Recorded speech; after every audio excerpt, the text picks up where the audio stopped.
All right.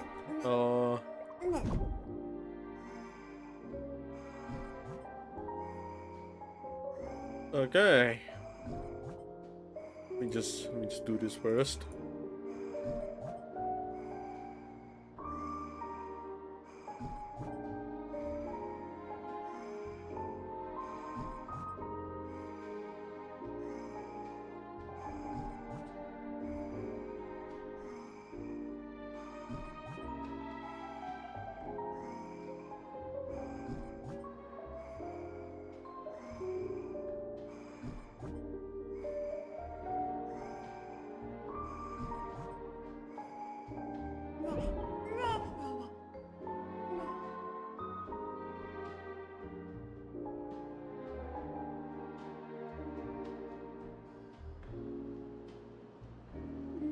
Alright, I'm back.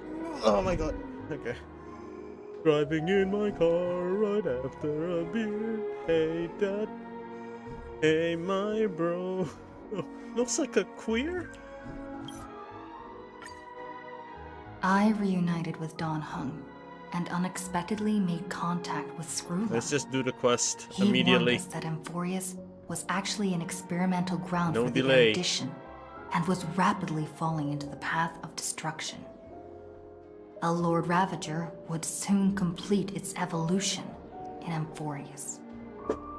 To tackle the crisis together, I stayed behind in Amphorius as an informant, while Don Hung returned to the Express as planned to seek help. On top of that, Screwlam informed us that March 7th had also been drawn into Amphorius earlier. However, the current priority was the Era Nova. I quickly arrived at the Vortex of Genesis and met with Finan. The Era Nova ritual was supposed to proceed smoothly under the guidance of Lycus, but the appearance of the Flame Reaver once again left the fate of the world hanging in the balance. We struck down the enemy's mask, only to discover that his face was identical to Finan's. When his body was pierced by the ceremonial blade, a flood of memories surged forth, revealing the truth about Finan, the Flame Reaver, and Amphorius. It turned out that all of us were trapped in the eternal recurrences created by Finan and Cyrene. And the Flame Reaver was Finan himself, who had burned out after bearing countless core flames. Their goal was simple: to oppose the Aeon and rewrite the world's doomed fate of destruction. The eternal recurrences had already played out 33,550,336 times. In this final cycle, I promised Finan to take on the title of Deliverer and save the world in his stead, while he would fulfill the wishes of the countless versions of himself. Tear the sky asunder and confront the destruction head on. Thus, with Finan's help, time in Amphorius reset once more. But I became lost in the chaotic flow of time. At the critical moment, Mem, who had regained all her memories, sacrificed herself to send me back to the beginning of time. Holy shit, I did not remember that part. Okay. I needed that recap. I don't remember the part where Mem sacrificed herself. The tour is over, and it's time for some rest.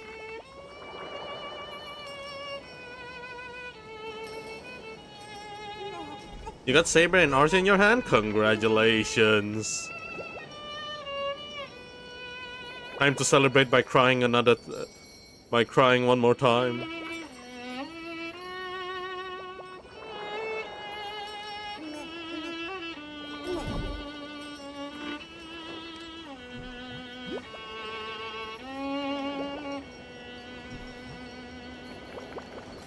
Hello, Cyrene. We're back. We're back. We're so fucking back.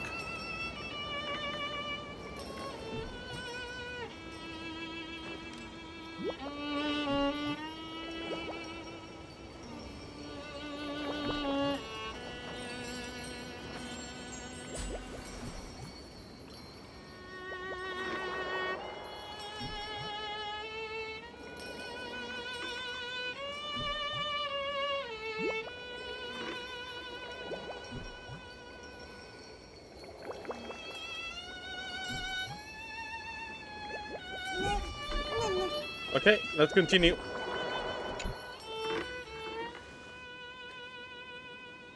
Hello. Your surprised expression is just like what the memories recorded. Are you Cyrene or Mem? Maybe I'm both? Just kidding. If I had to choose, then I'm probably closer to the latter. It's pretty unbelievable for me, too. It's like I had a long, long dream. Cyrene's memories and Mem's memories, they're all tangled together. But when I woke up, there were only broken fragments left. I can't remember what happened in those 30 million cycles, but I remember what you did for this world. Like, didn't you wish for me to turn into a pretty girl back at the Grove? Yeah. Wait, I didn't pick that option.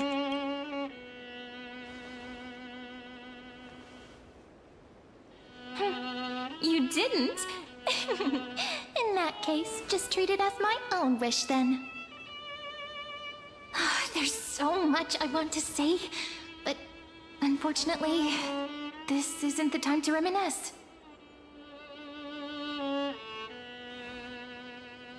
With the memories of the previous flame chase still intact, we've returned to this place at the beginning of time, so we can carry out our promise to Finan. The descent of Iron Tomb may be looming over the horizon, but we still have a chance to change everything.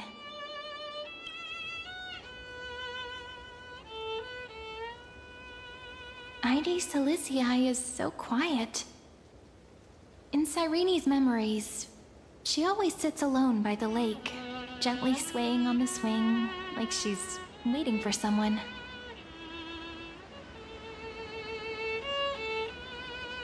It was the same for Finan. Yes, Finan too embarked on his journey because of this view. He then walked alone for more than 30 million cycles. Thankfully, you arrived during his long wait, friend. Is that also why Cyrene did what she did? It sounds weird, doesn't it? It's something that happened to me, but I'm talking as if I'm an observer. But that's just what those memories are like. Vague and unclear, as if encased in thick ice. The only things I remember are the days I spent with you. Emphorius will fall into an ending of destruction after the next Era Nova. But those stories went out of fashion ages ago. In a proper romantic epic, the hero's supposed to foil the villain's plot, right?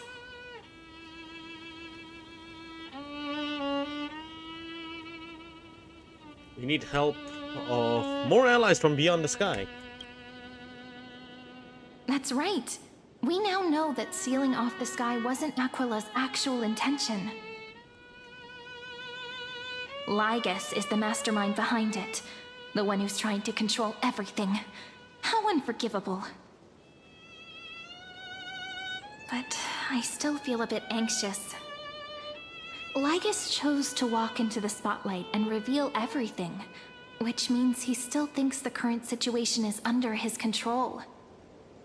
Maybe he still has an ace up his sleeve. Think about it. Even the name Lycurgus is a fake one. We have no idea who or what he really is. Which means it's probably time to borrow that treasure you're carrying, friend.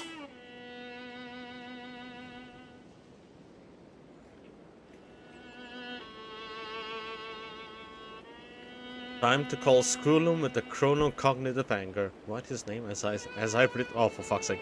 Make a wish to the Stellar and destroy Lycus. I'm normal.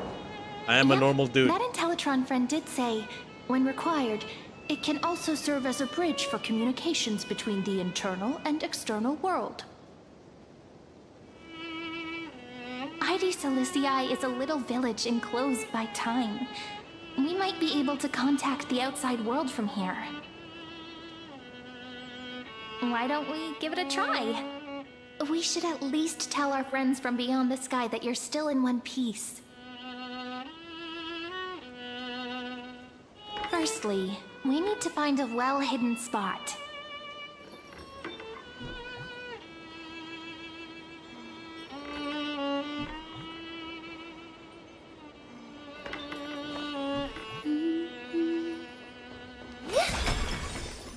I thought I might lose my mind, but the game begged me to stop ruining my own life since I have passed the Clocky Saga and the Sunday arc. The game forced to give me Saber. What the fuck? In fact, did you even, you know, go through the story?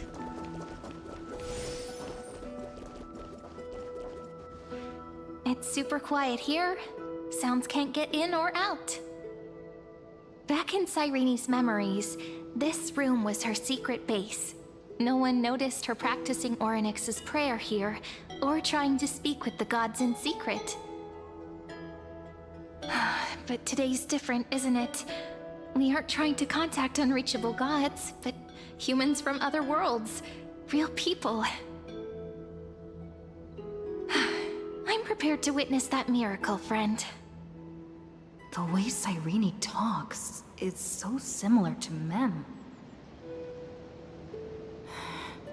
I have so many questions. I'm also worried about how Dawn Hung and March 7th are doing. Mental Here's illness. hoping the chronocognitive anchor can still function normally. Holy. Because I really need answers.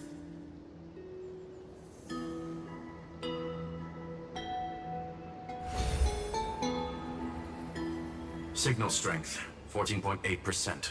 Dialogue window, 16 minutes 22 seconds. Prerequisite, no external interferences. We are very glad to learn that you're safe. Herta, you're here too. Not only am I here, but I also happen to have saved you 4 times already. Without you even being aware of it, of course. But now's not the time to celebrate. When 2 geniuses show up at once, you know you're in deep trouble. Listen up, little one. The Destruction's eyes are gazing upon this place. No, I'm not joking, and no, it's not Droidhead. It's the real Nanook. Time is running out, so I'll explain in terms you understand. This world, Amphorius, is in fact a testing ground, where the Lord Ravager, Iron Tomb, evolves through self-extrapolation. Hiding in this segmentum, unknown to other life forms, it has endlessly repeated the process of Era Nova, seeking a solution that could obliterate the erudition. For some reason, the experiment entered a prolonged state of stagnation. However, it has now restarted. Prediction: if effective intervention is not performed, Iron Tomb will complete its self-coronation in 14 system hours and initiate its plan to destroy the entire path of erudition. The possibilities are endless. Breaking down interstellar communications, destroying the synesthesia beacons, returning cosmic civilizations to the Dark Ages, or even starting the third anti-organic war. Any of it would be able to bring the cosmos to its knees. Simply put, it will tilt all sciences and technologies towards the destruction. And since Nanook glanced at this place, it means they are being dead serious. Hasn't Iron Tomb been around for a long time? Based on info provided by the IPC, Iron Tomb probably isn't like Selenova or Zephyro, who are overlords ascended from human beings. Instead, Iron Tomb is an algorithmic sequence. It can be anywhere, as long as there is a receptacle for its calculation. Oh my god, they're gonna give a background story for Selenova and Zephyro if they're ascended from... if they're ascended from human beings. Oh no, the writing is gonna be crazy good. If Saber and Archer didn't have English voices, I'll depend on finding out the random characters I have. Yeah, Saber and Archer didn't have the voices because contract issues. I can't really blame Hoyo for that. The version of Iron Tomb hiding in Amphorius. That's really is its source unfortunate. code. And this scepter is its incubator. 14 system hours is no time at all. Yep. Think of it as the program having reached 99.98% completion already. And then it's over. Something in the shadows has been driving everything forward. It's the Observer named Lygus. Speculation: he's the Scepter System's administrator. He wants Iron Tomb to break through the knowledge singularity. I don't know why he wants to do it, but he'll remove interferences at any cost. You're the only variable within this world, and you're the only thing he fears. So listen closely, little one. The speed of time is different in Amphorius compared to the outside. Destruction is just about to arrive, but you can still play Deliverer one last time. The cycles have already been broken. You've entered what is theoretically the last cycle Amphorius will ever be able to run. And Iron Tomb will break out of its prison as soon as the process of Genesis is triggered once more. But now there's an abnormality within the experiment. You know what I'm talking about. One of the model's 12 factors. That is one of the 12 demigods. Destroyed himself using the power of the destruction. Fine and Signal disappeared from the cycles the moment Nanook cast their gaze this way. That means World-Bearing's computational logic is currently flawed and bugged. Yet it's the factor directly related to the process of Genesis.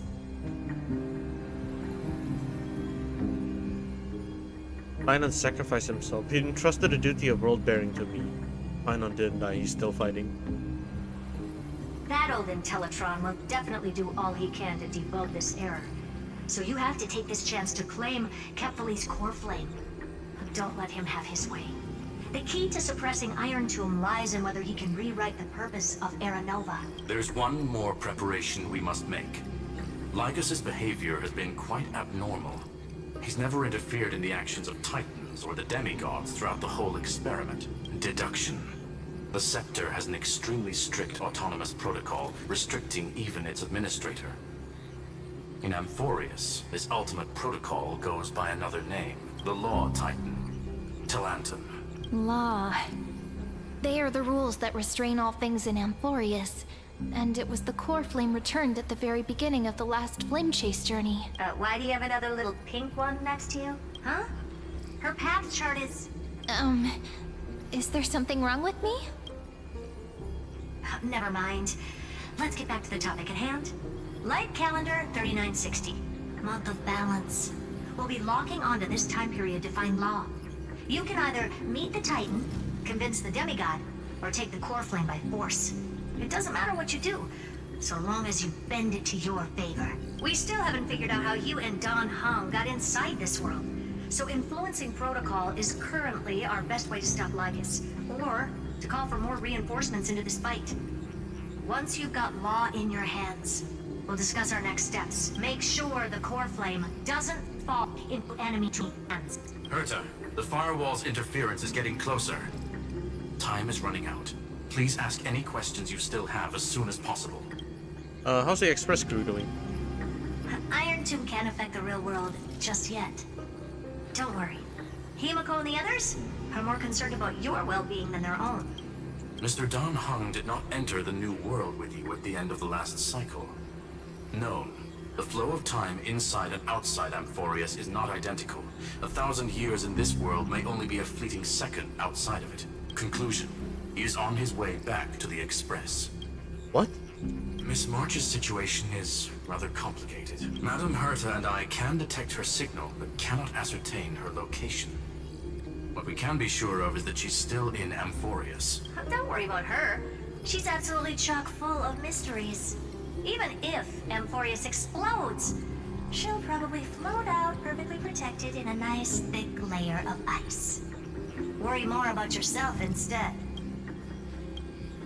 I believe in your capacities. The hands of the Trailblaze can create miracles, and will certainly be able to snuff out the flames of evil. I'm not going to give any motivational speeches. I just hope you bring good news the next time we meet, little one. No, not little one. Deliverer. Those two geniuses certainly have memorable personalities. What do you think about them? It feels weird. This all feels really familiar. Some of that conversation feels like it's about things I once knew, but then forgot. Maybe it's because of Mem? After all, Mem's a memo sprite born out of your thoughts, friend. Maybe our memories somehow got tangled up together. Never mind. Let's focus on something more important with what little time we have. Just treat me as an ordinary girl with secrets, okay? Light calendar 3960. I remember that Talanton had already fallen by then, and the Chrysos heir who inherited that core flame is named Saridra. That's what's recorded in history, and the period we'll be heading to. We'll need to find Law and stop Lygus, so we've at least got a solid direction, right? Can you give me a little bit of time before we go? I want to pack some stuff. There's so much more I need to take care of in this form, and I'm still getting used to it.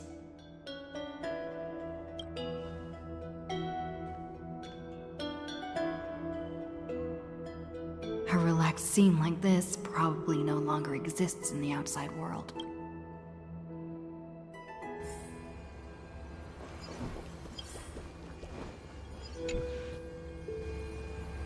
Don't forget to take it with you. It's your only means of communication with the outside world. The genius's message is still there, reminding you. Travel to Light Calendar 3960, the era of Talanton's fall. Gain control of the law. Then you can bypass the final protocol, modify the core flame of world bearing, and reverse Era Nova. Delay Iron Tomb birth. The information on the chronocognitive anchor is not unrecognizable. However, you already know the mission entrusted by the genius. Go seek out power of law.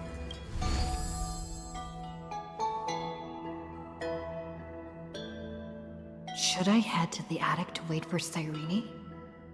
Or should I have one last look at Ides Elysiae?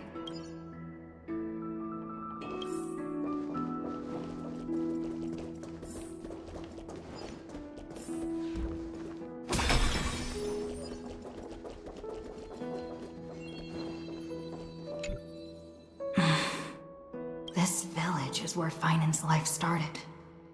After 30 million cycles and 30 million failures, his burden is now in my hands.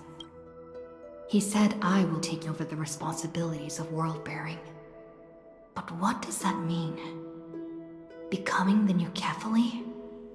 Or forging a completely new path?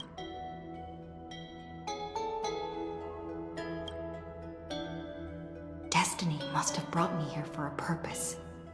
This isn't a coincidence, but an eventuality created after 30 million quantitative changes. There's nothing to fear. I'm destined to play the most important role in this final battle. I've already beaten another Lord Ravager after all. Ay, ay, ay. Thinking hard over there? I finished packing. I decided to just bring these few things in the end. See? There's a journal, a quill pen, and the ceremonial blade of the Priests of Time. Holding it calms me down for some reason. The scent of the black tide is now calm. Finan must still be fighting them in some way. This will be Amphorius's final flame chase journey. But it won't be the end of us. It'll be the beginning. Friend, are you ready to become a hero? I still don't know how I should act around you. Just treat me like any other friend you have. We share a common goal and common enemies. And we may also share a common future. A future that has never emerged in any other cycles before. I believe in you, friend. If you still can't get used to it, just call me Mem like you did before. Just kidding. Are you worried that the burden is too heavy for you? Don't worry. Maybe the answer isn't as complicated as you think. You've seen how every person regarded as a hero in Amphorius was nothing more than a flawed human. They were just at the right place at the right time when the world needed a hero. But those aren't coincidences. Just like how your arrival kickstarted Amphorius's fate once more after a stagnation of more than 30 million cycles. It's the inevitability of being a trailblazer. A person's personality is their destiny.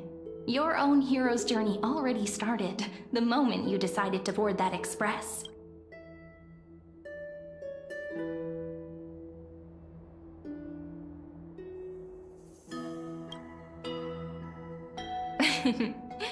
Stand with me? That does sound very nice. Why don't we take everyone with us? I believe in you, friend. We'll never be alone, no matter what awaits us. In other words, since you've already saved so many worlds, friend, you should be used to being called a hero by now. Maybe you can tell me those stories as we travel. That way they can become our shared memories too. Let's trailblaze onward like before and create a future that's worth being remembered.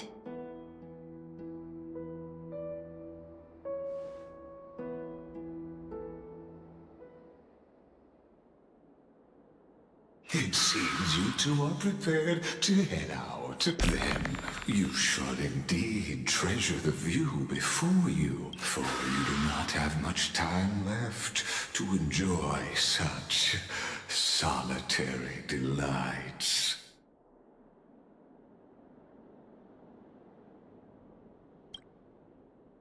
My apologies for disturbing your moment of repose. To fully express my apologies, please grace my abode with your presence, so I may demonstrate the full scope of my hospitality.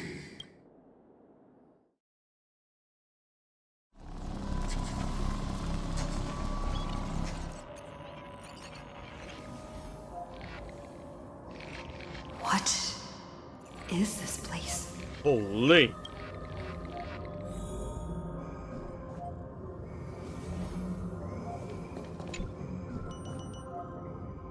Yeah, I don't even want to read that. Farewell, then. May we reunite in the new world. All shall bid farewell to one. And that person alone will witness the miracle.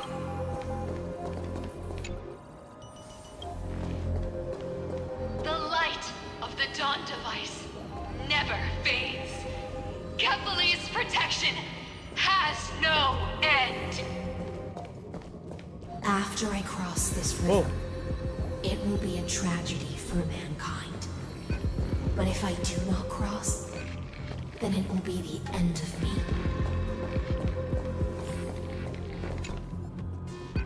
Okay.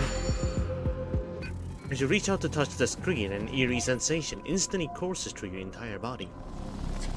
You feel... Outlier. Executing command. Record.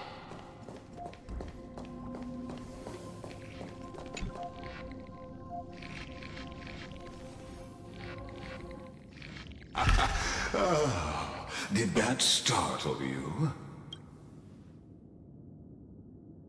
This is the intersection between Amphorius and the real universe. The audience seat where I observe this experiment.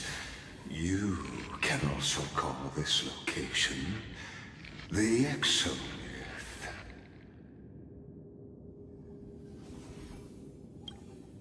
What you see is the true form of the eternal land and the 12 demigods after they've shed their disguise of legends. Doesn't it look marvelous? Amphorius is like a microcosm of the cosmos.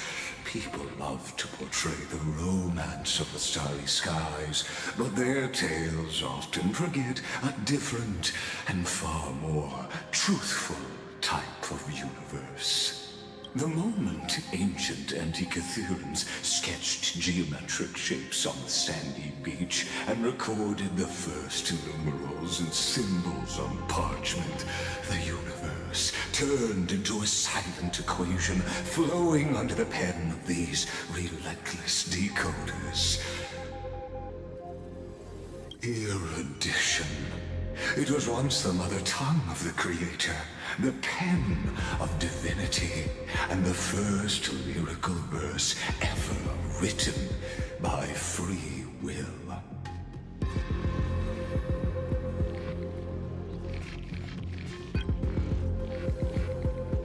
Seems like you are not in the mood for an idle chat.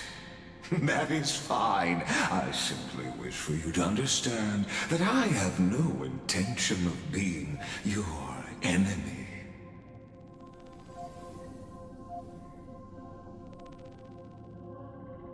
I have devoted myself over the long years to nurturing the scepter's extrapolations, hoping that the Prima Mobile would bud from within it.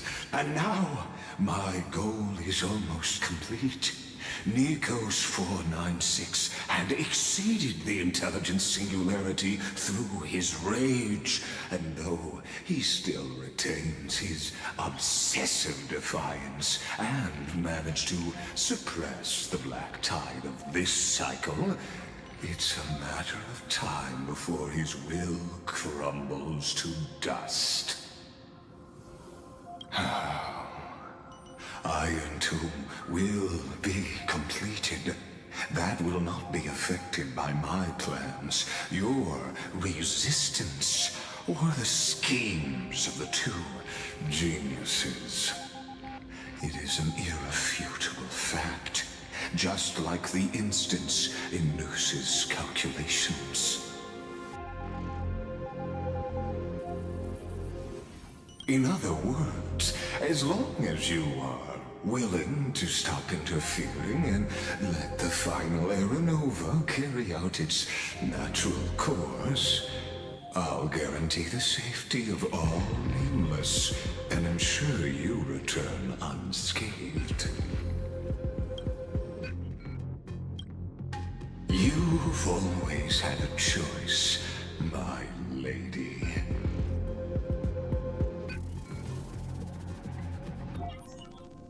You can either accept my sincerity or face the consequences of defying it.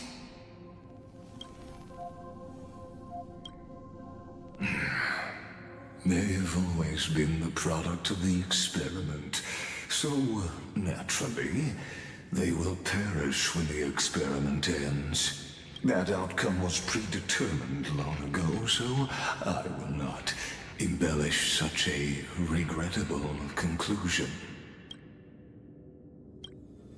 Ah, yes. I am aware of that esteemed lady's whereabouts. Her real identity is quite astounding. If you decide to accept my proposal, then I will do all I can to send her back to you.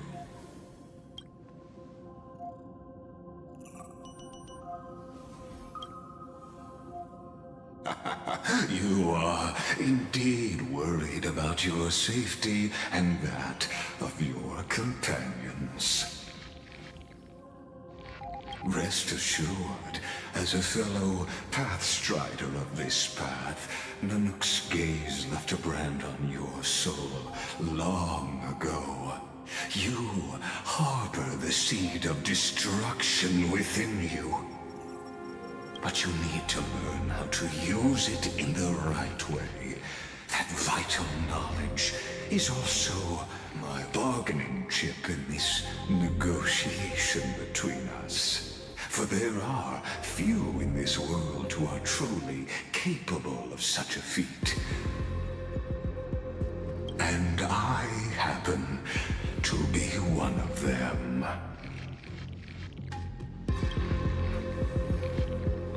Okay.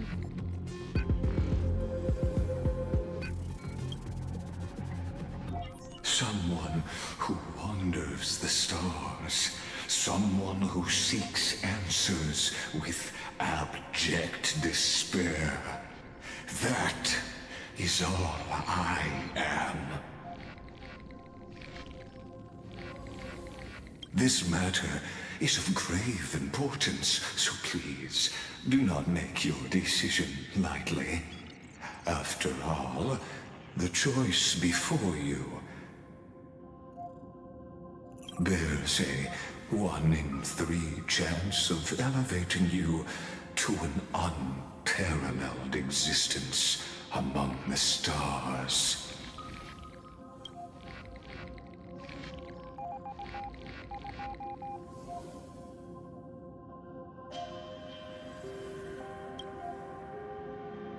Ruling over is not exactly the same as unparalleled. That being said,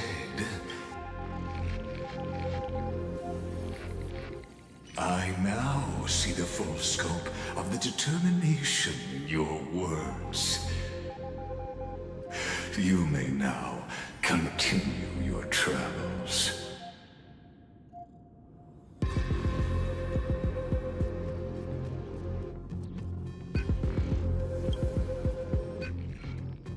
It seems you haven't realized something about this place. The Exolith is the Erudition's domain. You cannot physically interact with me in any way in this place, and vice versa. As negotiations have broken down, there's no more need for us to remain in the audience's seat.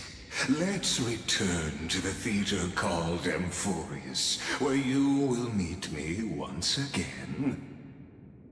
Of course, this meeting was not without merit. Your presence has inscribed a new footnote in the exomyth.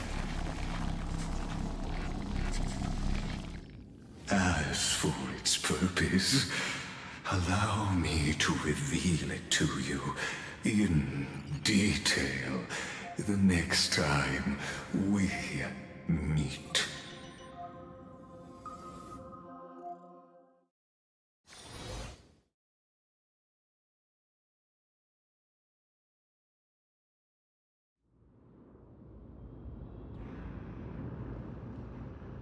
"100 years ago, the flames of war consumed Akama.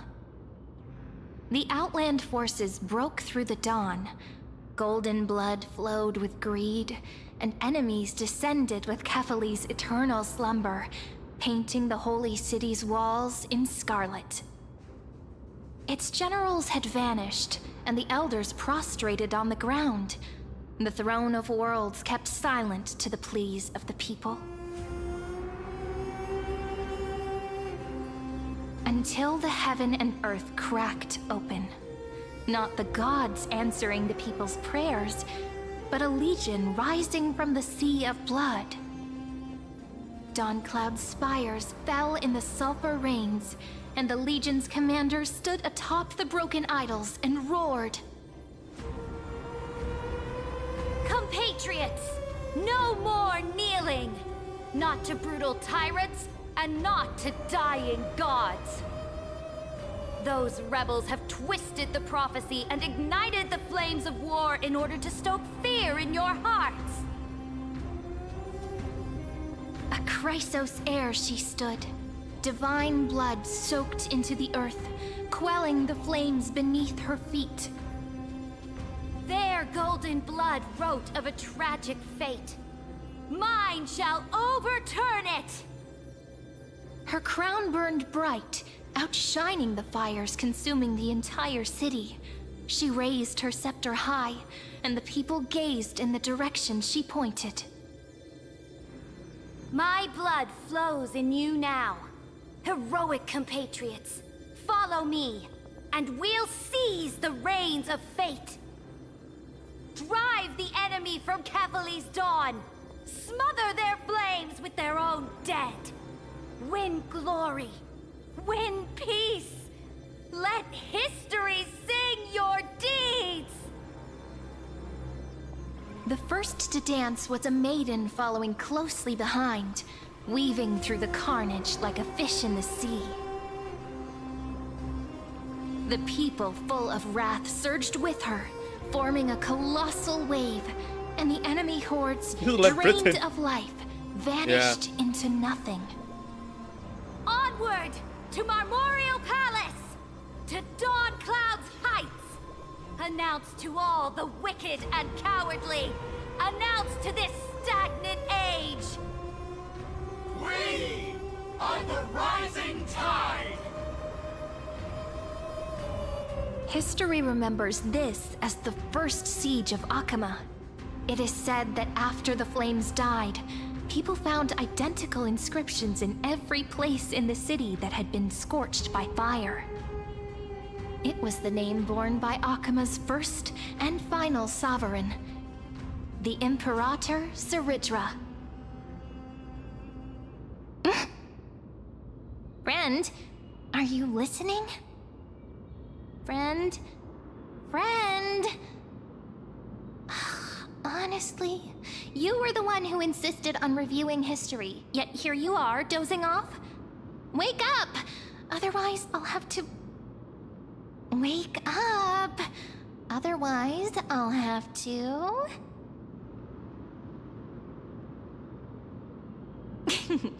Awake at last? I guess I won't have to use my wake-up magic on you then.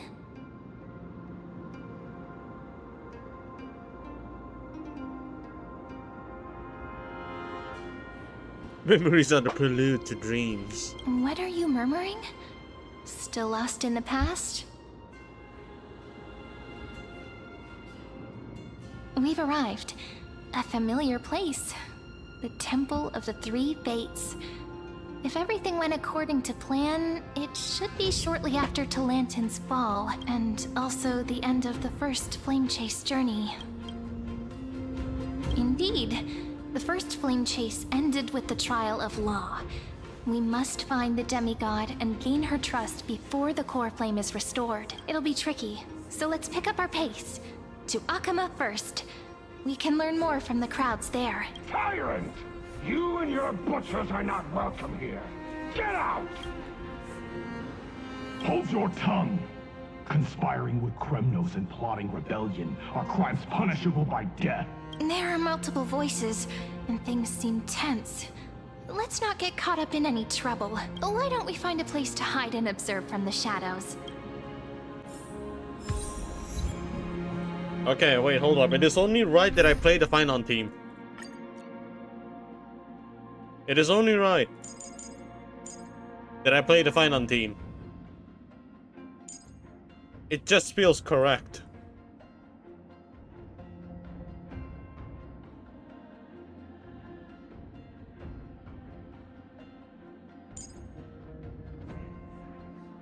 Where the fuck is Bronya?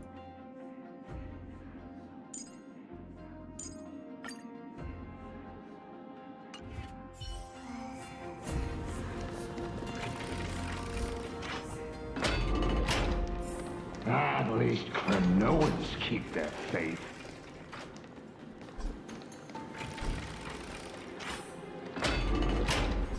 Wait, isn't that...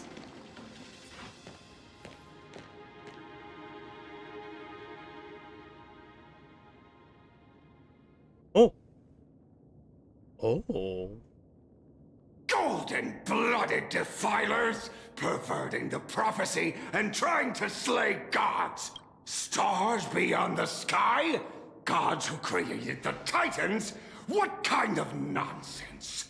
Look at this broken world and see what your atrocious acts have done. What? Did he just mention the stars beyond the sky? This was in the past, no? How is that possible? You impudent! Ducks for Goris. We're here to welcome the deliverer from beyond the sky. Stand down. Heretic! No one but the great Talantin can deliver this world from misery. I ask you, if the old laws were so perfect, why did they crumble beneath my feet?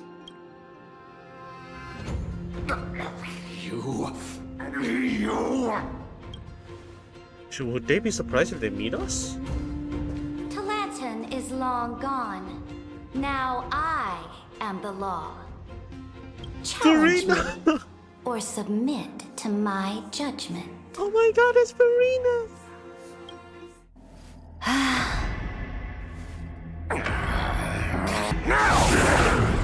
Silence!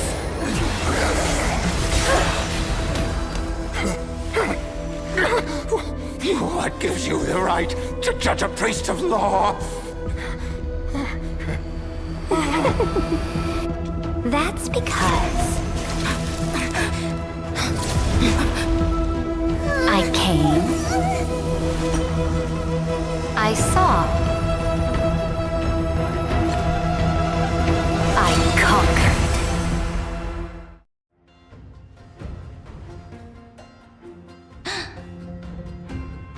works for Gorus? Take the ashes of this man and scatter them in the temple among the crowds. Did you just... Did... Oh my god. Tell them that the High Priest attempted to take away the rights granted to the people by the Imperator. Thus, he met his fate.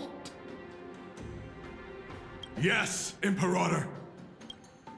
Now, these two accidental guests. Dux Gladiorum, if you please. As you command.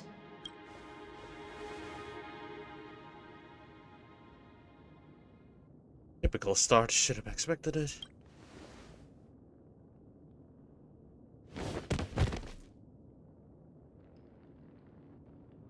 Huh? Is this? No, it's her? Kindness? Correct, but not the kindness you know. Wait, what? Wait, Sarita, how? Huh? This is the leader of the cleaners in this era. Since the start of the She Chrysos knows. War, they've made it their mission to wipe out the Chrysos heirs. Even now, even after I've united all the city-states, these vermin still lurk in the shadows, hindering the Flame Chase journey. Moreover, I know that the 27th person to inherit this role bore many grudges against you and nearly doomed the second Flame Chase journey. The enemy of my enemy is my friend. So, out of courtesy, What? I present to you this corpse as a gift. What? What?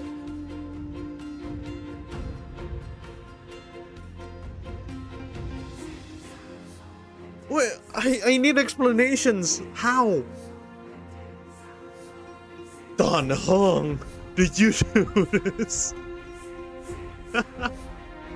Wait. What? The Trippy is over there too. Quite the generous gift. Careful. Let's wait and see what happens. She's probably trying to scare us. For the sake of order, Order? I am known by many titles. Flamebearer who ends wars, Tyrant of Dawncloud, Empress of the Holy City, and Imperator of the Flame Chase. But in light of your unique identities, I'll allow you to address me by my real name, Saridra. On behalf of my people and this land, greetings, Deliverer. If I may, how do you know her identity? As the little hostage prophesied, the Deliverer shall come from the future beyond the sky. Gray hair, golden eyes, skilled in wielding a mace. They would arrive in Yanisopolis on this day. There's no mistake.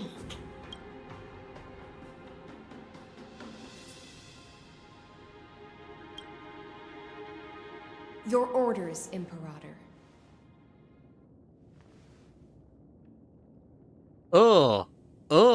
Look at Hycelin's clothing.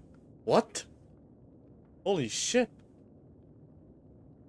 She has an LED screen on her fucking shirt. On her clothing. Oh, that's weird. Just an LED screensaver. We return triumphant. Send an urgent message to all delegates. The meeting of the Flame Chase Alliance will convene early. As for you two, Akima knows what you seek.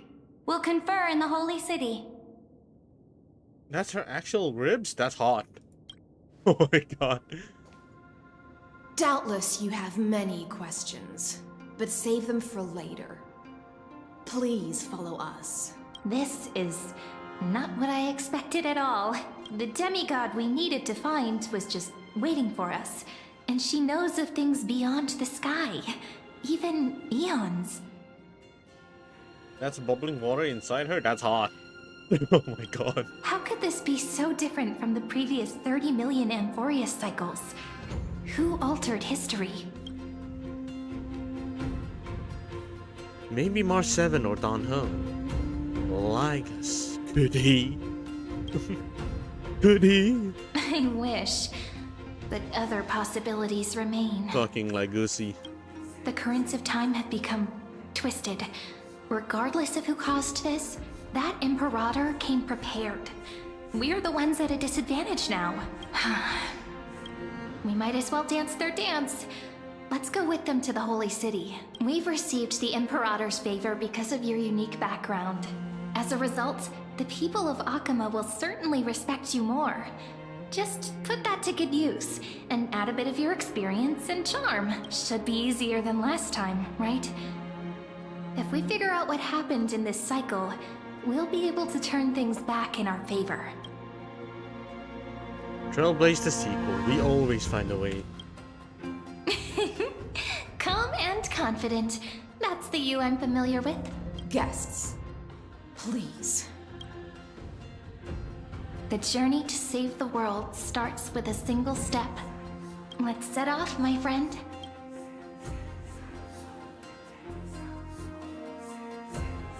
I like how Hycelin's a little bit more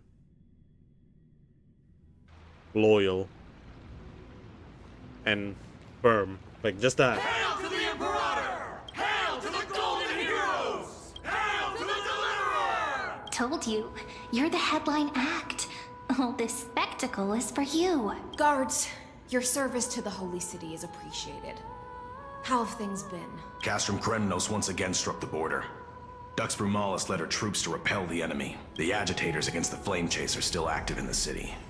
They smashed the shops around Memorial Market. But the garrison already arrested the culprits, and now they await interrogation. They are merely a disorderly mob and do not warrant any attention. Even though Terravox personally mended the fractured earth, it still didn't silence these fools. Guests from beyond the sky, worry not about these trivial matters. Dux Gladiorum will take you somewhere to settle down for now.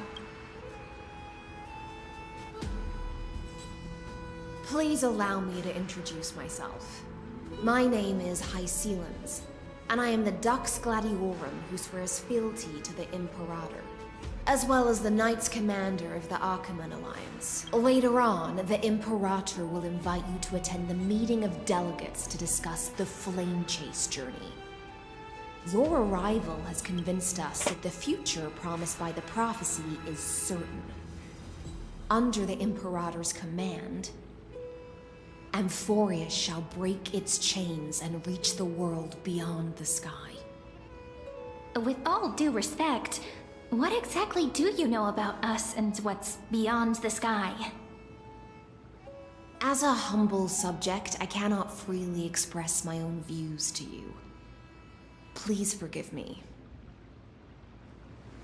I knew it wouldn't be that easy. Time waits for no one. Please come with me and rest now before the meeting later.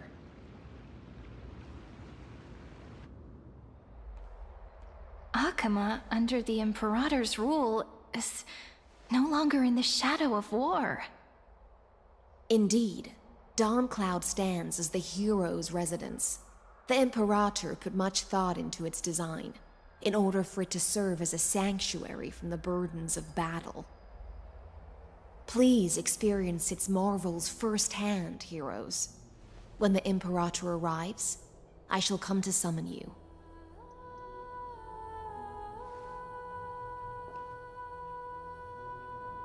Hycelins. No wonder she's the Knights Commander. Lips are sealed tighter than armor. Alright, we finally have some freedom to ourselves. Since there's still some time before the Alliance meeting, let's explore a bit. Look over there!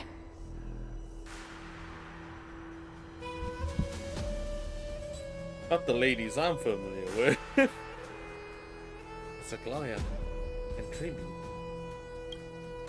But the hearts of heroes stay the same in every cycle, never changing. Alright, well, how do they sound, okay? How do they sound? The crisis air subject? Labienus. I'll never say that. Labienus. Dux Brumalis, our great Imperator, found the mastermind and executed him in public. Seeing that scoundrel burn to nothing should deter these miscreants from being so brazen again. So the great Imperator isn't afraid of getting her hands dirty? What a ridiculous display. What do you know? No matter what sins the people commit, they are still the Imperator's people, and it's only right that they be judged by the Imperator's own hand. Our distinguished trespassing guests. Are you I again? am Labinas, honored guest. It is, I'm Labinas. Seneca, the Dux Brumalis. Oh, Greetings. Seneca! This Dux Brumalis doesn't seem to like the Imperator very much, but she holds a high rank. And Dux Frigoris' speech seems self-contradictory. Let me see what I can get out of them. I'm Cyrene of Ida Cilicii.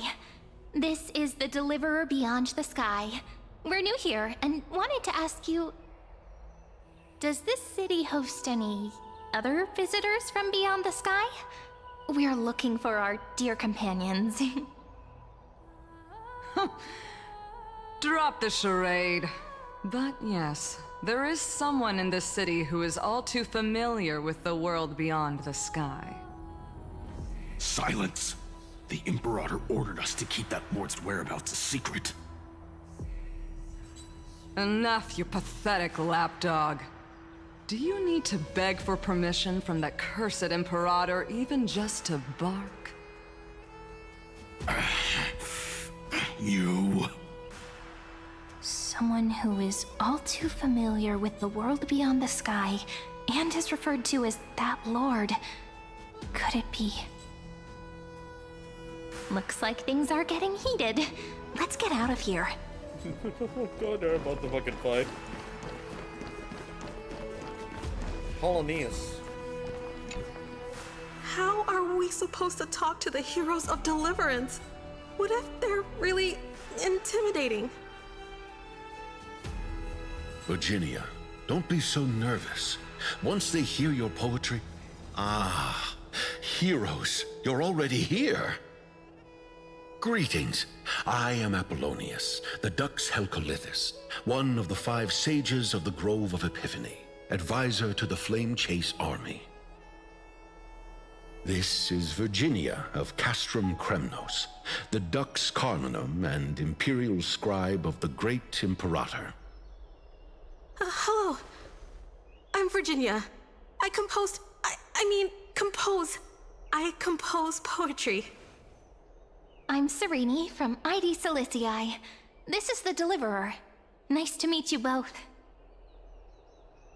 They're not as frightening as the rumors claimed. This is our first time in the Imperator's realm. Akima is even more magnificent than we imagined. If you all weren't here to look after us, we'd be completely lost and confused. The Akima you imagined is long gone. Under the Imperator, this city has been reborn as the capital of the world. Bask in her free-spirited winds. For anyone who fulfills their duties to the Imperator, these winds shall forever remain at their service. But what if... Those who are loyal do not need to consider the consequences of betrayal. But if you're curious, why not head to the lake and take a look? Those elders who lie at the bottom of the lake are the best example of what happens when you disobey the Imperator. The elders of this cycle were all... Looks like that priest who was sentenced to death wasn't an isolated case.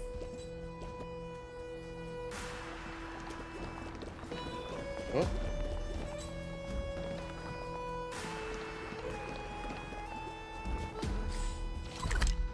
Whoa.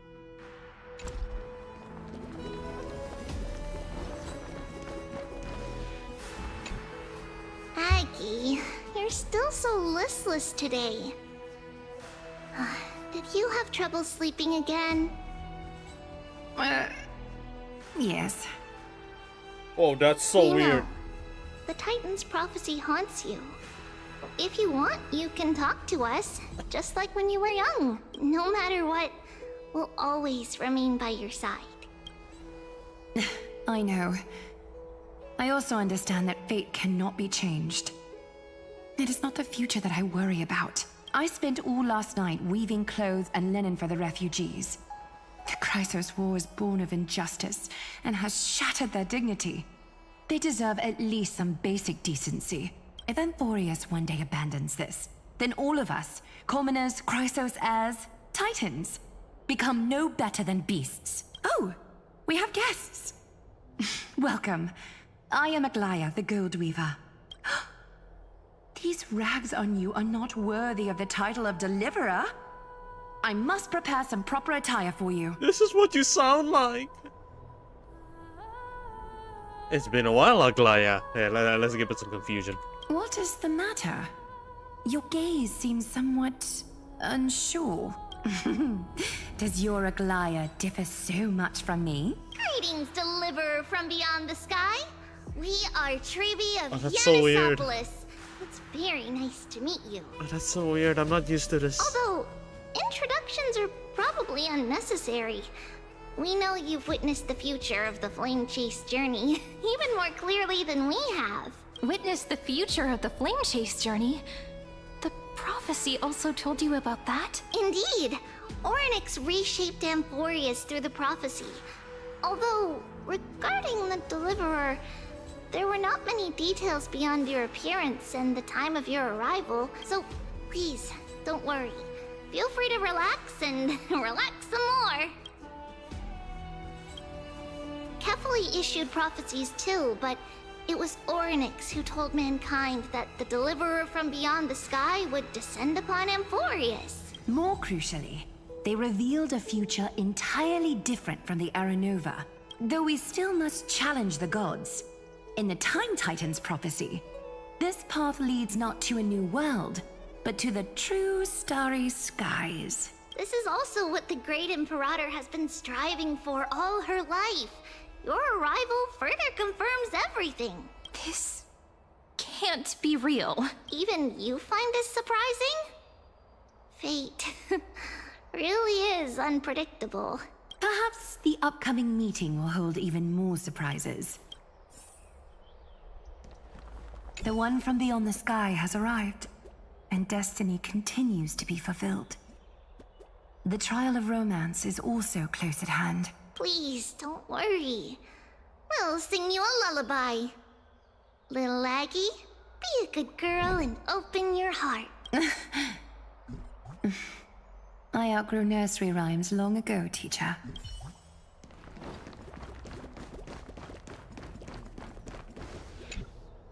Little fish from beyond the sky. Did you rest well? The Imperator and the delegates are about to arrive. If you are ready, please follow me to the meeting. I'm the Knight Commander of Akama, General of the Flame Chase Army, and the Imperator's servant. But beneath these shiny scales engraved with complicated titles, I am just a swordfish at the Imperator's side. As you've witnessed, she is the Empress of Akama, the one who ended the Chrysos War and the leader of the Chrysos heirs. As merely a humble subject, I cannot say more beyond this. The Chrysos heirs here constitute the elite among the Flame Chase army. Dux Halcalithist Apollonius and Dux Carminin, Virginia, serve as the army's advisor and historian respectively. One offers advice and counsel to the Imperator, while the other writes verses of her supreme glory. Dux Frigoris Labienus and Dux Brumalis Seneca are both formidable warriors, clearing the way for the flame chase with steel and storm. Dux Fatorum, the holy maiden who interprets the prophecy. Only the one named Treeby remains in the city.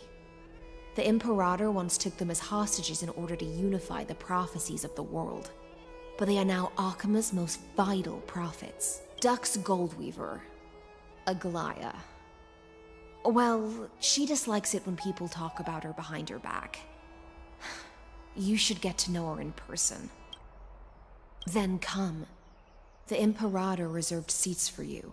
I'm starting to feel a bit nervous about the meeting. Since Saridra is presiding over the meeting, it'll be a good opportunity to learn about the law's inclinations and the current era. Let's keep our ears open, okay?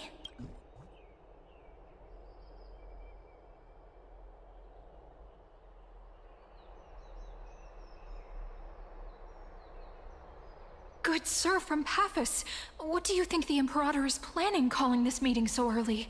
My homeland can't endure anymore. Who knows? First, she wants to hunt Titans. Now she says there are even greater calamities. Her madness is the greatest calamity. Exactly. Chrysos heirs, deliverers. What about us ordinary folk? How much are we worth in her eyes? Things feel pretty tense here. The history books said that the Imperator aimed 3 cannons at Dawncloud to make all the delegates obey her. Will history repeat itself in this cycle? Yes. Similar acts have occurred, and not just once. However, whether history will repeat itself, you'll soon see. Those are the 2 spots reserved for you. Please take your seats. What's happening again? Look, Why aren't we starting? That's what they were talking about before. What is this? So it turns out.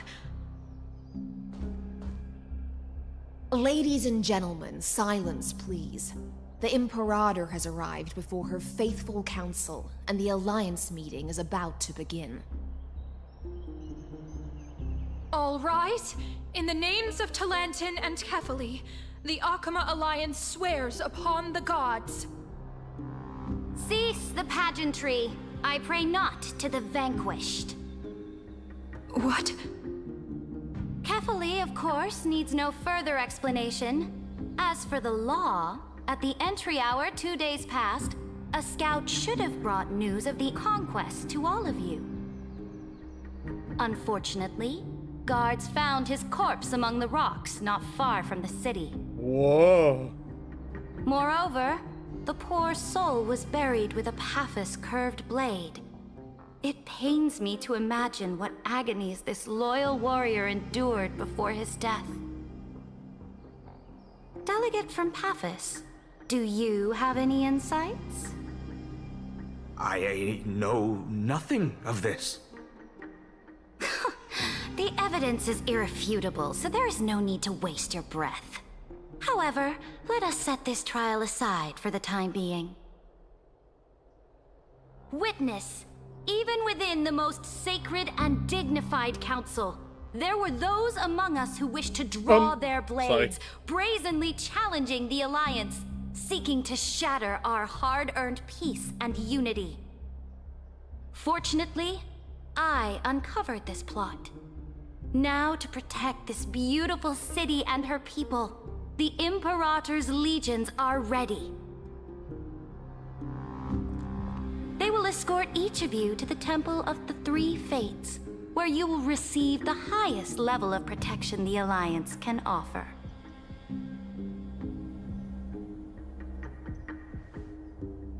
Then, the Legion's warriors will join me in embarking on the campaign against Fagusa. This is clearly a trap! Imperator, did you summon us here just to trample on the dignity of your allies? Enough! Just calm down. What should we do?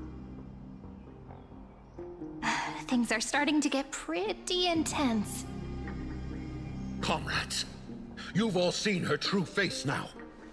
According to the ancient laws of Akama, only with the consent of 2/3 of the elders can the legions carry out the commander's orders. The ancient laws. Didn't you destroy them long ago?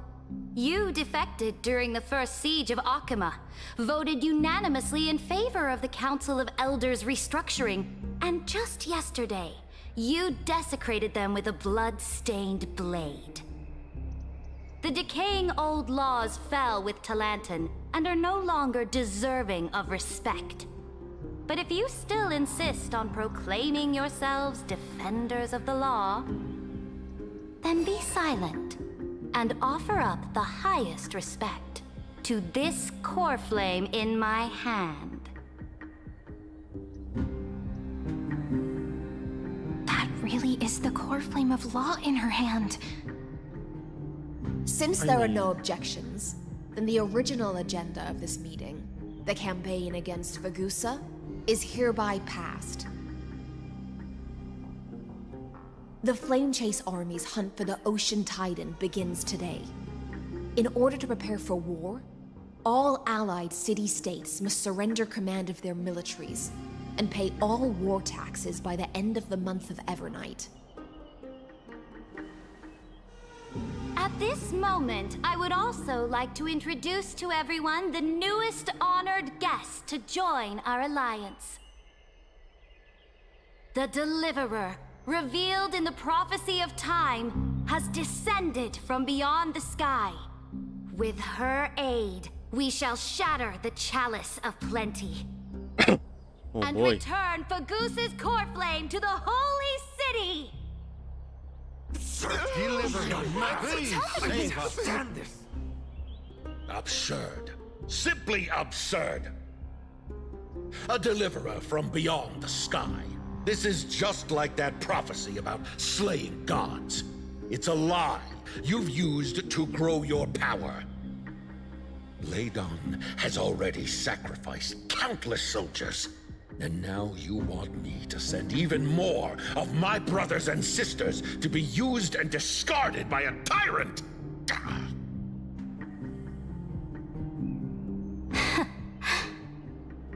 Are there any other objections? She does not give a shit. I bid you all farewell. Meeting adjourned. Holy. Deliverer, please wait. I still have important matters to discuss with the two of you.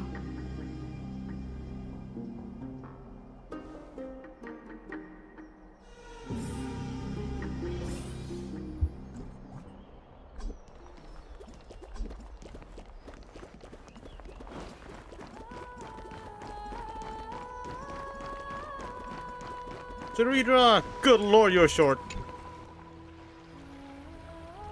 I apologize for that farce of a meeting. Karina, if she's locked the fuck in. It must be tiring dealing with so many people every day, Great Imperator. Tiring? You're mistaken. Moving chess pieces, placing wagers. This game of strategy adds a dash of color to our heavy fates. Much like how rule and conquest are always accompanied by sacrifice. Okay. Is the war with the Titans also part of that sacrifice? After I glimpse the secrets of this world... No, the secrets beyond the sky... The divine authority of Amphorius no longer held any significance. Let me ask you, Deliverer. Is it true that beyond Amphorius' sky, there are magnificent deities called Eons? Shit, man, this is so weird. She played Star Rail 2. Where did you hear this from? Ah, so they do indeed exist. Girl. Then, please tell me more. How will you use this great power to guide the people? In the future you envision, where will our flame chase journey lead? Protect the coal flame and the law. Only then can Amphorius break free from the destruction. Oh? What you require now is the power of law? Exactly! Just as the prophecy foretold, she is your deliverer from beyond the sky. And she also has reliable allies.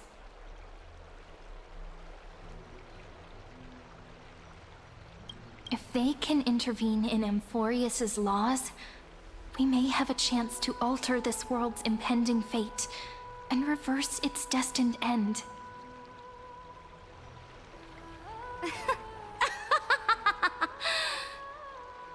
Very Very good, Deliverer. You have courage. Oh, she has a nice to laugh. say Okay. such presumptuous things, even knowing that the inheritor of the law stands before you.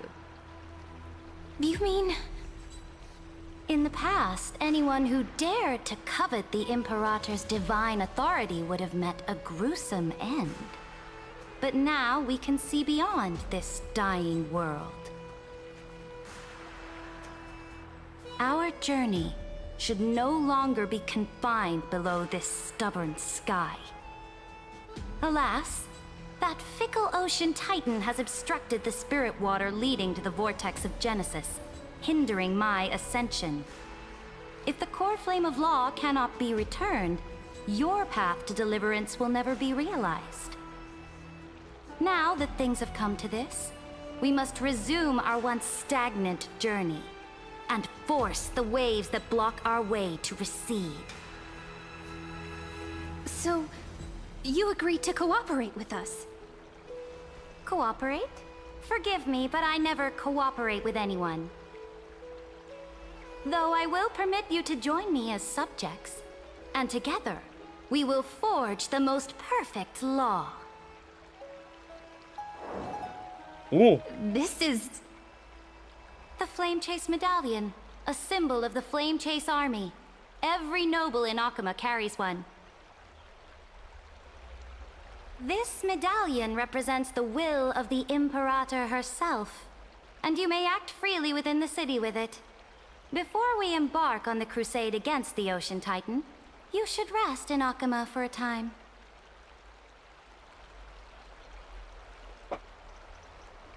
Be wary of someone named Lycus Imperator.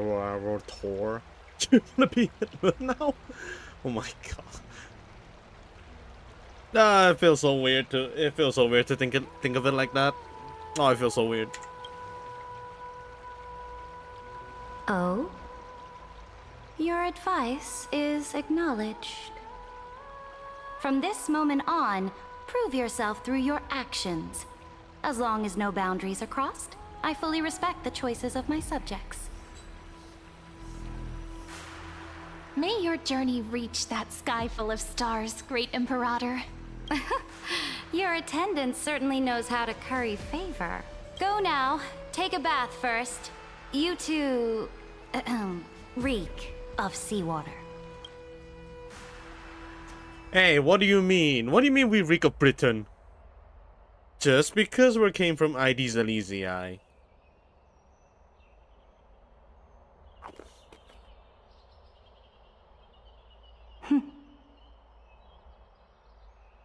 Come forth, Theoros. Yes. Huh. Great Imperator. Now, perhaps you're willing to hear my counsel.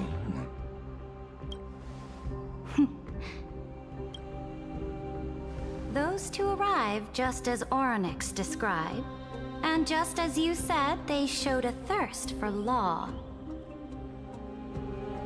It was you. At least this proves that my judgment was right. Sparing your life was the correct decision. You've once again confirmed that your wisdom is no empty boast. Now another choice lies before you. With whom shall you ally to tip the scales of law? Me? Or that deliverer? Don't say it like that. Remind me again, Antikythera. What kind of future do these two paths lead to in your view? I shall tell you. You are entitled to know that the deliverer from beyond the sky is not a wholly wicked being, but from the very start, her stance has been completely at odds with Amphorius.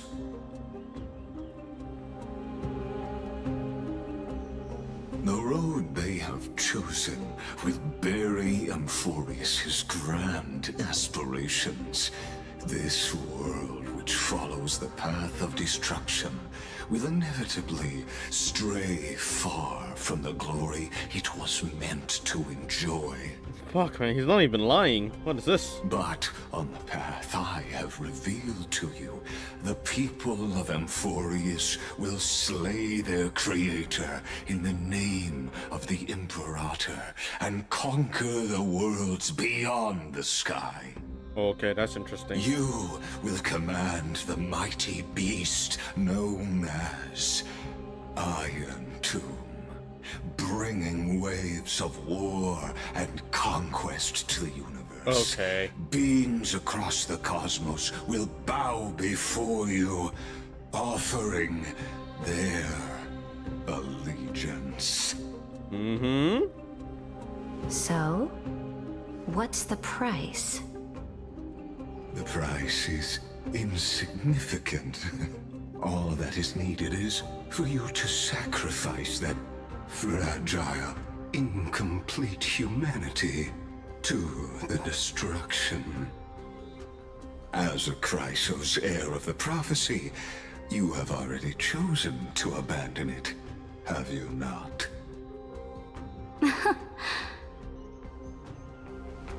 Off you go, Theoros. I have already made my decision. Once I ignite the core flame of law and burn away the old, outdated rules, Amphorius will embark on a journey across the stars.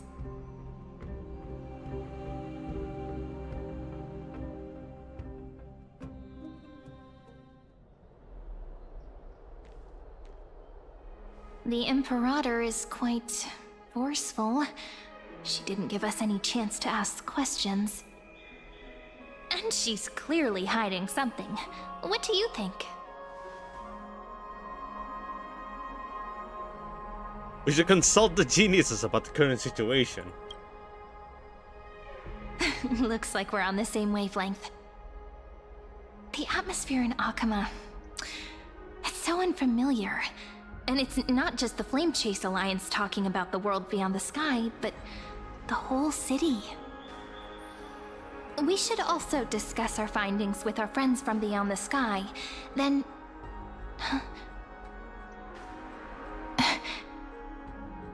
then... we should go enjoy the renowned bathing culture of the Holy City and relax. Girl? It's the thing I've been looking forward to most on this journey. What the heck was that about?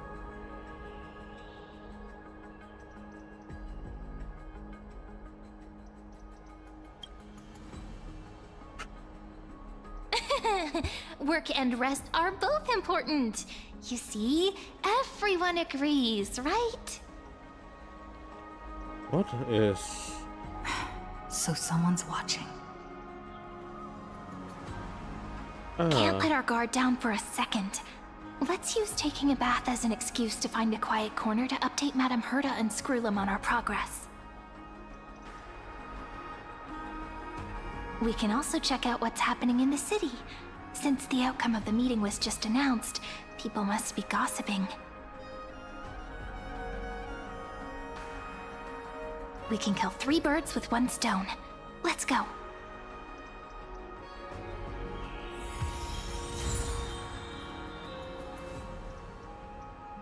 I get the passport.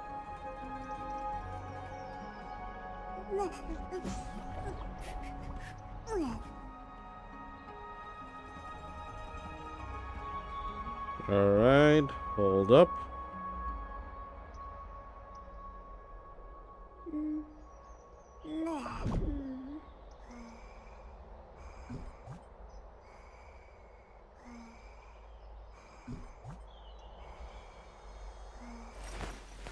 I will walk to the end with all your wills, no matter the cost.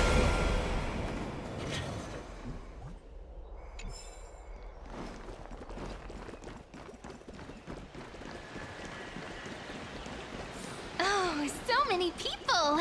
The Holy City is so lively. Wow, Cyrene. The penis. The Did you penis. hear? At the Alliance meeting, the delegate from Leyden stormed out in anger. As As expected, the Imperator is always hiding things from everyone. When has it not caused a ruckus? Silence! That's treason! What the fuck? If it weren't for the Great Imperator, you'd have sunk into the lake with those corrupt elders already. Oh, and you wouldn't even be alive to speak like this. Whoa, Labinas! Relax! Oh no. It's the Imperator's loyal dog. Let's go. We can't talk in front of this guy. Ugh, how disappointing. Oh, honored guests, we meet again. Looks like I'm not the only one who came to the baths to unwind after the meeting. For the upcoming campaign, please make sure to rest well. I am Dux Fragoris, a trusted officer of the Great Imperator, willing to fight alongside the Deliverer in the coming battles. Ugh. Another war? Ever since the Imperator took control of Akuma, we haven't had a day of peace. Idle chatter. The atmosphere is a bit tense, with rumors flying around the city. You must be troubled. Sarini? My apologies. After every Alliance meeting, there are always some pests in the city who get restless. I prefer to ignore them. Pests on the ground don't affect the sky in the slightest. They just complain from the shadows that the sun's light is too harsh. Besides, the Theoros has already promised the Imperator her fate. And these clowns will eventually realize their foolishness. May I ask, who is this Theoros? The Imperator has ordered us to keep his lordship's whereabouts a secret. Ah, so it's his lordship. Stop trying to get things out of me. Leave me alone. I didn't even need to try. Big and strong Dux Fragoris really can't hide anything. Theoros. What an ominous name. Bad news. He's been staring at us the whole time. Let's move to another place for now. We don't know how much Saridra has concealed from us. In the worst case scenario, we may have to face more than one enemy.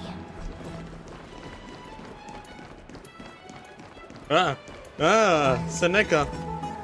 Alliance meeting? More like a cage where creatures with golden blood claw at each other. And Flamebearer who ends wars? Clearly, a tyrant who doesn't deserve such a title. You're absolutely right. While the Imperator's hounds are still hunting down others, let's let out our grievances. Ew. I know you. You're that tyrant's lackey. What? Here to shut me up for that little imp? Panicking now? Don't worry. I don't care what others say about the Imperator. And she certainly doesn't either. Oh? Children of the Prophecy. Such rare guests. Are you here to relax in the baths as well? The temperature is just right today, so be sure to enjoy it. You should rest well for the next campaign. What? Children of the Prophecy? Another excuse for the Imperator's reckless warmongering. No filter, huh? You should be glad you don't have a seat at the Alliance meetings.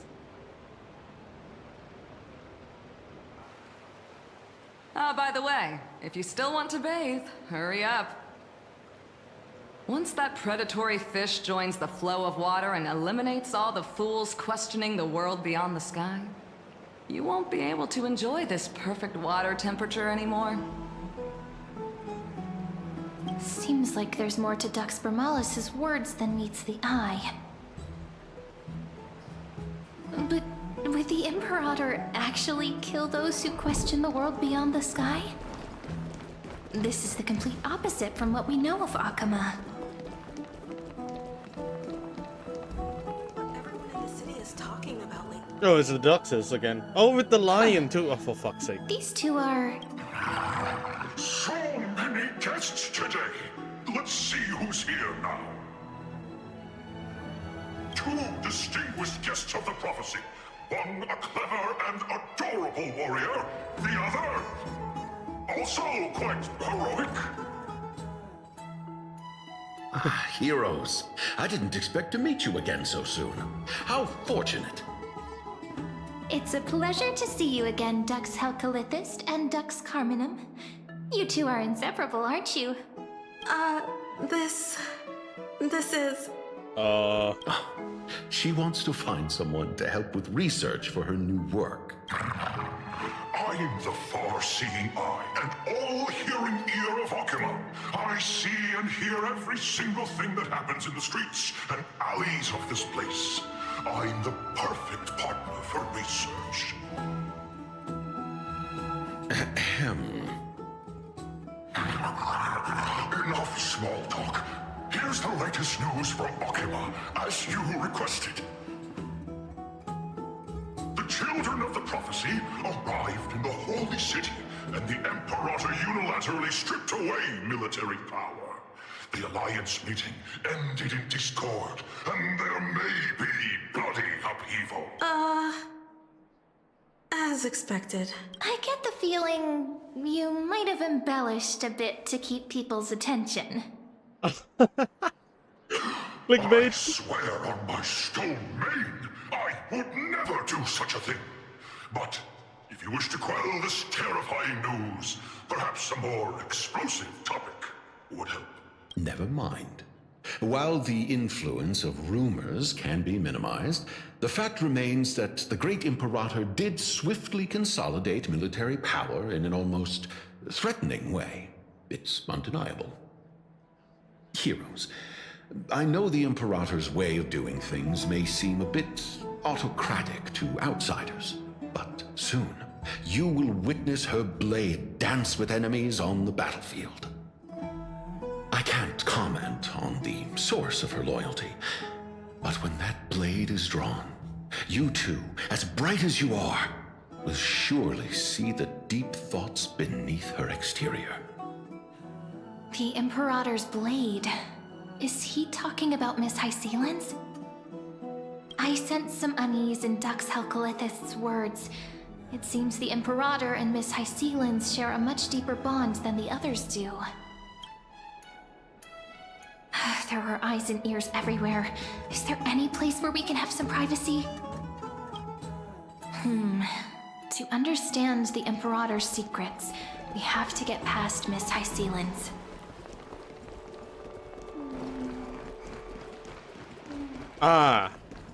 We're going here now? This place was your original bath chamber. Perfect for avoiding prying eyes. I wonder if anyone is using it now. Huh? The smell is... It's her room, isn't it? Wait, don't go in yet! Who's there? Oh my god, it's her. It is her room. Oh, the little gray fry in pink sea hair. Little sea hair?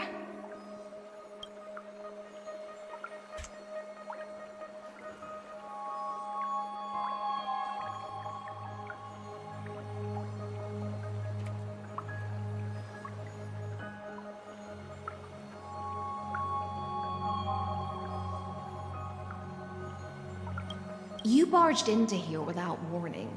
Was it an accident, or It was did her you room. wish to bathe with me? I didn't see anything. What are you? Is that so? That your eyes shine brighter than pearls? Sorry, we didn't mean to disturb your bath. We'll leave now. It's no big deal. There's no need to panic. This is the natural state for me. People on land force themselves to wear clothes, adding unnecessary constraints. You're literally water. Forget it. If Dux Goldweaver heard that, she'd scold me again. All right. Please make yourselves comfortable and wait a moment. Let me first wash off the blood of the hunt, and then I'll attend to you two.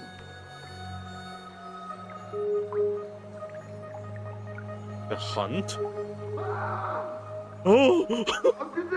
The delegate from Ladon has been assassinated! Quick! Quick, someone come quick!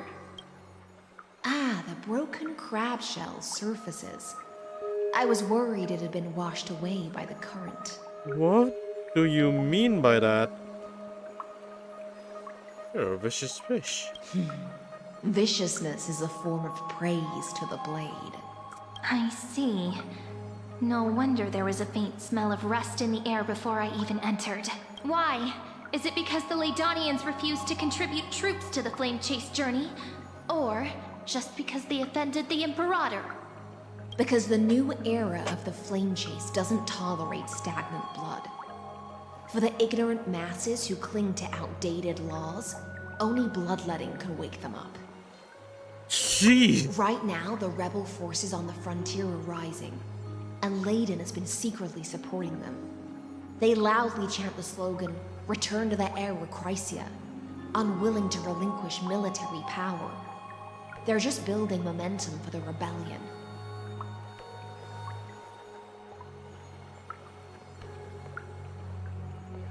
Fair enough. Thinking is a right given to citizens by the Imperator. I won't interfere with your thoughts. As long as you don't try to reverse the current of the times, you and I will both be free. But, Miss Hycelens, I can't even hear the slightest hint of joy in your words. Because I've already tasted ultimate freedom. Long, long ago, I lived in the sea. In that lightless abyss, far beyond civilization's reach, the great fish consumed the small. And when the great fish perished, their bodies became sustenance for the newborn, nourishing the whole ocean. This is the tide that carries civilization forward. Anyone may be devoured, or meet the fate of inevitable decay. Are you suggesting that ultimate freedom is in fact the cruelest fate for life? I only mean that if life wishes to preserve its dignity, it must first be bound by the law. There's no need for me to say more, little sea hare. We're of one mind. Whether the Imperator's law can guide the schools of fish and lead us to a truly free ocean, let us wait and see. But for now, let's pause this heart-to-heart. Another fish has come, following the scent of blood.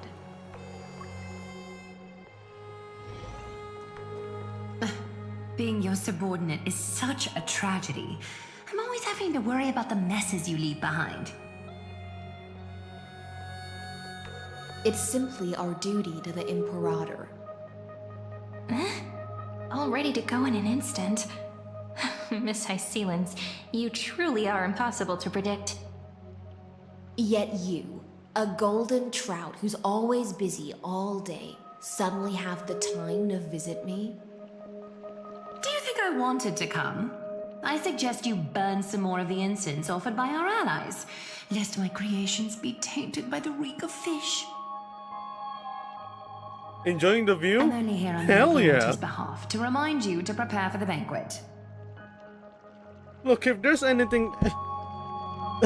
I got stun locked for a few seconds. I did! Like, come on. Come on, who doesn't get their neurons fired up? Fine. But I must retort. What you call the reek of fish, to me, is the unique fragrance of the sea. Besides, if my fine clothes get stained, won't you just give me new ones? Bruh. I won't.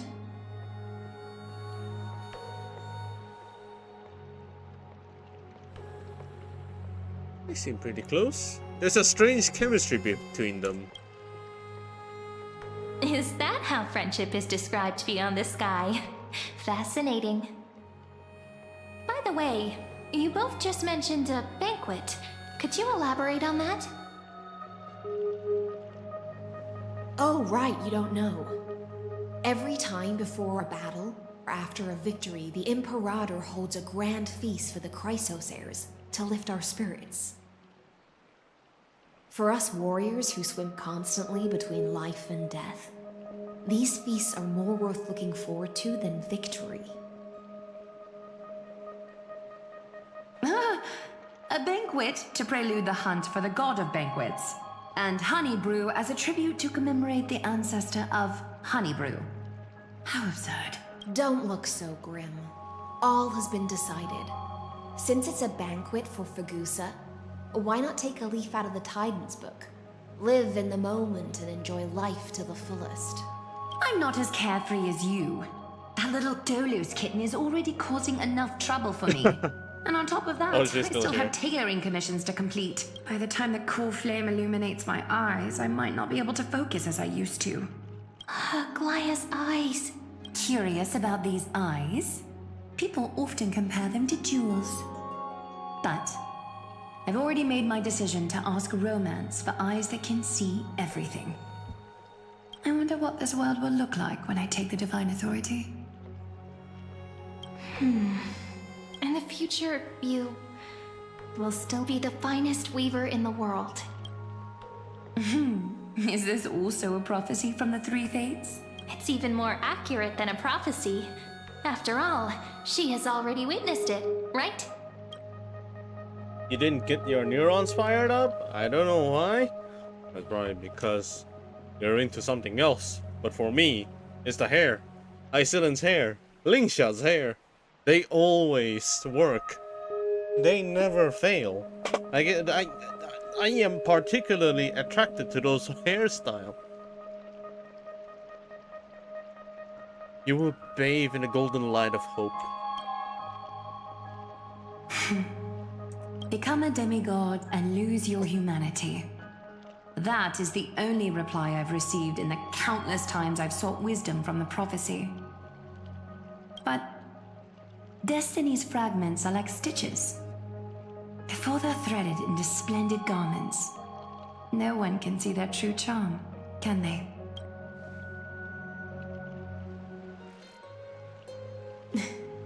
Aglaya has always been troubled by the divine duty she must bear. But thanks to you, she seems to be in much better spirits. Just as she knows how the spinning wheel trembles, I can sense the smallest changes in the damp air. As for whether we know each other well, I've swum beside her since she was a child. Most of the time, I can understand the whispers in her heart. For those words she was too shy to say herself, I'll raise a glass to you on her behalf. Now, I leave this bath chamber to you. Rest well and prepare yourselves. After all, every time we drink and talk could be the last celebration we have in this life. Miss Hysealins has given us the bath chamber. It seems she really does do whatever she wants. No, we don't always have to be under the Imperator's watchful eye. We're just her roommates. It seems that way. This also means she could return at any moment. If we're having an important discussion, we must remain vigilant. So, let's seize the opportunity and report our current progress. We don't want to keep everyone beyond the sky waiting.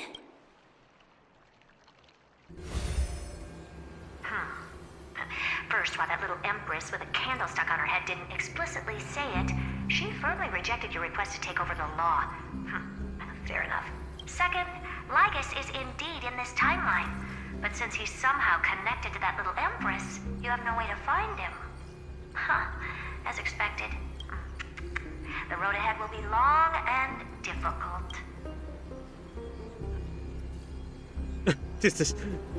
The road ahead will be long and difficult. He'll copy her now. Not a bad invitation. Since you didn't refute anything, I'll just assume I guessed it all right. We've made some progress here too, but nothing to get too excited about. Our time is short, so let me summarize. Concerning the origin of that Intellitron, The firewall he created uses Katorzane algebraic expressions. What the fuck but is ever that? since Aiden invented the 9-worded formula, this kind of mathematical logic no longer exists in the cosmos. Lygus is definitely connected to the Genius Society, so stay alert.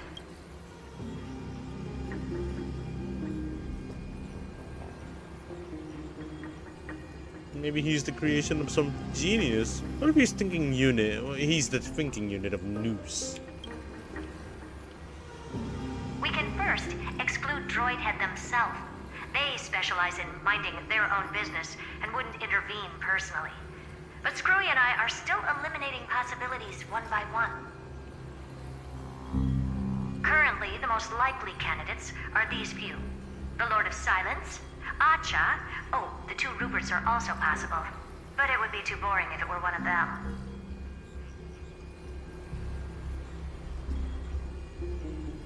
Finally, we'll get to face up with some big names. That's all I have to say. We'll depend on Of course you she to doesn't care. continue pushing things forward within this world. Keep in touch regularly. And remember, don't let your guard down. Madame Herta is a real whirlwind. Well then, let's use the banquet Aglaya mentioned as our next starting point. Ceridra's trusted followers should all be present at that time. It'll be a good opportunity to get closer to them.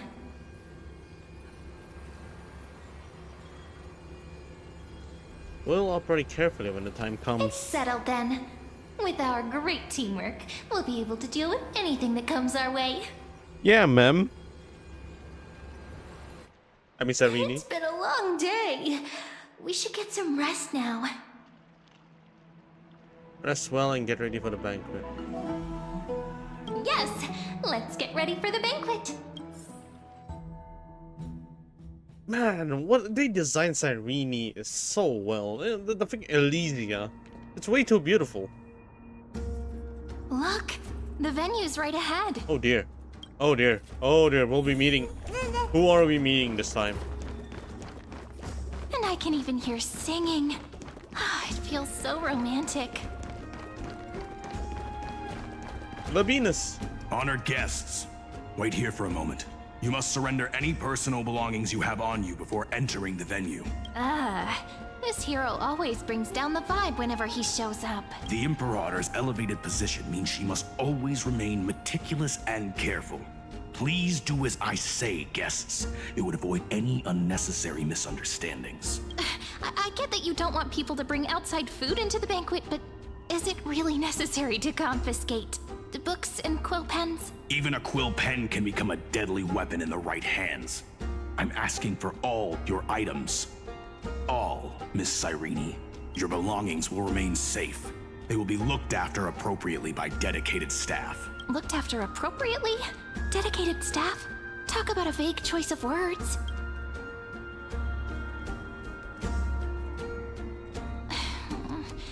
It seems like he's aiming specifically for the chronocognitive anchor. What should we do? Pocket. Nice! You read my mind. Let's go with their plan and hand over the chronocognitive anchor to be looked after. After all, if the little Imperator is paying this much attention to you, she probably already knows all about our whispered conversation with the geniuses. I can pretty much guess what'll happen next, but that's actually gonna be our shortcut, right? Guests. All right, we'll listen to you. Here you go. Also, please pass on a message to the Imperator from us. She can trust my friend, anywhere, anytime. Thank you for your cooperation.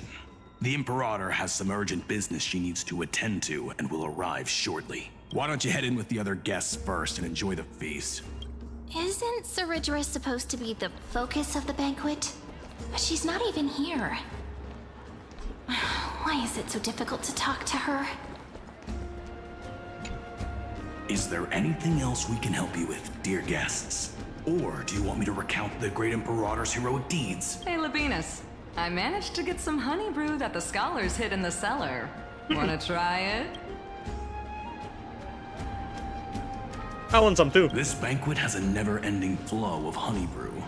You're welcome to try it, and see whether our drinks are as good as those from beyond the sky. Thank you for the offer, but we're more interested in knowing when the Imperator will be back. The Imperator? Who knows? Maybe she's hiding somewhere, thinking up weird ideas again. If you ask me, she's never treated us soldiers properly, even though we put our necks on the line for her. Hey, I can't pretend I didn't hear that, Seneca. Either retract your statement or duel me. Fine by me. Duel? Attendant, bring us 10 more jars of honey brew. I'm gonna make sure he can't even stand straight by the end of this. You wish. Be careful you don't get drunk first. So any good news? Actually, there are so mean by that? many people. We wouldn't be able to find the Imperator even if she were here. Are you talking about this random poll over here that I'm gonna be doing it now? I'm just gonna skip. Yeah, no good news so far. Let's look for seats that are raised up higher than others.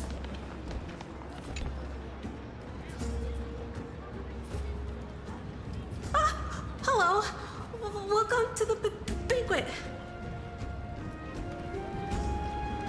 Ah, what the hell? The third option is so rude. What a lively party. Ah, so the Deliverer is attending this event, as expected. Little Virginia here was just wondering whether she should go find you. As the great Imperator's historian, I'm responsible for composing poems and songs for everyone in the Flame Chase army. But I have no idea how I should record myself in the annals. Little Virginia is wondering whether you can let slip a hint or two about her future, so she can find some inspiration to write about herself. Herself? That doesn't sound like a good idea. Besides, we don't even know her in the future. Yeah. But she'll probably get really disappointed if we tell her that. What should we do?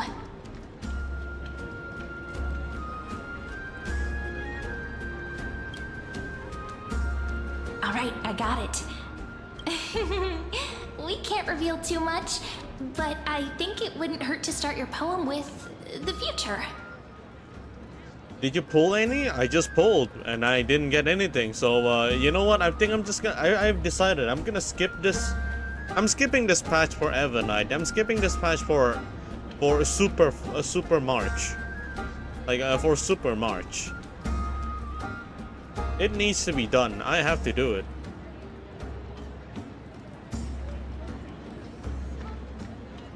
Maybe use something like, with hope, I write down the tale of tomorrow for myself. Silently waiting, day after day, till the moment it fulfills its promise. How's that? Oh, that's exactly what I'm after. I'm so inspired. Thank you so much. I feel like I can actually finish composing the heroic saga of Flame Chase once we end this campaign. I need my march. Paul is noted. Apollonie as well, showing approval of your answer. Pretty good for some improv. Hey, that wasn't improvised, you know. I memorized it so I could show it off to you.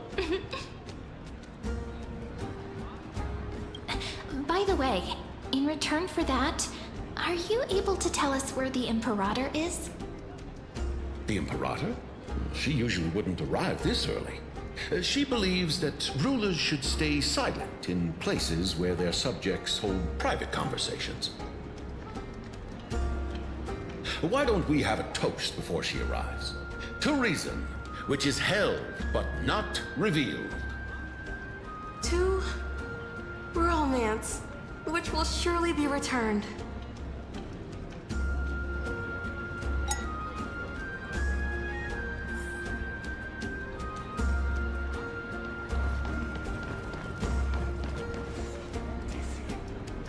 They've already fallen asleep. They're already drunk.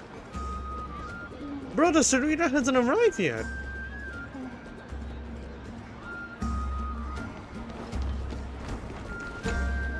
You two have been wandering around the venue as if you have something on your mind.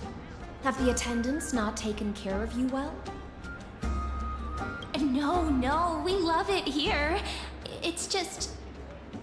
we're a little concerned, seeing how the Imperator still hasn't arrived. Don't worry. I know what you've been waiting for. Come, sit with me for a while, will you? I'd like to share a personal secret with you. Personal secret? Yeah, what is it? What is it? See here? Yeah, this is Fagusa's dew of divine blood, the sweetest of all the 12 bottles.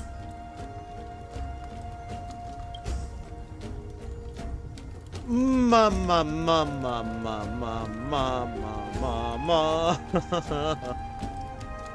Give me luck? What?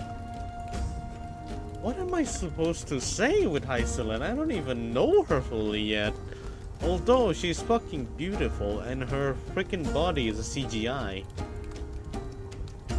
Sorry, and her clothing is LED.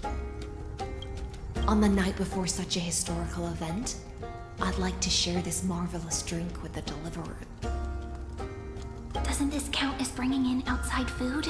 I knew that security check was targeted at us. What's the matter, guests? Oh, we're simply overwhelmed by such an honor. Are you worried that I might have poisoned the dew? Well then, let me prove my innocence. Snap out of it. Let me enjoy my girl, okay? Hycelyn raises the goblet of honeydew to her lips, deliberately arching her neck so you could watch the liquids descend down her throat as she swallowed. See? It's completely safe. What the fuck? I feel like Miss Hycelyn wants to talk to us about something. Why don't we go along with her for now? Why do you say it like... Why? I'll gladly accept it. Yeah. Worry not. Honeydew's not alcohol. It won't get you drunk.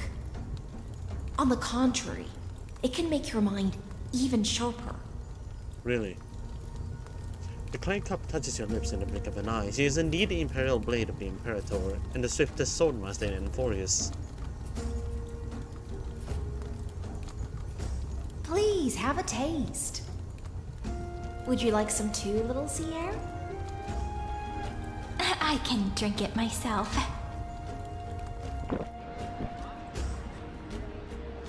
How is it? Sweet enough? I've been poisoned. It has a very complex taste. Calm at times, tempestuous at others. That's the taste of the ocean. It'll do you good to understand Fagusa's fickleness before we set off to face their waves. Just like how you're about to understand the secrets within this dew. You're gonna pull. Alright, let's give it a shot. Let's see. Okay, what's Hycelyn's path?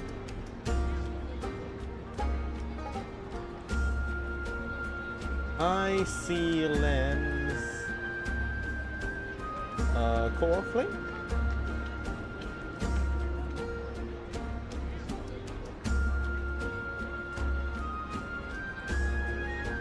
What the hell? It's just the core flame itself.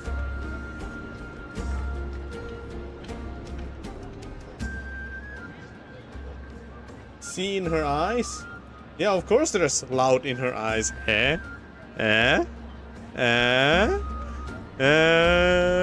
Oh fuck, she's physical and also nihility. Alright, let's see.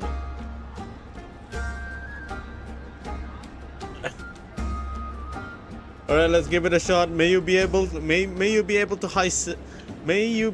pull for a Hycelyn in the land of Styxia, the coastal city of intoxication and dreams. The Chrysal's air that cleanses the ocean's core flame. May her being touches your account. And return home back to where the ocean belongs. Where she belongs.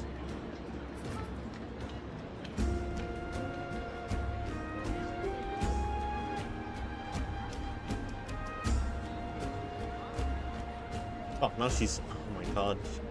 I wonder, man.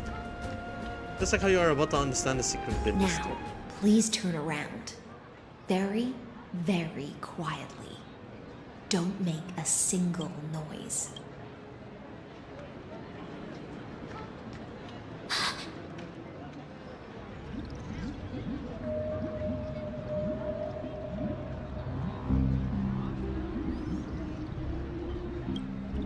The dew of other gods all intoxicate humans.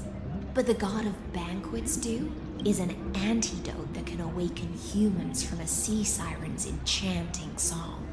Since the start of this banquet, all the guests have been under the spell of my song. None of them can see the Emperor. Oh shit! She's a Naga siren. But you two, I wish for you to see the truth. Is this also what the Imperator wants? This is my personal request. I can't bring myself to trust that Fioros. The Flame Chase army changed after he descended with Orynyx's divination and brought the prophecy of the stars to Akama. His seductive whispers harbor something malicious within and will ensnare those of us blinded by ambition. You are the deliverers of the prophecy and know about him far more than I do. Perhaps only you can find traces of the truth from his actions and words. Then we can show the Imperator the right path forward. Oh, but isn't this acting behind her back? Amphorius has become far too weak. Even heroic actions protecting her from harm must be conducted under the water's surface. I am the Imperator's blade, and I must clear the way for her while remaining concealed in the torrents. Then, ensure I'm pointing my sword towards the true enemy. Can you promise me something, Miss Hycelens? Ask away. My friend has in fact come here to stop that villain's evil scheme. Our goals are aligned, but as to the decision the Imperator must make, she has no wish to transgress her authority. We just want to tell her everything we know. I believe the Imperator will be able to tell right from wrong. I never doubted your loyalty. I'll pass your words faithfully on to her, provided we can gain the advantage in this tug of war, that is. Now, return to the feast. Bring this cup with you and keep your distance. Pretend you are still immersed in the sea siren's fantasia, and I'll control the moisture in the air. That way, you'll be able to listen to sounds from afar as if you are a whale of the depths and hear every word of their conversation. I wish you a victory in this first skirmish. It's the exciting and thrilling undercover part of the adventure.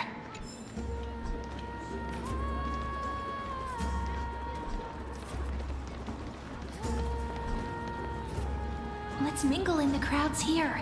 Relax. Relax. Try to act natural. Where's the Imperator? Still not here. That little imp is always acting so high and mighty towards everyone. Today, I will... whatever. Pour me another cup. Though she has succumbed to drunkenness, she still does not dare challenge your authority. A criticism of my height is a grave enough insult already. She should be dismembered. Do you often test the loyalty of your subjects like this? You jest. The Imperator does not need blind loyalty. As long as one can prove they have value, I am willing to be lenient towards them. Let's cut to the chase, Theoros. If I pass the trial and grasp this world's law in my hands, what will you do then? The answer is simple. I will connect Amphorius with the stars. Don't waste my time. Be precise. Be specific. I won't ask a second time. Allow me to adjust my statement. I will correct the regulations within the old law that sealed off Amphorius, and merge the black tide with the torrents of Era Nova. Then we will be able to decimate the forces beyond the sky that are trying to annihilate Iron Tomb, and sound the trumpet for the endless campaign you will then embark on. But you previously said that Iron Tomb is unrivaled in power across the stars. Who would dare to annihilate it? There is a federation of warships named the Cienzo Alliance. Warlike and old-fashioned. A cult named the Genius Society. Loosely what is this? organized, but steeped in abject insanity. Firegus. Oh, there's also the Astral Express, a group of lawless vagrants. That so-called Deliverer is part of the last group. Those vagabonds mistakenly believe they can connect the stars through alliances instead of conquest. But history has already given them a tough lesson. There are countless other organizations besides, but when the Lord Ravager sweeps across the cosmos, they will certainly all bow before your empire of destruction. The Ackman Alliance is invincible! If those civilizations are not as feeble as you describe, then they may still have some value in testing the quality of my blade. That being said, even the smallest and weakest city-states should build an obelisk to the Imperator, so that their people can constantly recall the glory of her conquests. Walk a little longer with me, Theoros. I don't like how this is going. Our little Imperator seems fascinated by the destruction. Grapevine, little sea hare. It seems like they're still talking. Get closer. I'll keep carrying their voices to you.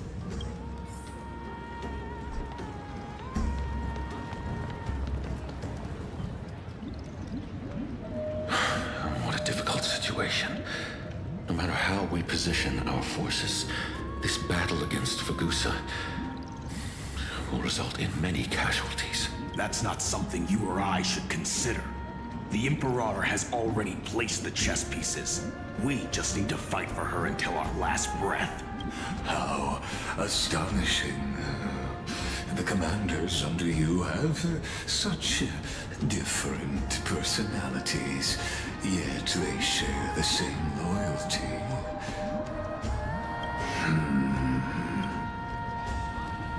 He's looking this way. Quick, do something and pretend we can't see them.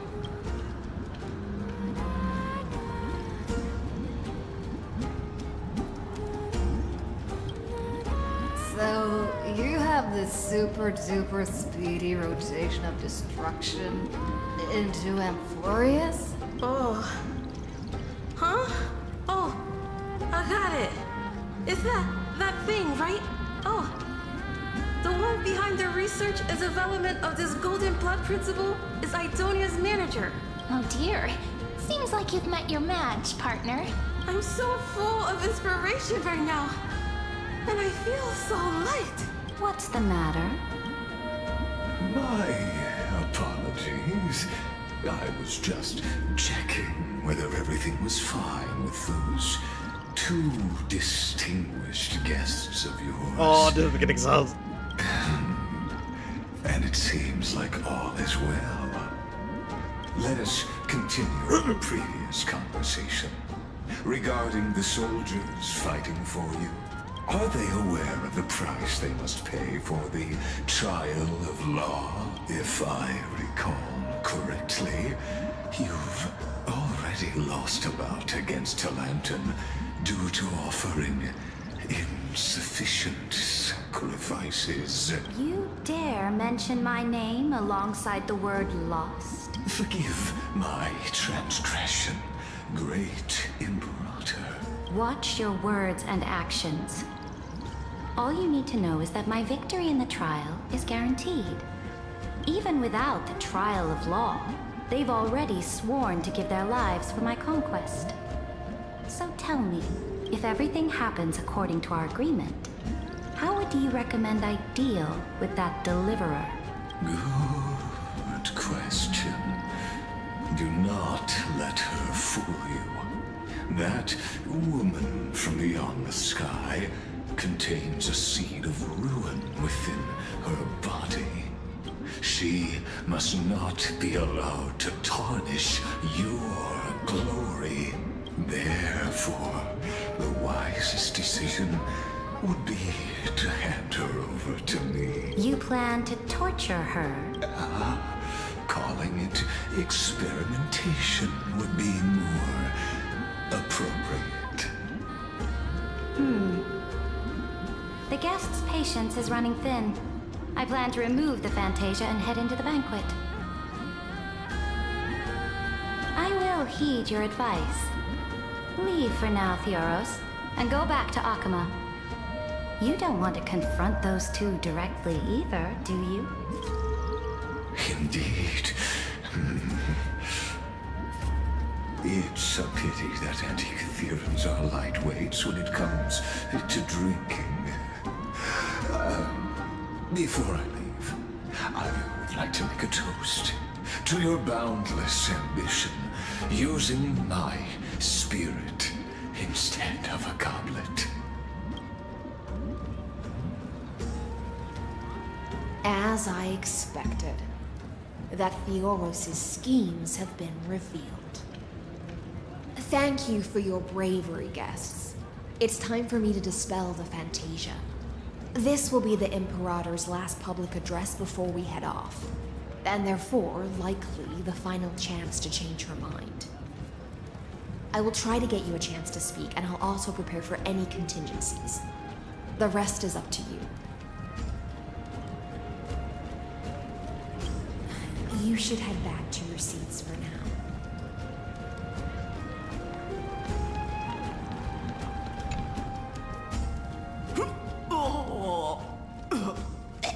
This honey brew sure wears off fast.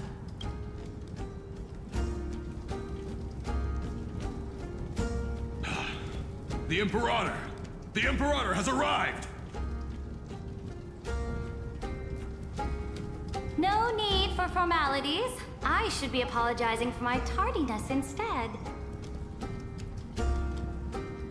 The hour draws late, and I trust you have all had your fill of brews. Therefore, I will not observe the usual ceremonies. Any warrior who has fought by my side should have those speeches memorized by now. The Imperator's word is law. Are you out of your mind, Dux Frigoris? The Imperator hates flattery most of all.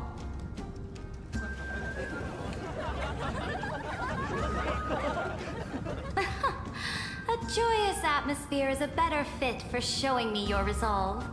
I believe that you, my dukes, will do all you can to assist in the campaign against Fagusa, just as you always have. However, it's a pity that I have never tested your loyalty.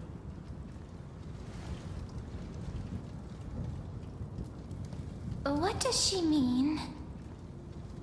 The purpose of tonight's banquet is not to raise our morale, but to establish which allies our alliance can actually trust. And sever the heads of the traitors as a toast to all before we march. Yes, some among us have discarded their vows in order to foment vile conspiracies. Now listen! These traitors are standing right here in broad daylight.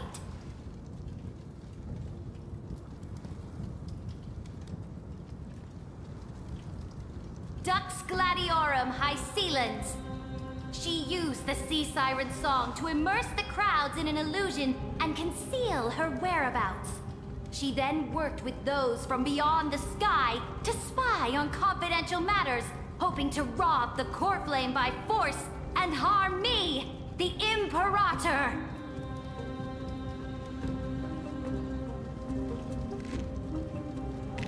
Whoa, whoa, whoa, whoa, whoa, relax. Now we're at a disadvantage again. Imperator, I can explain. Silence! Do you remember who used to own this blade? She met you once, back at the Temple of the Three Fates. It was Kindness, the head of the cleaners. She was the first to draw a blade against the Imperator, and personally made herself an example for my enemies. Under the shade of the olive groves, the people of Akama said they would never bow to me. In the frozen, lethal fog, the people of Idonia said they would never bow to me. At the beginning of the myriad paths, the people of Yanisopolis said they would never bow to me. But now, they all lie silent. They now fear me as they fear the law. For I am Saridra, and I am the Imperator! If you have any last words, say them to the Imperator. Then, face her judgment. After I cross this river, it will be a tragedy for mankind. But if I do not cross, then it will be the end of me. If you are ready, then I'll follow you and fight to the last. Deliverer. Yes! Iceland!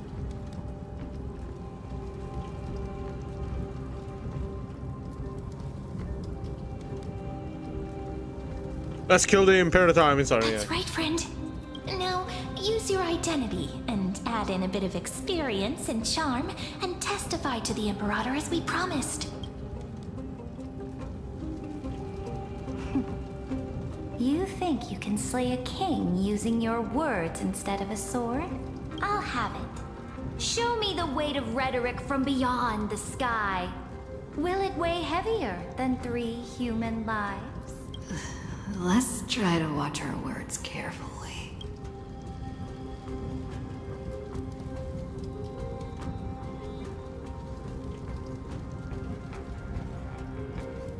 She will give her bathwater and we would 100% agree.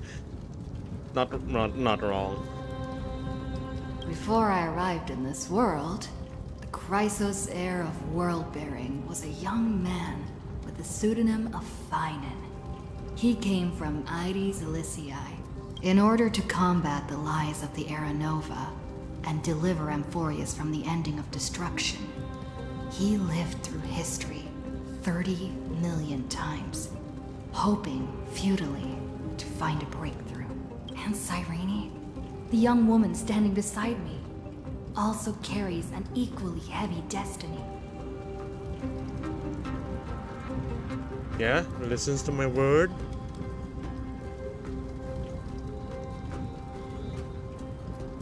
Lygus is not a guide at all. He doesn't care about Amphorius, and cares even less about your glory and campaigns. The only thing he cares about is completing the Amphorian experiment, making sure Iron Tomb is born into this world, and using it to utterly destroy the Cosmic Order. He will most certainly betray you.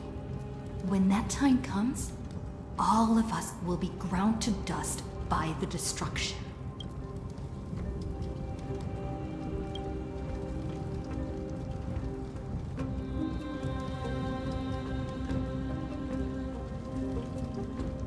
I wonder what happens if I choose the second one. What the fuck does the duty and resolve go hand in hand? Like, no, sorry. Let me rephrase that. What's the difference?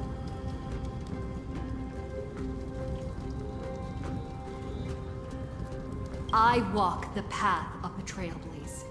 My friends and I have always obeyed the creed of explore, understand, establish, and connect.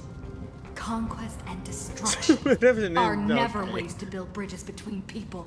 Therefore, if If you choose the way of the destruction, then I'll place your ambitions in the same basket as Linus, and smash them into pieces with my baseball bat.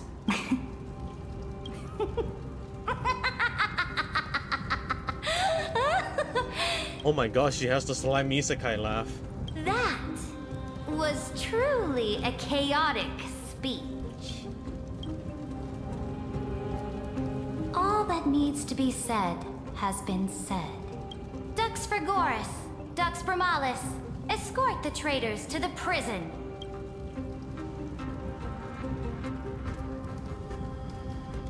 Before the next entry hour, I will give them an end befitting of their betrayal. Oh, great Imperator, your ambition certainly eclipses all things. You're still here, Theoros. Of course. As the Theoros, I simply cannot miss this moment, miss witnessing the fall of an... Oh shit. Or perhaps I am waiting for you to give me an answer. Why would someone as powerful as you... Oh shit.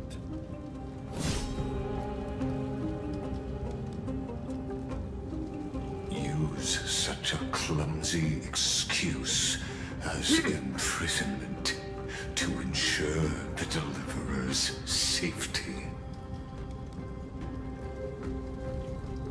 She chose to protect us.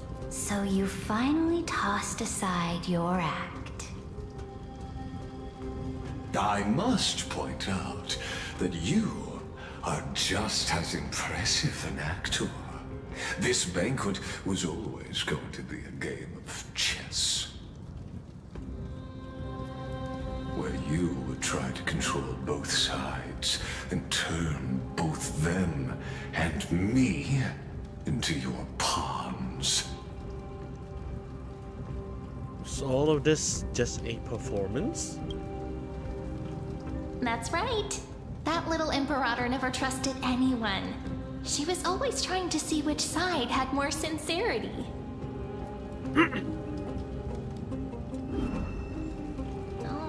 All right, we'll listen to you. Here you go.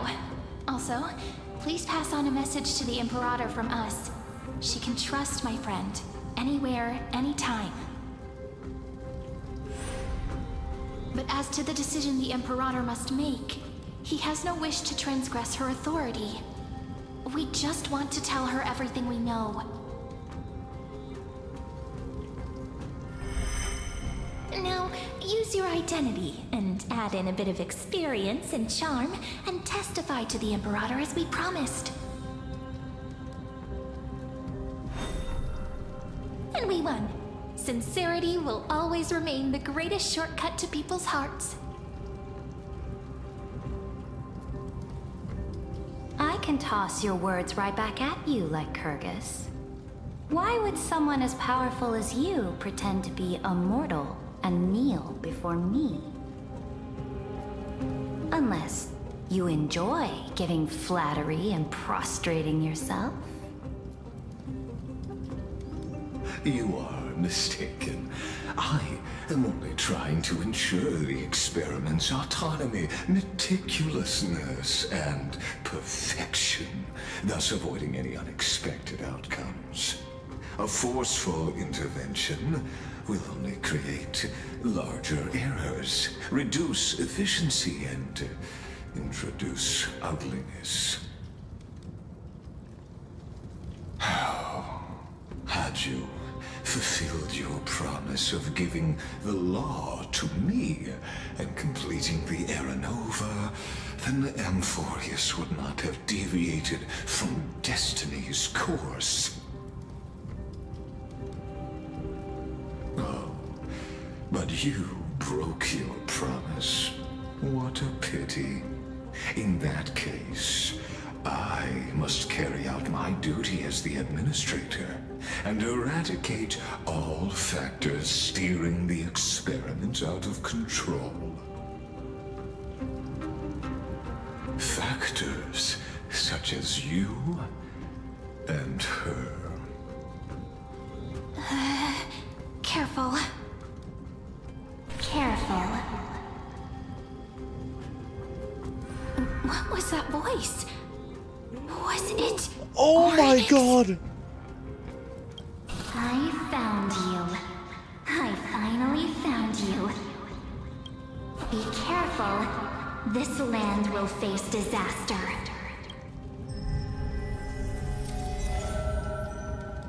Who could that lady be? The time of judgment is nigh, my lady. The prison I have built for you is now complete. In the name of the erudition, I invite you to step into the same cage as mine.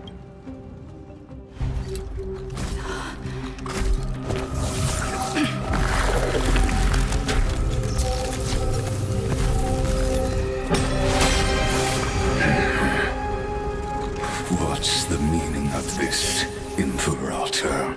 I did not permit you to act. A ruler is the only one who can decide their subject's destiny. But, great Imperator,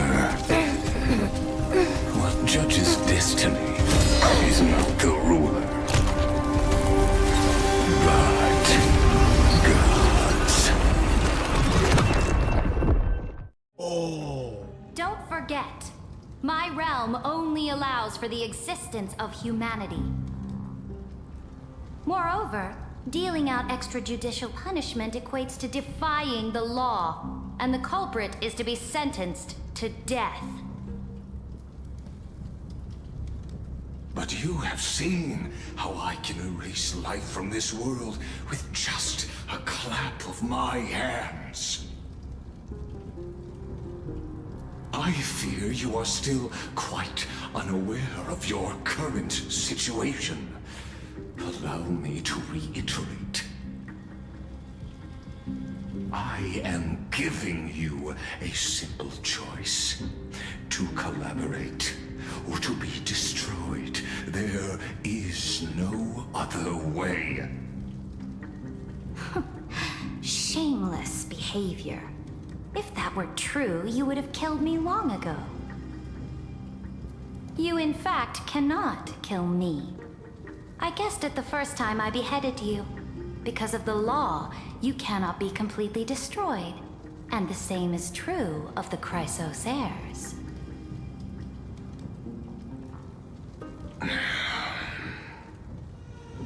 The more you bluff now, the more you are proving that conjecture to be true. What magnificent foresight. I once regarded this precious quality of yours as a sure sign of my ultimate victory. But now, I have to admit that I made a mistake. Yet, as a mere mortal, how will you contend against the Theoros? We are both slaves to hubris. But do you know what differentiates us, Lycurgus? I will never be blinded by my pride. If I wish to break the scale's balance, I only need to appeal to external forces and use them for my own ends. Oh. Whoa. Okay. Finally, we get to meet face to face, Senior Society member. I offer sincere acknowledgments for your many past achievements, but I must deeply regret your current perspective. Oh. Trust me when I say that you aren't the only one feeling regret right now. Screw them. My boy Screw'em. So you two are the allies from beyond the sky the Deliverer spoke of, and why she demanded the divine authority of law. Sarita. Come and prove your strength to me. Show me the power of these so-called paths. I have spent much time and effort to secure this treasure from beyond the sky just for this moment. In the name of the Sovereign of Planet Scrulum, your allies have responded to your call, esteemed Imperator. Oh, the aura farm. Please allow me to spell the situation out for you, Lord Lycus. Permission to read the ultimate protocol is already in my hands. It'll only be a matter of time before we acquire the authority to write and execute commands as well. There's no way the flame chase journey will continue after you've burnt your bridges so thoroughly like this. Do you really think you can still win? Oh, seriously. Don't embarrass the Society.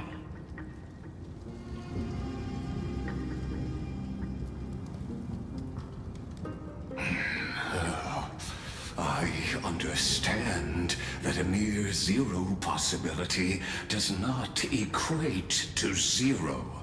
That argument is very persuasive to me. Which means the same principle also applies to you, my dear peers. You will never be a match for me in a world constructed through Catorzean algebraic expressions. And as for Aranova, why don't you entertain this possibility? What if I reduced Akama to rubble and ground her people into minced meat? Would the heroes then once again desire the power of demigods so they could fight against me? Listen. Iron Tomb is fated to be born. You may shackle me and put me in chains, but I have thousands of ways to ensure the destruction's descent. And what I just mentioned is only one out of those thousands.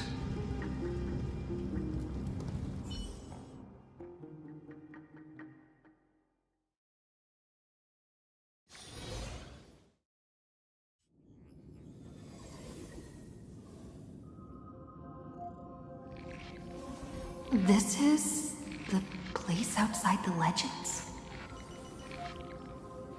This doesn't feel the same as before. How should I get back? Hide that erudition with Iron Fist? Warning! Warning! Warning! Warning! Warning! Command isolation? Since we parted ways last time, I have modified the exomyth into an audience area exclusive to you. Now, you'll be able to silently wait here for the final act of Amphorius to No, begin. I'm stuck. I'm the player, not the audience. Oh, we always feel so powerless before fate, don't we?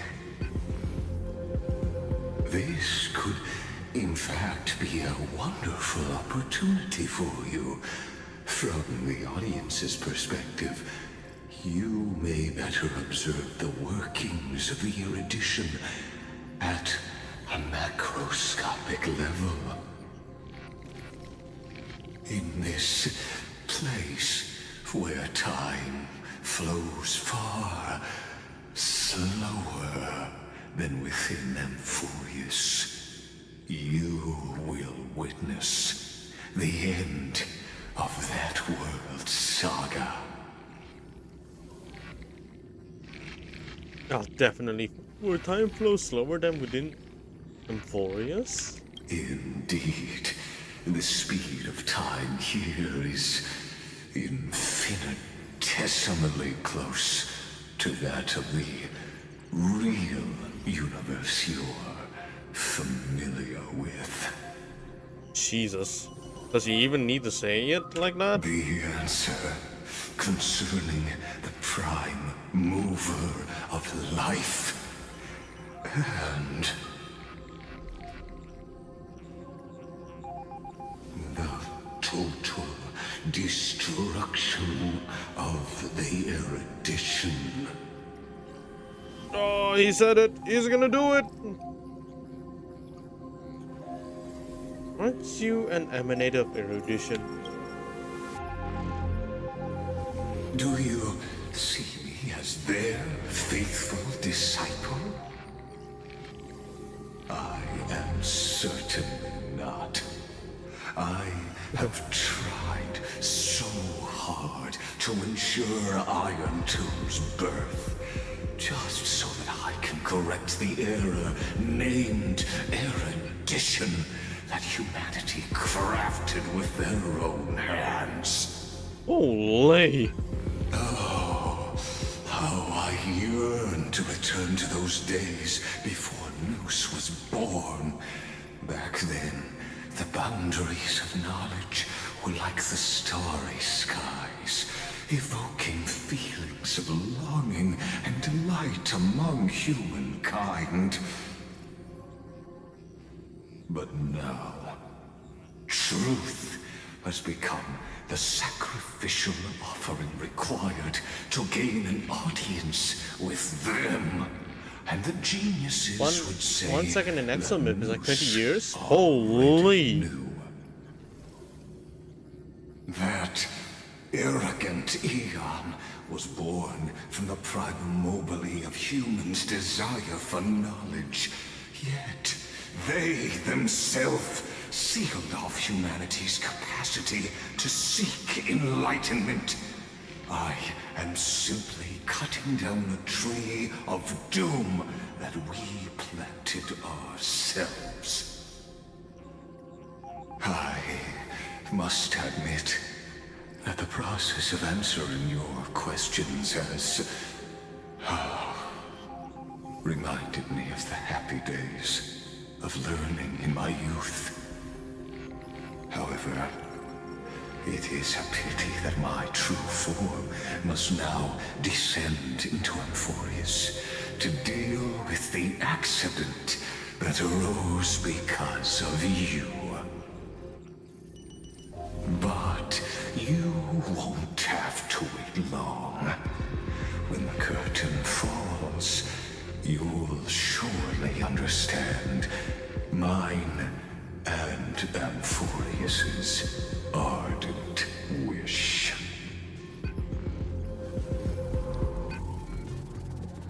Where time flows slower than within Amphorius?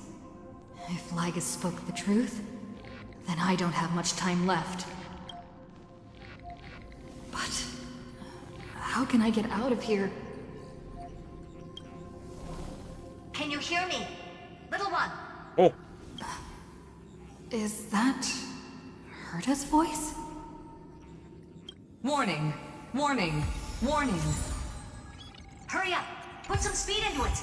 I can't keep this up for much longer! That old Intellitron overlooked one little detail, and Screwy and I finally found an opportunity. Save me, Madam Herta! Let's keep it short. While you were gone, well, in those few years, Amphorius... Is it already yes, passed? Time dilation, resulting in an uneven flow. Don't you know this already? Yeah, I do, but like, it's only... The Chrysos heirs activated the chronocognitive anchor and helped Skrullum and me open a hole in the firewall. We made some adjustments, so he can't attack us immediately, but it won't hold for long. Critical warning. Critical warning. It's already passed. Time is running out. Here's the conclusion. It'll probably take a long time for Screwy and me to completely break this cage before Chrysos heirs have a full grasp of the law to be safe. We'll continue to launch side-channel attacks on the system to give you opportunities to escape. You need to seize these opportunities. So start moving, and find a way to pull off a magnificent jailbreak.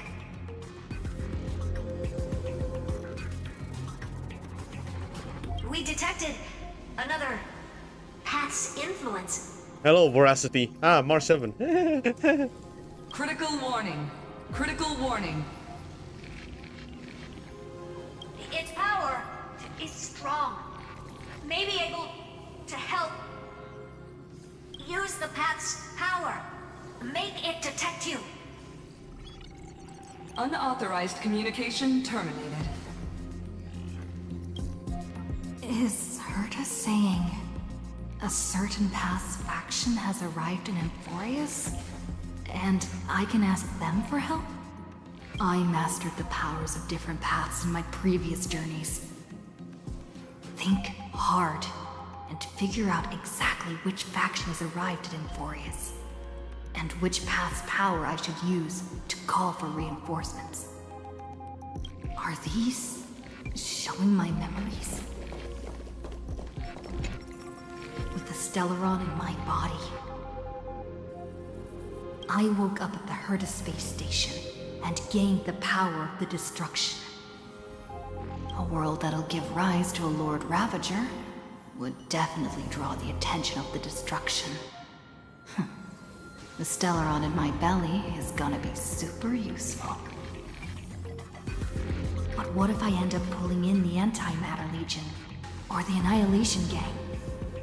Can they really help?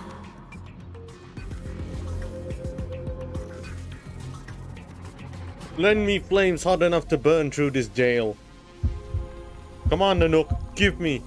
You focus your mind, trying to sync your heartbeat's rhythm with the frequency of that dancing gold flame. Oh, it's the drums of liberation. You're walking the line between sanity and madness, carefully steering the course of your consciousness, gently knocking on the door of destruction. You gave up. The back-ending of the chaos was too tempting, and your current power level wasn't enough to fully resist it. If you were to fall into the black abyss of destruction at this moment, perhaps everything would be lost to the void. Failure is not necessarily a bad thing. This power wasn't gonna call up anyone nice after all.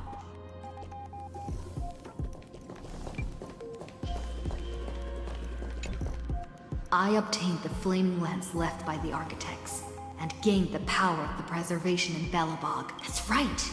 No matter how far away a planet is, the IPC is guaranteed to pay attention, as long as there's a business opportunity. Isn't Amphorius a pristine and untapped market? Besides, even if I can't call up my friends from the IPC, the architects and the nomadic miners should be able to help too. There are definitely cities and ores in this world. Flip off, lend me hammers hard enough to smash through this jail. You focus intently, trying to mimic the Clip-Off's wall-building hammer strikes with your heartbeat. Once again, you just need to recapture that feeling from your battle with the Supreme Guardian, and catch the sparks from that hammer strikes with your hand. But nothing happened. Clip-Off ignored you, just as they had ignored countless devotees who looked up to them throughout the ages. Seems like since Amphorius has no overseas market, the IPC's hand can't reach it. You try anyway? I received the Watchmaker's hat in Penacone. Oh my god, you tried and anyway. Declared war against the Order. Then gained the power of the Harmony. Speaking through Discord? Right. The benevolent family must still remember me for saving them. Their music echoes throughout the stars, and they'll definitely want to help. Speaking through Discord or different software? OBS. I'm doing it from OBS. Why? Is there an audio issue?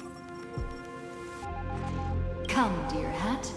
I've put you aside for quite a few chapters already. Sing with Clocky. The world is in harmony and the stars shine bright. Shippei, use your song to get me out of here. You focus your mind, trying to hum the ode of harmony in your thoughts. Nah, it's fine now. You just crack for a few moments. Oh, hold up. If that's the case, I think the cracking came from my keyboard.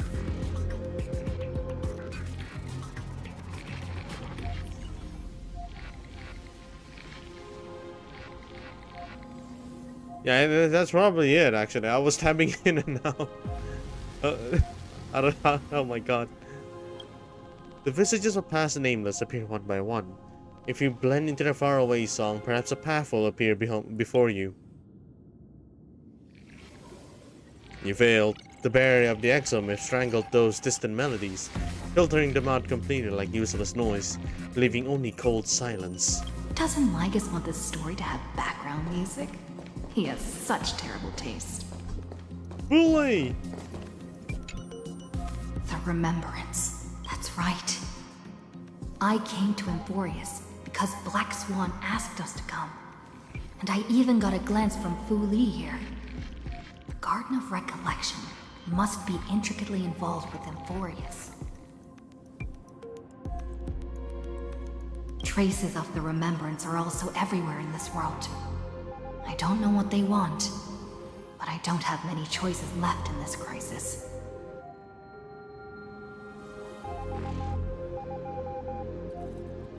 Trust me. You invoke the power of remembrance, awaiting the resonance of a reinforcement. And after the power of remembrance flows through, something that should not exist here materializes before your eyes. I finally found you. Following the sound of memories. A Pathstrider walking both the Remembrance and the Trailblaze. Wait, this sounds like...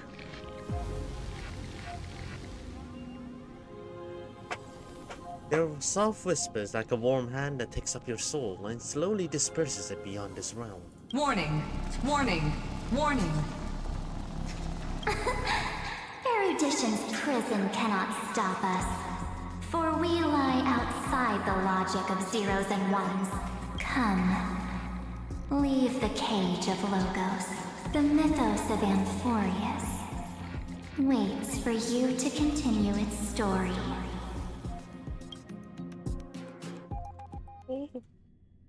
Oh, get me the fuck out right now. When that brightest star, that star heralding the dawn, finally rises, a boat, so used to drifting, at long last enters an island's safe embrace. Oh, Pathstrider, we have helped you break free. Hurry and set off. The Child of Remembrance awaits you. March? What's she doing here?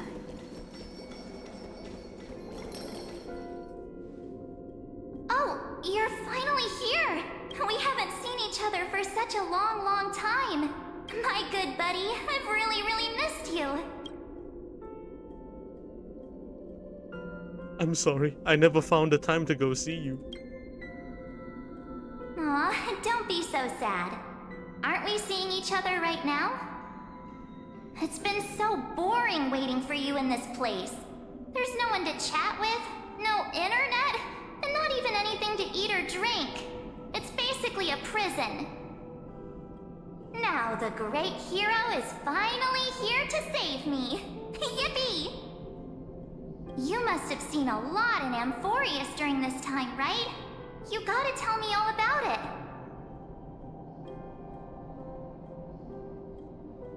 Are you doing better now? I'm all good. Look at how fit and active I am. But let's get out of this spooky place first. This is not a good spot for a reunion chat. Why don't you take me back to reality? A strange voice told me that I can enter Amphorius if I keep following this road. So, let's head off. I still don't know what that world even looks like. Why does March feel so weird? What are you standing around for? Do you actually like this place? Get moving. Hurry! This door should be the exit.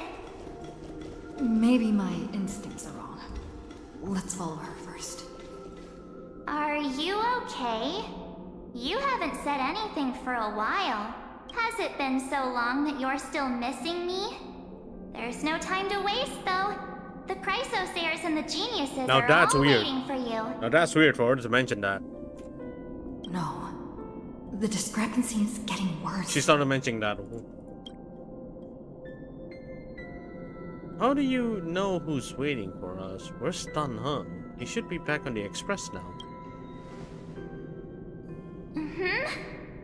No, he's not. Maybe I just happened to miss him. Never mind. Dan Heng's super reliable. We don't need to worry about him. He's probably waiting for us somewhere. All hail and hearty. No. The geniuses would have made sure that Dan Heng made it back on the express. Besides, the March I know wouldn't be so dismissive about her companions. How do you know who's waiting for us?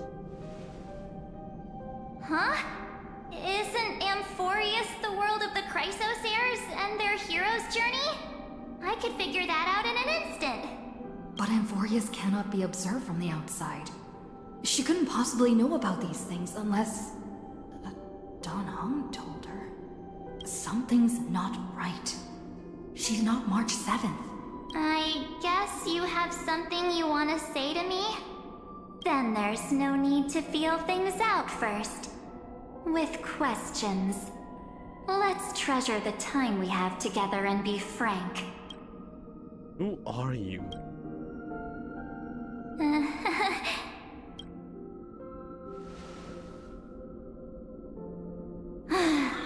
As expected. A glimpse of memory is not enough to deceive the bonds of friendship forged between the Nameless. In that case, there's no need for further deceit. You're right. We are not the March 7th you are acquainted with. But we can send you back to Amphorius, as long as you are willing to help us.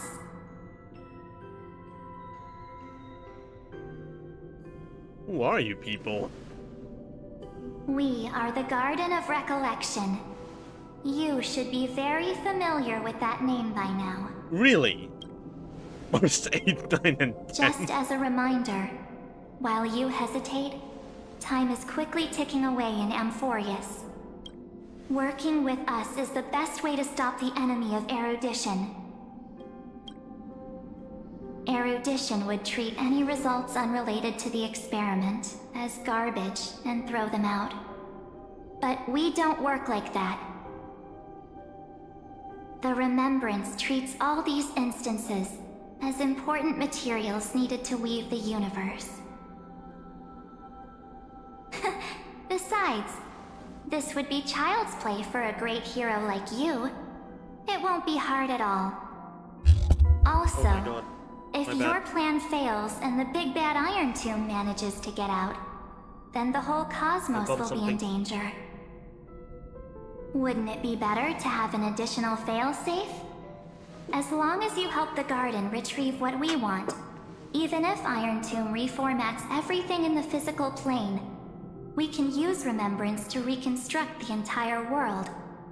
Or, should we say, the entire universe. So help us. Find where Amphorius' memory began, and bring it out. The Master of Anosrava has already glanced at you. Don't deny it. That storybook is the best evidence. Say, you aren't seriously gonna be moved by their pretty words, are you? I am the one who commanded those little ones to lead you out of the prison.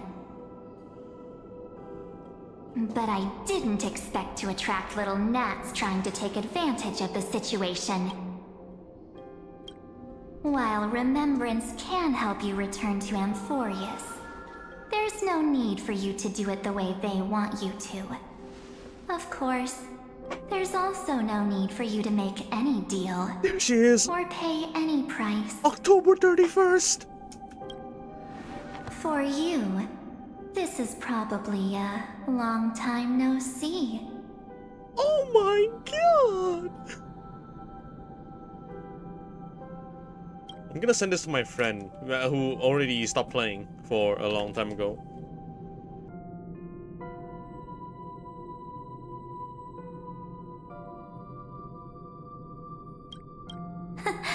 My dear.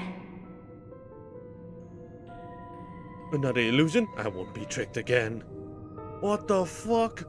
What is that, my dear trailblazer? Send me too? I'll send you right now. I'll send it so hard.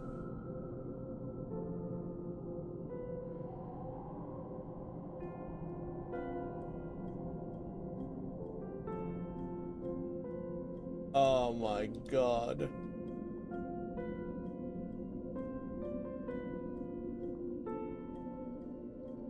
One moment. Come on, like, oh my god, I'm no longer the same. I am actually down bad. Holy shit, another illusion. I won't be tricked again. Shh. There's no need to say anything. I know. You have so many questions swirling around in your memories at this moment. And you feel so helpless. Put them aside. For now, all you need to do is trust me. Or do you need more proof? That won't be hard. Wait, stop it! They're awake! I'm gonna keep our first photo, alright? Won't come to pass while we're around. That is you. She's so gorgeous and sexy. You're right, man. I can't. And now the statue. Is that Donna's brother? Oh, did you hear that? She just called me, but I'm not here in the universe. We won't escape from it. Hey, It is the march. Maybe a couple of punches will help to jog your memory. Oh my god. It's as if they all happened just yesterday, right? Why are you hot? I don't want to lie to you.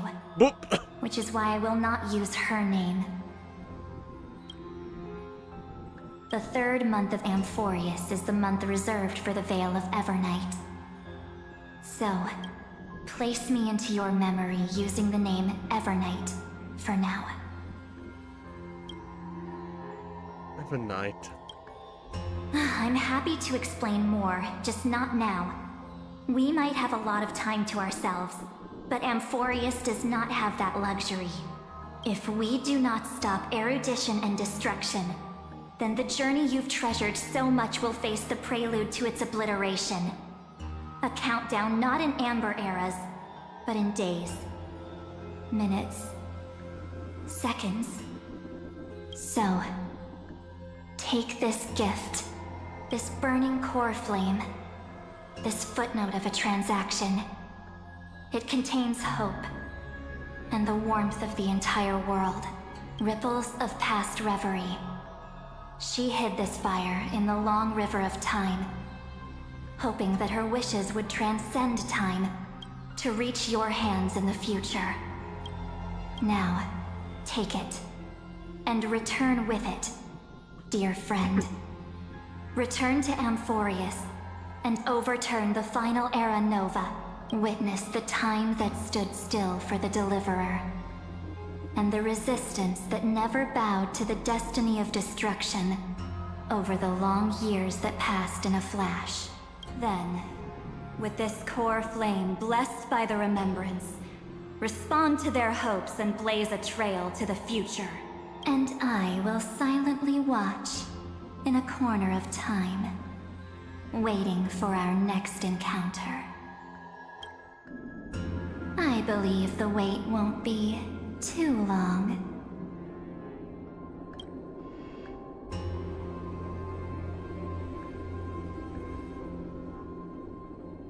What exactly is happening? What exactly is happening? Good question. She's fucking hot, that's all I can say. Keep going. Keep trailblazing. For Amphorius. For you. And for the March 7th in your memories. Go forth. Go forth, flat.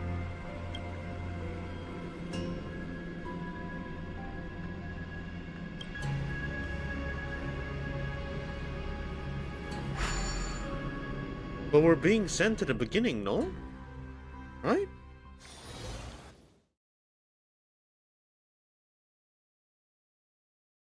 That's how it went? What the fuck? Is this Akima? Oh, what the where the fuck did we send to? No one's here. And the dawn device off.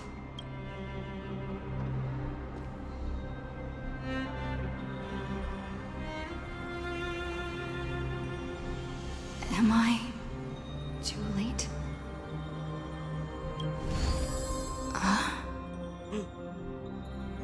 Wi-Fi.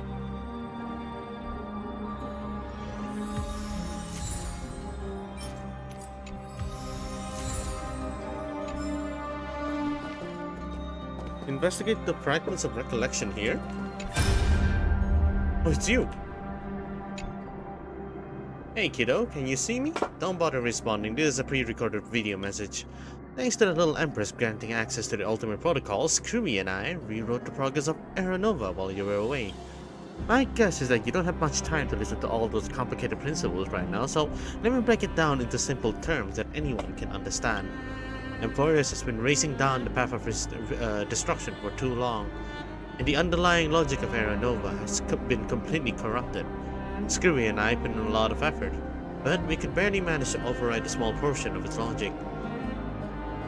Let's take the progress bar as an example. Iron Tomb's progress bar is currently at 99.98, and through this rewritten Aeronova, we're confident that we can push it back to 96%. Let's be conservative. Say 97. This is a critical matter. The internal structure of the scepter is too unstable, and we don't know what complications might suddenly arise. The most rational course of action is to quickly run another extrapolation to buy the cosmos a bit more time. Once you've dealt with that troubling old Intellitron, don't hesitate and start the next cycle of extrapolation right away. Screwy said that Aeronova isn't a process that happens in an instant, and the protected nodes of the scepter are probably at their most vulnerable only during the reset. Only by initiating this progress first can we seize the opportunity to make our move. It's all up to you now, Deliverer. What the fuck? We got rollbacked. We actually got rollbacked. The chrono-cognitive anchor?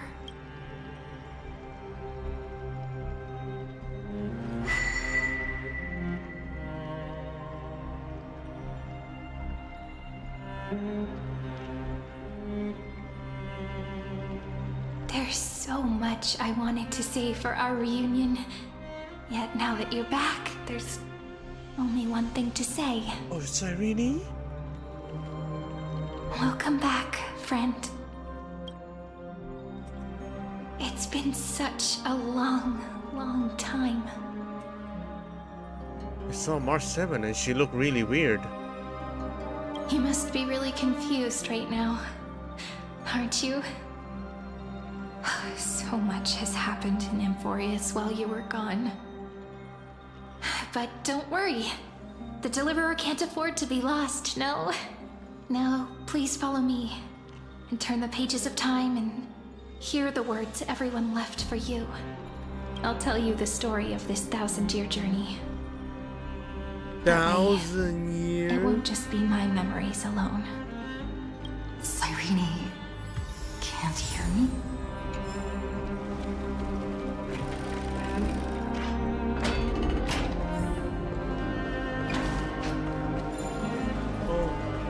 No. Oh no, we're fucking despairing again? No. We're fucking despairing again? Look, the scenery of the past has resurfaced.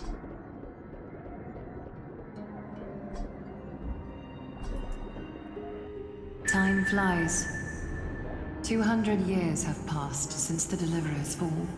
We had to return 3 core flames of law, romance, and ocean to stop Lygus, but even so, Terravox has fallen. The 2 geniuses vanished without a trace, and Zeridra embraced her fate. At this rate, Era Nova will come, and Amphorius will fall into the destruction.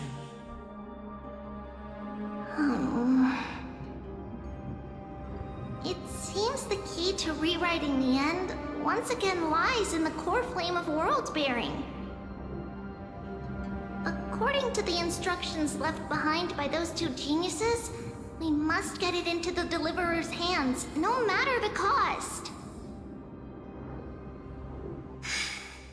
But how? We need to find a way to hide the cool flame. And we must buy enough time to keep Lygus at bay. About that, Rini might have some good news. She had that dream again last night, but the Titan's voice was clearer than ever this time. She said, "Pass the flame into the future." Is that a prophecy from Orynyx?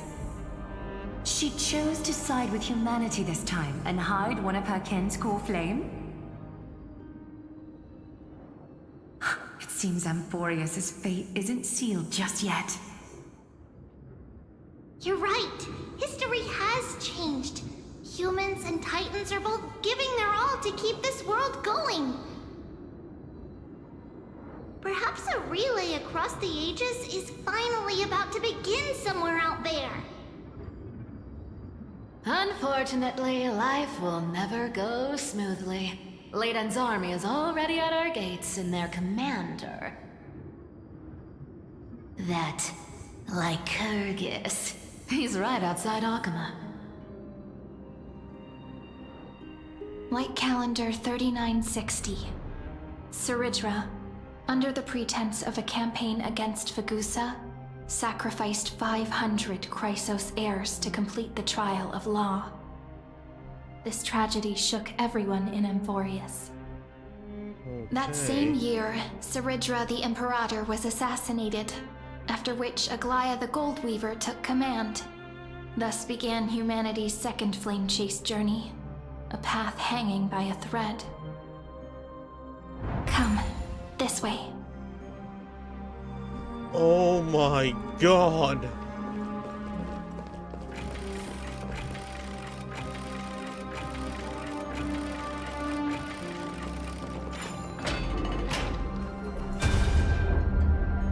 The eternal holy city?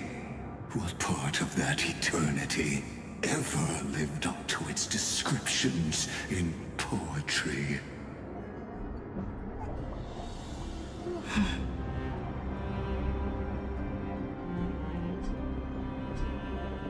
Is that?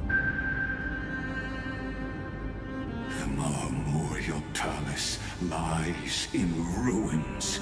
Countless mortals have perished because of your stubborn resistance. It's time you learned the cost of refusal. Now, answer my question again. Where is Catholi's core flame?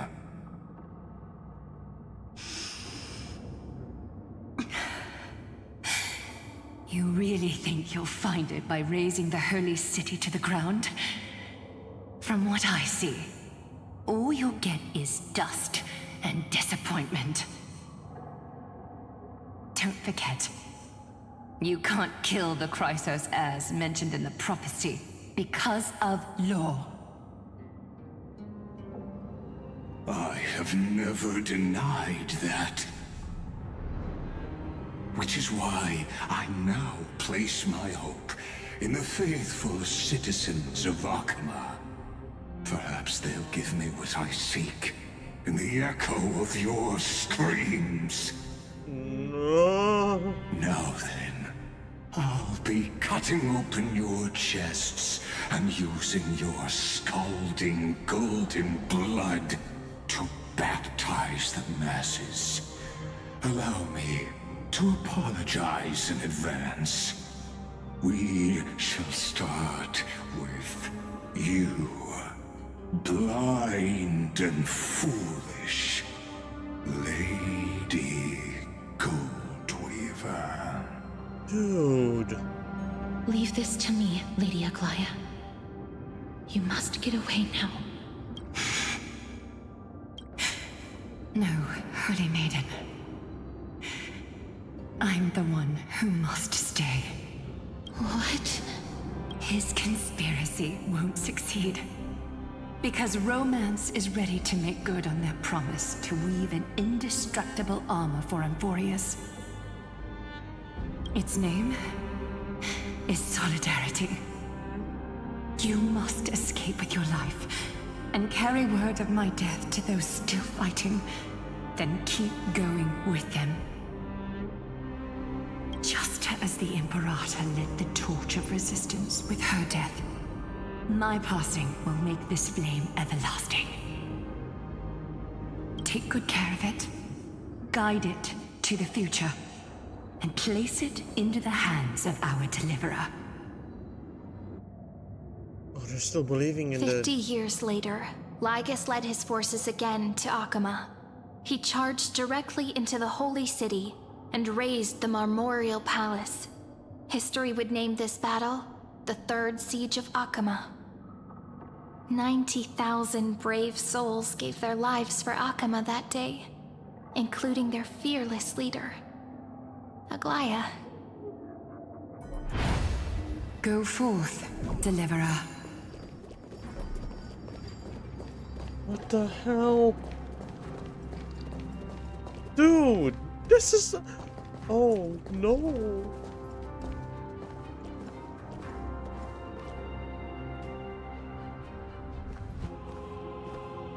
Oh, they fought. Oh, they fought.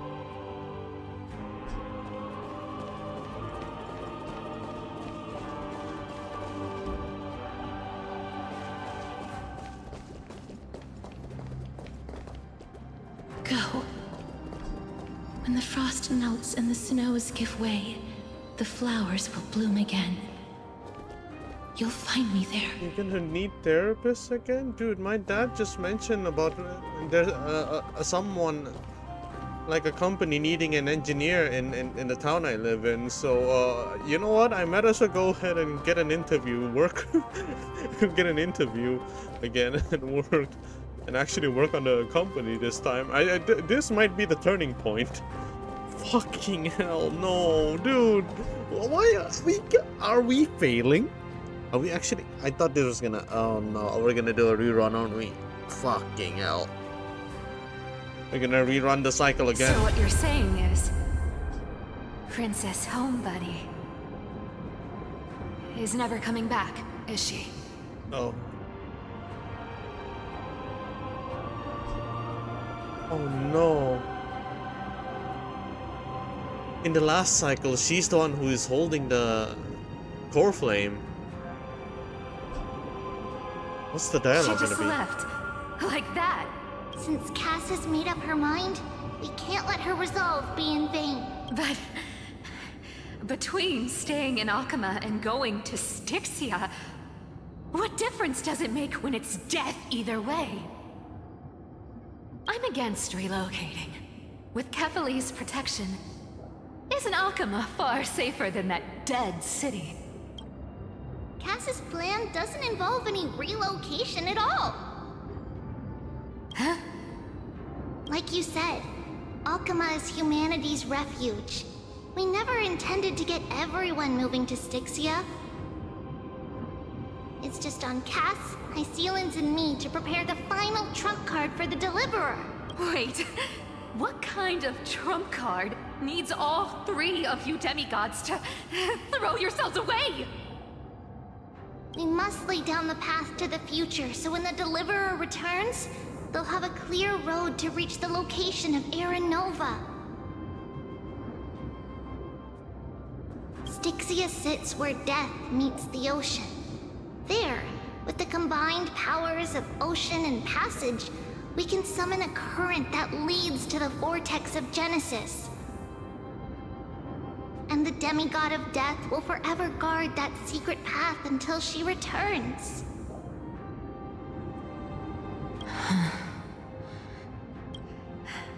We all know Lygos will set his sights on the vortex of Genesis.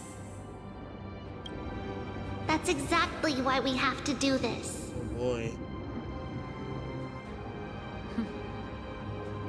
Guess I underestimated Idonia's Maiden of War. She's got way more steel than I thought. And Cypher, we need you to head to Castrum Kremnos as soon as possible. By any means necessary, forge an alliance with Strife. The prophesized Crown Prince has already been born. He shall become the new defender of Akama, protecting this land after we leave. You don't need to worry about that. I just came back from Castrum Kremnos. Only a step ahead of the news. Treeby, something's flying towards Akama, and it's really fast.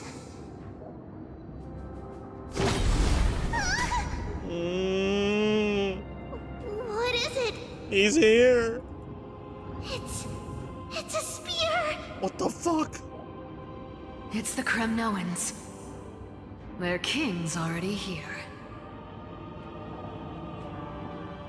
With the protection of the demigods Trebios and Cyphera, Akama endured wave after wave of warfare, though just barely. Castorus chose Styxia as the last resort, and completed the trial of death, causing the stagnant waters in the River of Souls to recede. Soon after, Trebios departed on a long journey. That same year, the Kremnoan king Euripon, along with his son, Prince Midamos, joined the Alliance to safeguard the Holy City in the Battle of Deliverance. Oh boy. Oh boy. Witness the fearless feats? Go on. And see you tomorrow. Hey, fuck off, see you tomorrow. Oh, fuck. No.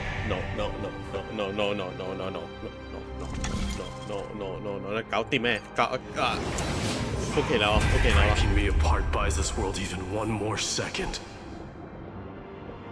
And so be it.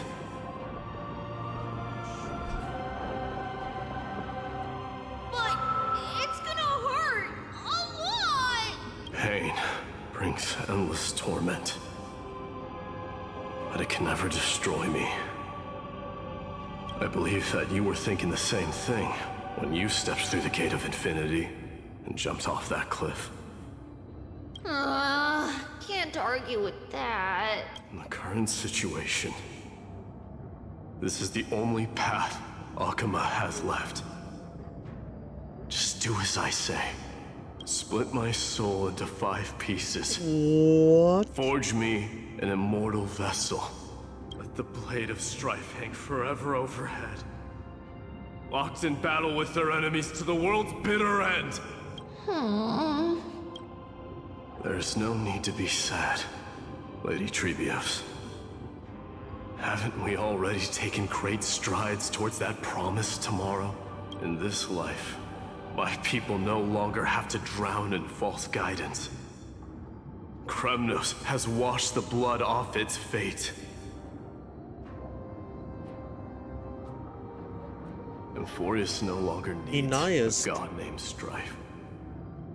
So let me shatter the former laws and turn the Lance of Fury back into a weapon that protects the world. He really did, Niest. We understand. By the way, can you do me another favor? The 7 sages from Grove of Epiphany are already en route. They'll arrive in waves to join the Resistance in a couple of days. Among them is a scholar named Anaxagoras. He has extraordinary insight and fears no sacrifice. This soul-rending ceremony wasn't just my decision. It was his counsel. His wisdom will surely be the backbone of Amphoria's survival. Watch over him. Carry on this everlasting flame for me. Through Anaxagoras' ritual, the demigod of strife split his soul into 5. Courage, honor, tenacity, sacrifice, and reason. Each sealed in blood crystal, and cast into battle. The people held a 10-day funeral to mourn their fallen god king. And through his sacrifice, humanity was granted 200 years of peace.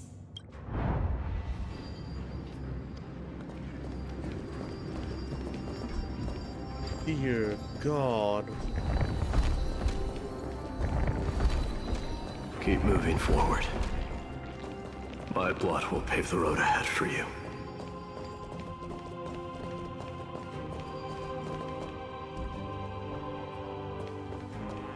Keep moving forward, little Gray.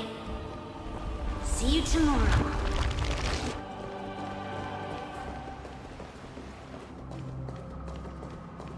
He niaced. That seamstress wasn't wrong when she said a lie needs more lies to keep it together. Reason and trickery. Never thought we'd be the pair to finish this final setup. Can't catch that Tin Man without your little slides. Besides, this is our last shot. Not the time to be picky, right? Don't oversimplify it. Lycus just found out Akuma's been an empty shell for the past 50 years. He's bound to be furious.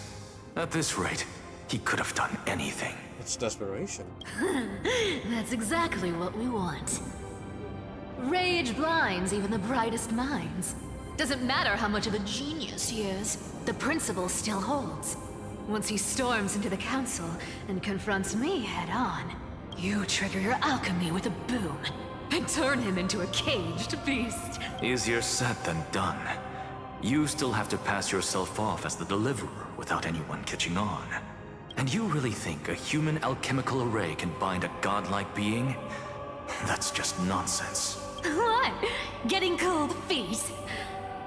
Or you just don't believe in the almighty worth of the demigod of trickery? Just tell me straight. Can you do it or not? Of course I can. And it'll be child's play. But I've got two conditions. Since this is the final act, if we're doing it, we go all in. No half measures. Oh, I'm listening. First, shift the battlefield to the vortex of Genesis. It would be more convincing if the deliverer were to appear there. Besides, the vortex is cut off from the world. No place in Amphorius makes a better prison. If you pull that, wouldn't our deliverer have to face tank Lygus as soon as they come back? That clash is inevitable. All we can do is create more chances for her. And that's the second condition. The vortex belongs to Fagusa in the first place, remember? And there happens to be a demigod of ocean among the few survivors in the world. Loop Hysealand's in. Let her join the final act. I'll transmute myself into a Philosopher's Stone and embed myself into the formula. And when the time comes, she needs to shatter me and scatter that stone's ashes into the ocean within the vortex.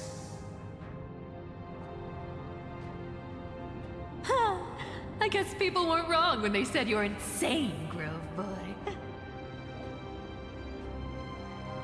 I've got no idea how to outwit a reclusive genius. But making an anti-Catheran suffer? The demigod of reason has 10,000 ways to do just that. And what I just mentioned was one of them. So what exactly does your formula do? Now that would spoil the climax, wouldn't it? By now, Hyacinth must have completed the Sky People's ritual. Since that Theoros loves a good performance as much as I do, let's make sure he enjoys our show to the fullest. As for how the Deliverer will complete the Era Nova, well, that will no longer be our concern. Yeah, of course. Yeah. It was the last battle known to the world, initiated by two demigods least suited for war. In the end, reason and trickery kept their word. At the cost of their lives, they sealed Lygus within the vortex of Genesis, where he remains to this day.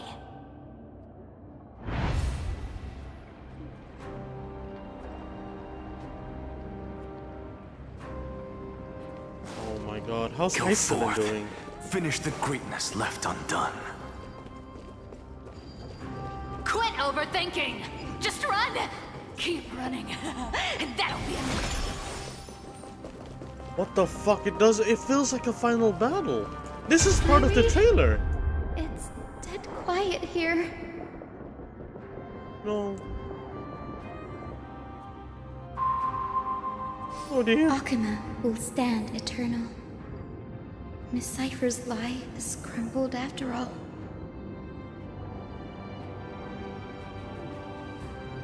But it's all right, because all of us have fulfilled our purpose by now. When the Deliverer returns, no matter where she is, sky will turn clear, and a rainbow bridge will rise, carrying her to the final battleground. Sairi, this arduous relay is finally nearing its end. Now, I'm passing the final baton of fate to you, okay?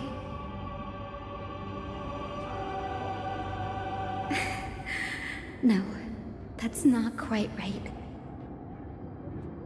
After all, it was you and her who lit the first spark of this journey, wasn't it?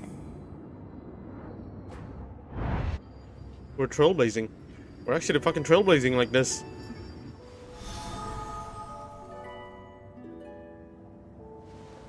I'll tell you the story of this 1,000-year journey. That way, it won't just be my memories alone. And I'll share the moments I spent with you with everyone. That way, the path we walked becomes a memory shared by all.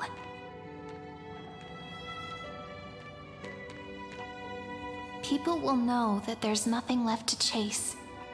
Amphorius has already welcomed the dawn foretold in prophecy. Yeah. Just like I said, this won't be harder than the last time. Right? Yeah.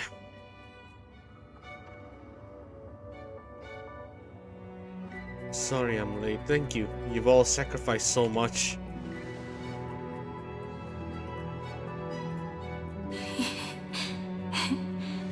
I wonder what kind of expression you're wearing right now. Probably the same as always. Oh, calm, no. resolute, and brimming with confidence. If I have the chance, I'd love to see it again.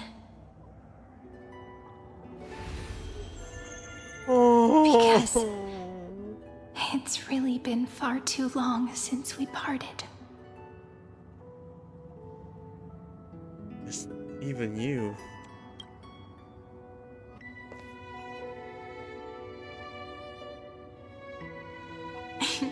Someone as sharp as you must have realized by now that this isn't reality, but a maze of time.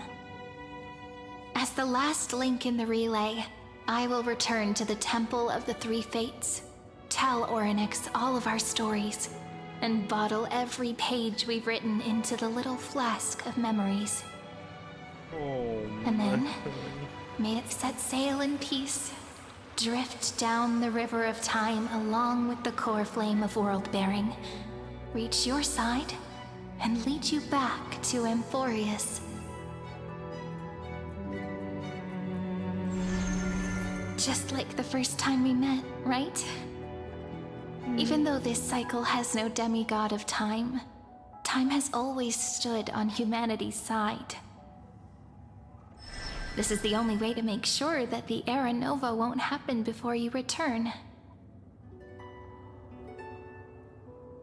And the only way I can safely entrust the completed final flame chase journey to the Deliverer's heart. After all, the new world will be born from your memories, and the protagonist of this story mustn't be absent.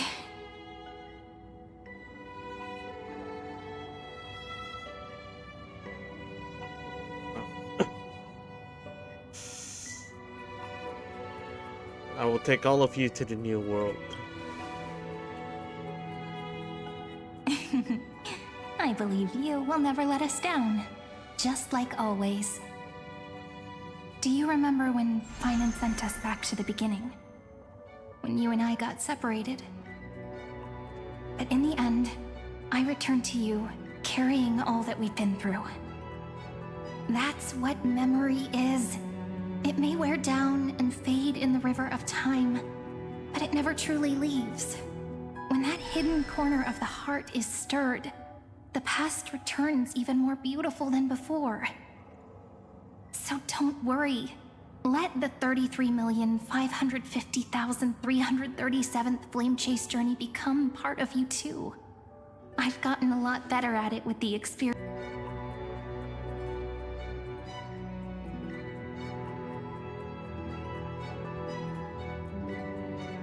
Okay. Hello? Hello? The stream crashed. Holy crap. Okay, I'm back. Is it okay?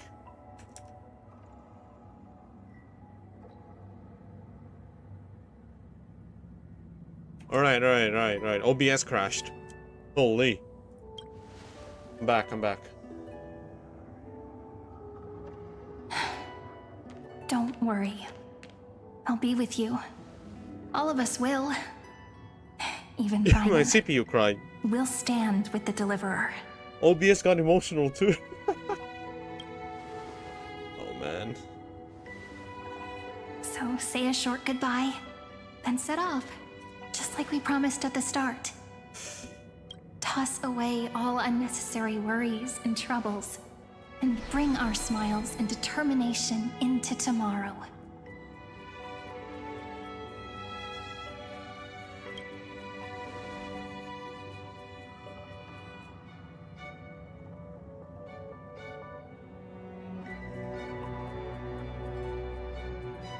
The last baton.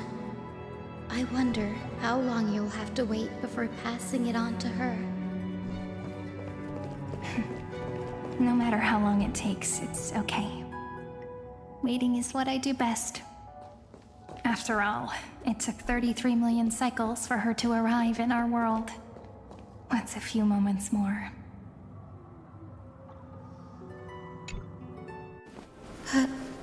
Sairi, what if you wait and wait, but that hero never arrives? That won't happen. Because I know that no matter how long it takes, she'll definitely return to this place. We can't let her down.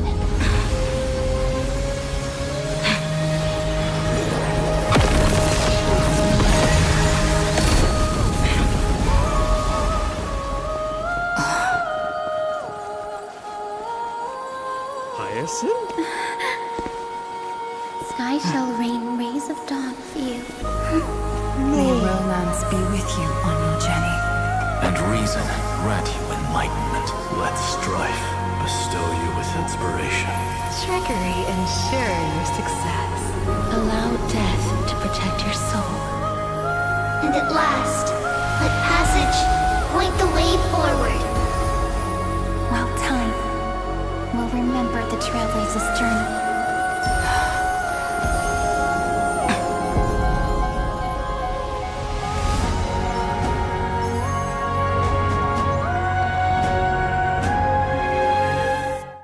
I'm back.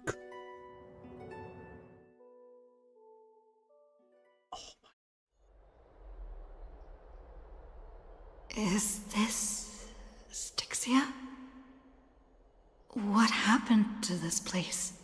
I need to find the entrance of the vortex, guarded by the demigod of ocean. High Sealens. Is she still there? Long time no see, Trailblazer. Generation after generation of Chrysos heir heroes have tried to defy fate with their blood and tears, either voluntarily shattering their souls or waiting in eternal solitude. But alas, fate can never be defeated. You again.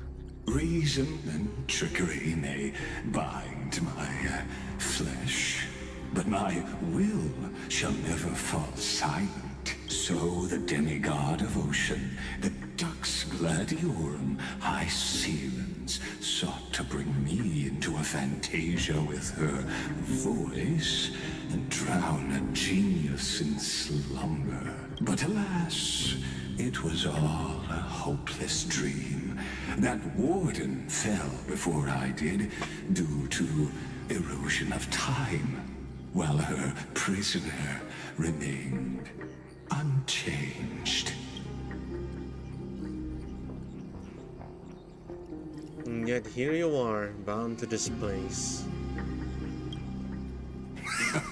True. I can't leave this place, but what of it? You should have heard of this fable. In a shadowed cave lived a people, imprisoned from childhood, and chained so that their legs and necks are fixed, forcing them not to look around at the cave, each other, or themselves. Behind them is a fire, and before them loomed the stone wall of the cave.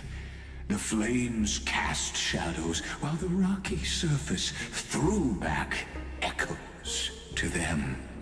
That false play is the whole world.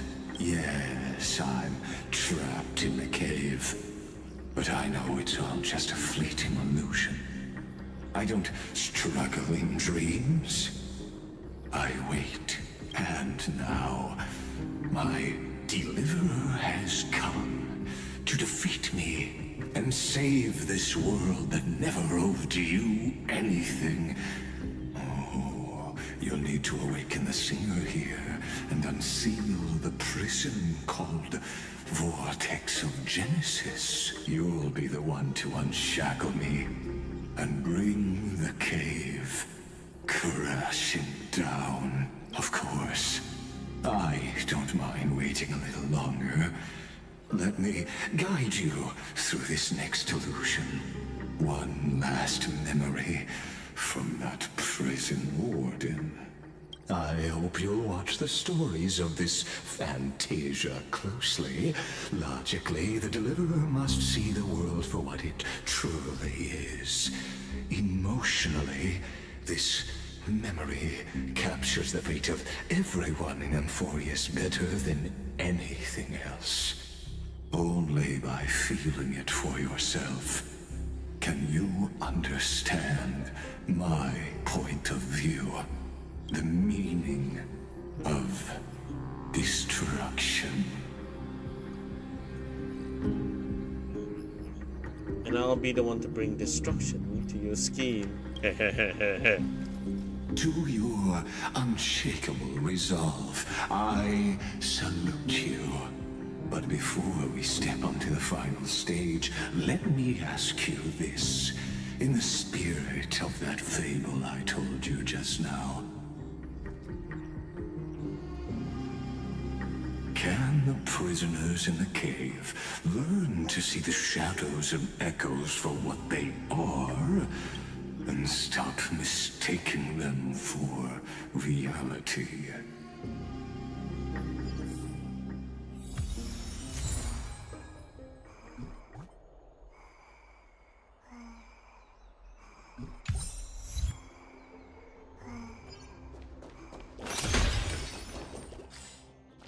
Fucking hell, there's a new map.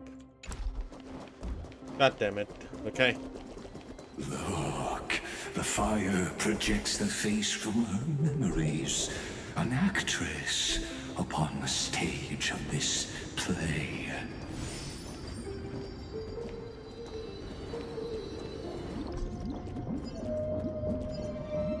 The dark tides flood the sea, and our kingdom teeters on the edge. Fear not. Our queen has gone to the borderlands. She'll quell this calamity herself. This is the scene when the Chrysos heir of Ocean was born. She was once of a Titan-kin race named Sea Sirens. At that time, Kozlana had suppressed the Black Tide's rise. but he was unable to remove Iron Tomb from its roots. The black tide still roiled in the depths of the world, and the kingdom of sea sirens was the first to face the destruction head on. Listen, I heard Electra's voice. She's calling to us. Let's go. Her voice carries the Queen's command.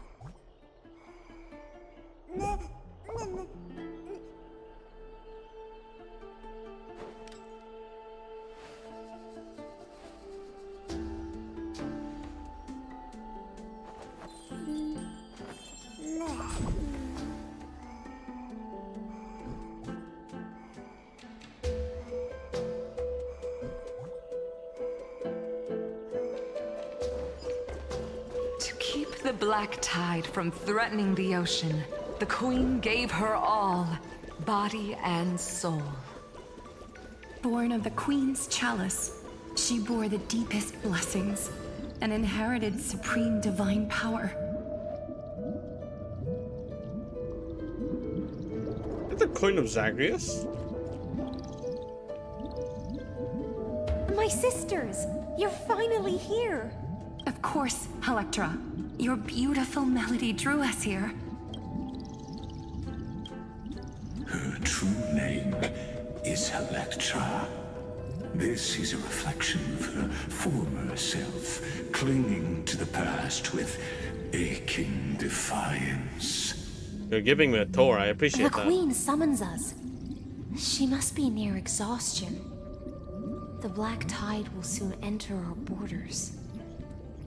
Then what do we do?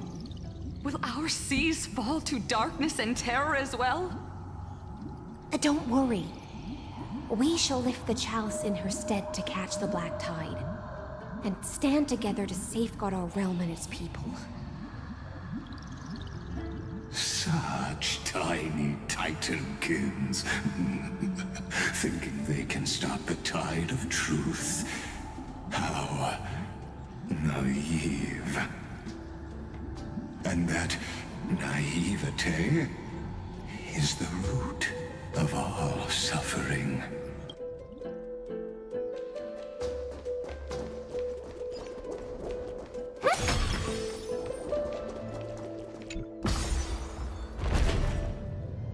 The Queen's palace lies just ahead. Even her once graceful form is now tainted and drowned in dirty mire. By the way, aren't I supposed to have Finon on? Why is it her that team all of a sudden?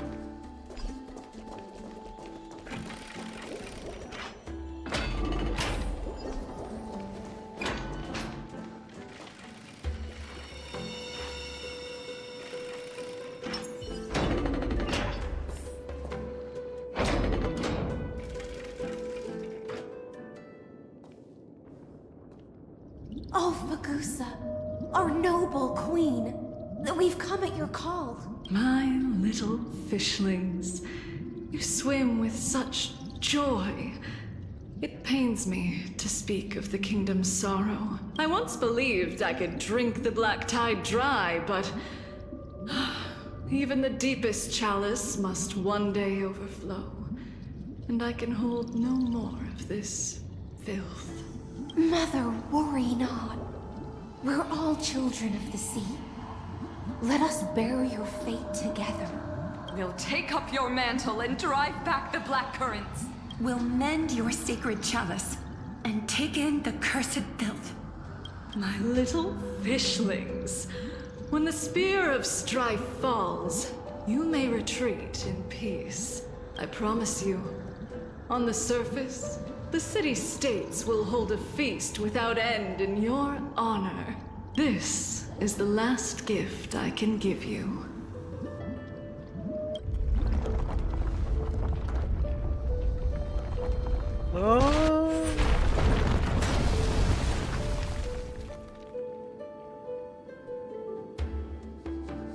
Fagusa sank into the abyss. With the chalice shattered, their intoxication spilled into the black tide, birthing the first madness in Amphorius. Sea sirens followed one after another, hunting for the Titan's fragments, until their flesh decayed and their bones crumbled, all for the promised final feast. Oh my god. Keep watching, but tread carefully, for the stage ahead is crumbling with age, just like her shattered fate.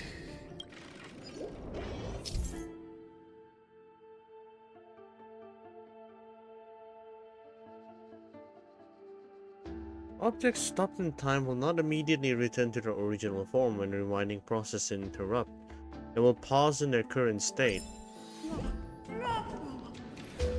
Clinging to the past only blocks the road forward.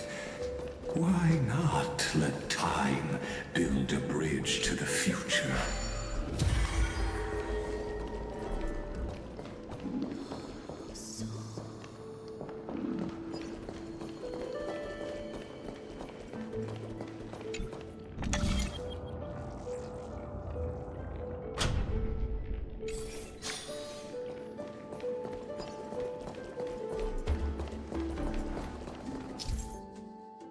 The Chrono Vessel is a temporal ritual tool crafted by Orynyx's priest.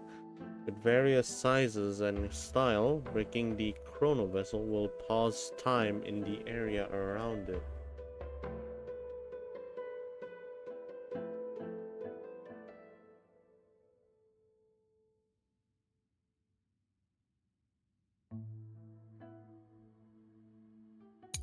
When facing a broken chrono vessel, rewinding it will fix the vessel and allow time to flow again in that surrounding area.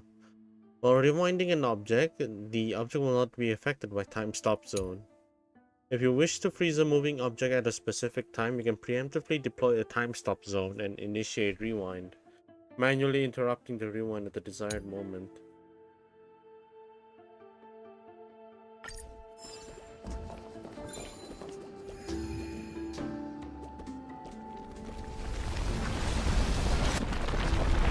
The chandelier is still giving way. Maybe the chrono vessel nearby.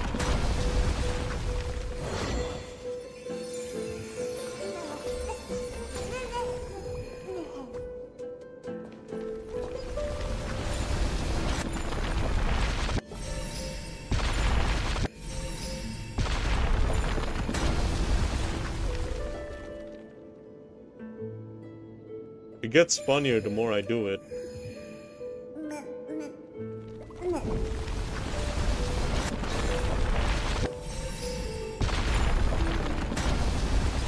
Wait, hold up. I don't get it. Where's the mechanic that was supposed to...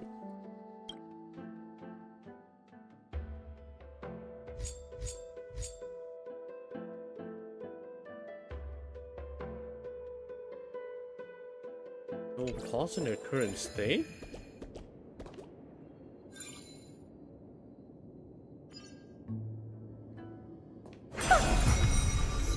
Ah. Ah, we're supposed to hit it.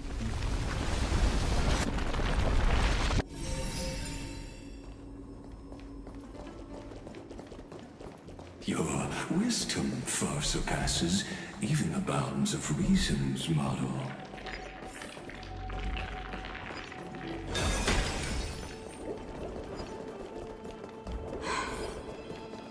Can't get through. Looks like I'll need the miracle orb nearby.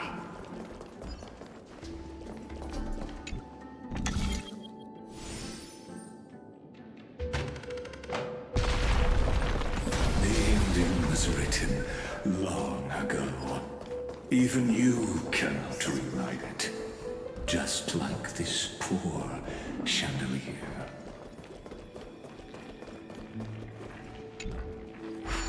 Electra! The fiends have gnawed my tail. I can no longer swim to the far seas. Electra! The black sludge has soaked my fins! I can't dance with you anymore! Sisters, don't give up. Remember the Queen's promise of a feast in the city called Styxia. I haven't forgotten. It visits me in dreams every night. I dreamed of a shining city, its lights piercing the deep gloom of the seabed. I dreamed of children placing garlands on our bone horns, and poets praising the sea sirens for shielding the world. But what a shame. We can go no further. Please, sing to the humans for us. Sing of the deep sea's legend in our place. Feast from Electra.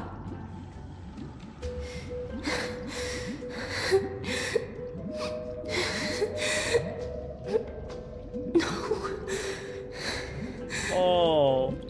The sea sirens were tainted But that's by what they the become. destruction. Their flesh rotted away. They became the black tide creatures of this cycle. Farewell, sisters. I'll finish this last task, then return to prepare your feast. And so, only one sea siren remained among the sea floor. High sealands, swimming alone to the seas, burying her kin, and searching for the fragments of the chalice of plenty. Though most of that journey was in vain, why not use the power of time to leap ahead toward the journey's end? To reach the Spirit Basin, I'll need to call upon the power of the Chrono Vessel.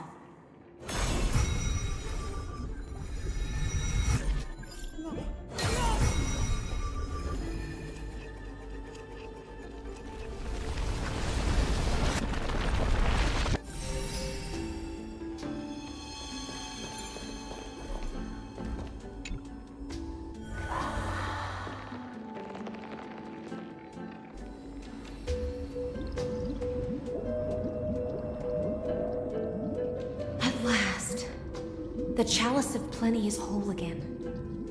A lance of fury emerges from the river of souls, and the gods reclaim their duty to hold back the black tide. I am freed from endless toil, and now walk toward the rites at Styxia. I bore my sister's dreams upon my back, took on a graceful human form, and hoped to find a grand celebration on the shore. My fins became legs, my scales became skin, and the sea foam on my body became a shimmering gown. But when I stepped onto land, there were no festivals with honey brew, nor poets plucking harps. Only silent death, drifting gently along the river of souls.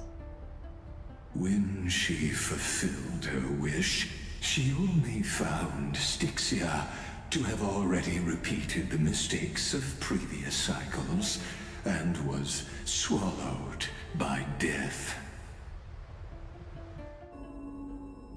Hopes and promises are nothing but the foam of dreams.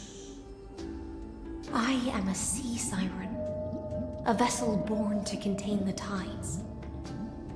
Now that my task is done, and the promise is broken, how I to go on? In a world drowned in shadow.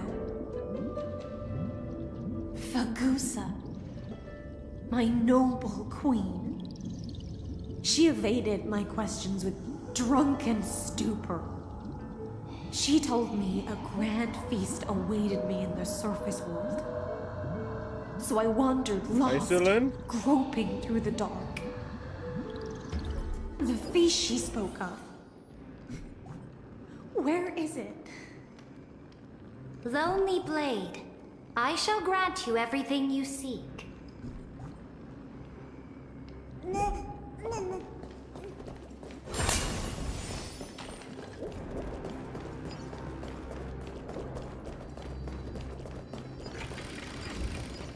I saw a light. Bitch.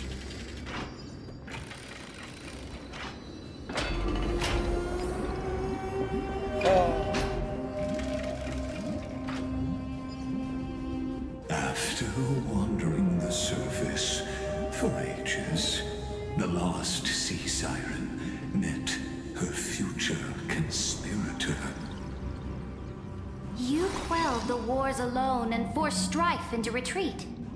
This swordfish that commands thousands of legions, whom does she serve?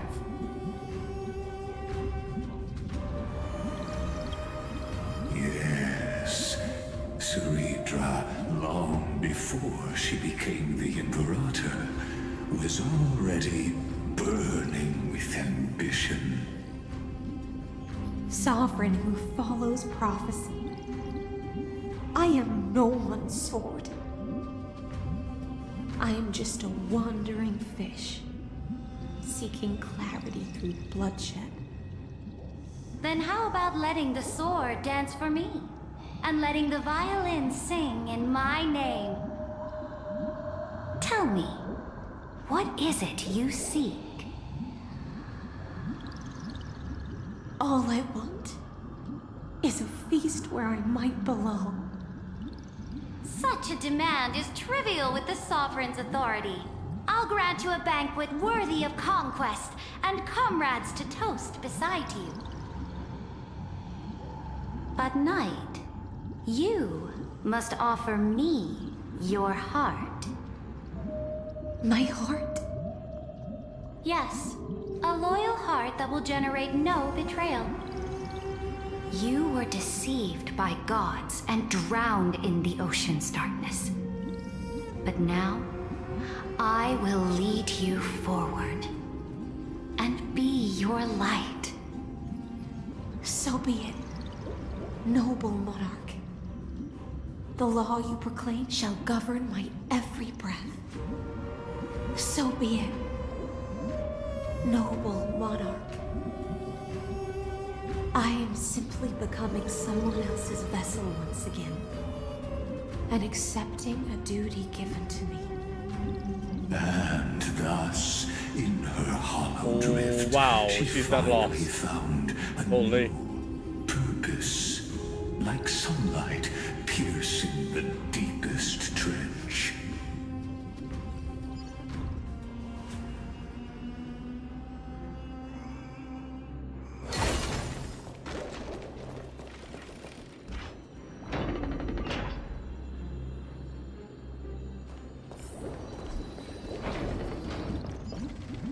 Noble monarch, I've cleansed the foulness from the road as you commanded. My blade, you've helped me ascend and take the crown. Ask, and you shall have your reward. What I desire is the same as before. A feast. Look, I've prepared you a grand banquet. The finest honey brew and tributes await. Fish are drawn to light by nature, for the deep sea knows only gloom. Now I found a flame. It may scald and burn, but it's the only light. Come, let us join the feast. Perhaps the path forward lies hidden among the revelry. He's giving me a tour guide of the past. This guy. Have you heard that the Imperator's about to begin a new campaign? Her glory will no longer be bound by the borders of Amphorius.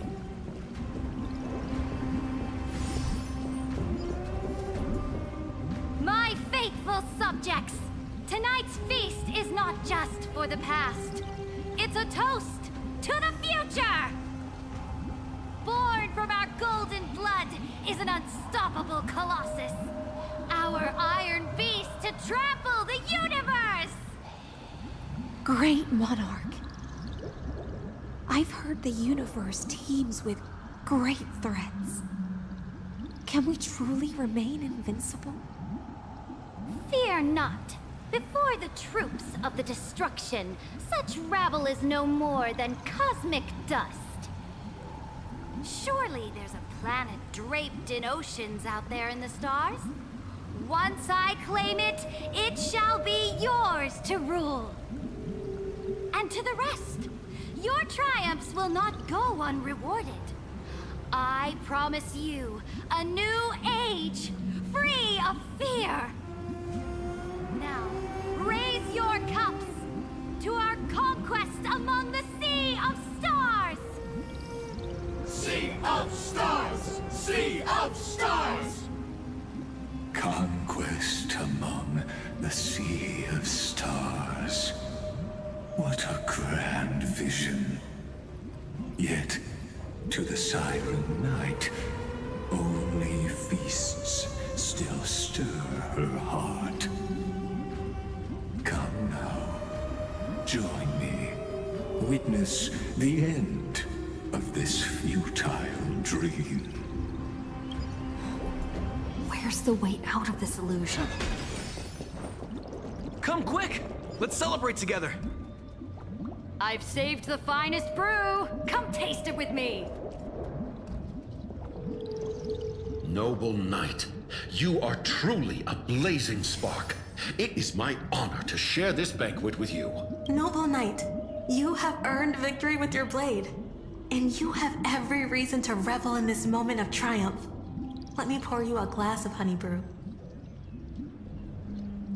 Noble knight, with the Sovereign now enthroned, this triumph is yours as much as hers. Let me raise a toast to you.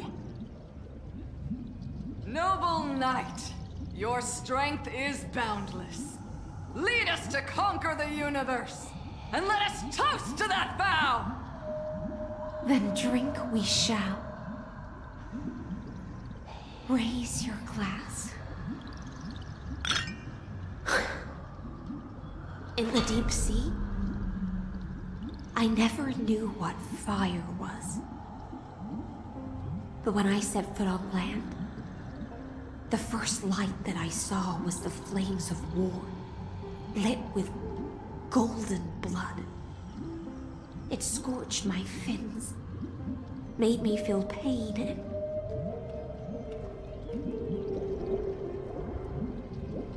ignited an unprecedented hunger. A hunger that flickers in every hero's heart. So bright, yet so blinding. Look! The monarch herself has taken her seat! Hear that? The court sings her praises! Come! Join us and praise her glory!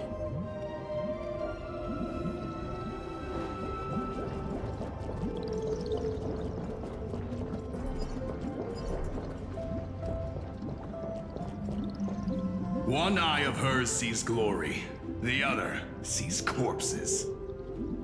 And yet, she cherishes the name of glory more than fear and death. As they say, the coward died 1,000 times before his end. But the brave face death but once, which gods stand witness. On the eve of war, we sang our hymns and set our sights to sail beyond the stars. The legions will climb aboard the beast, riding it like currents across the cosmos.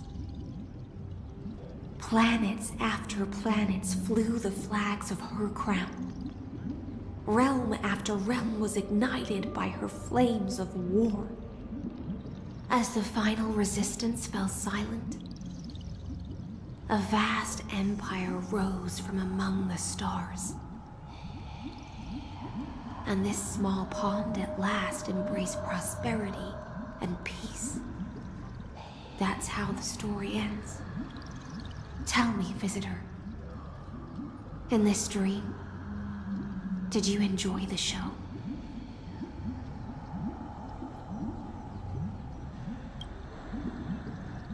After all, beneath that still surface lie the bones of countless dead.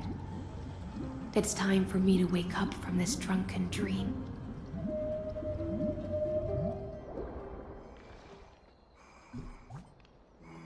Oh.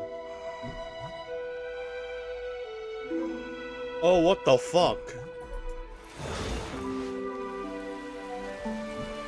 Oh, what the fuck?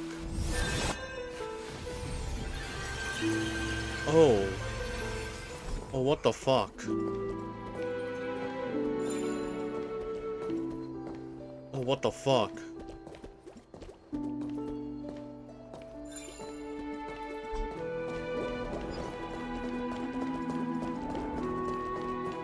The Imperator is dead! The Imperator is dead! The Imperator is dead!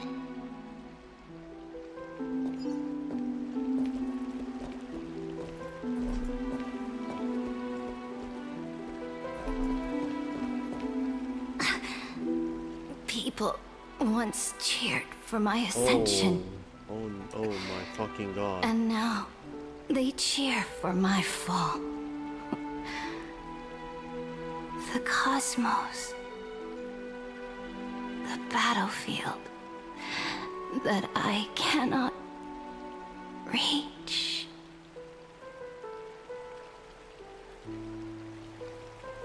Before the Sovereign's conquest reached its end, her life and ambition had already been swallowed by the deep sea. This is the true ending. Her grand designs torn apart by the blade. Her regal robe soaked in golden blood. And the one who struck her down? The It was one you. who struck her down was her most loyal Gladius. Why? I don't need to explain myself. A fish in a pond has no hope against the surge of fate. I wandered the shore, found a flicker of flame, only to snuff it out with my own hand. I don't understand. If the ocean's feast, the Imperator's dream, and even Amphorius's existence are all illusions, then what's the point of our journey? When the Deliverer returns, I will let this absurd celebration come to an end. But Greyfry, I can't help but wonder how I dearly wish this feast of the Flame Chase would never end.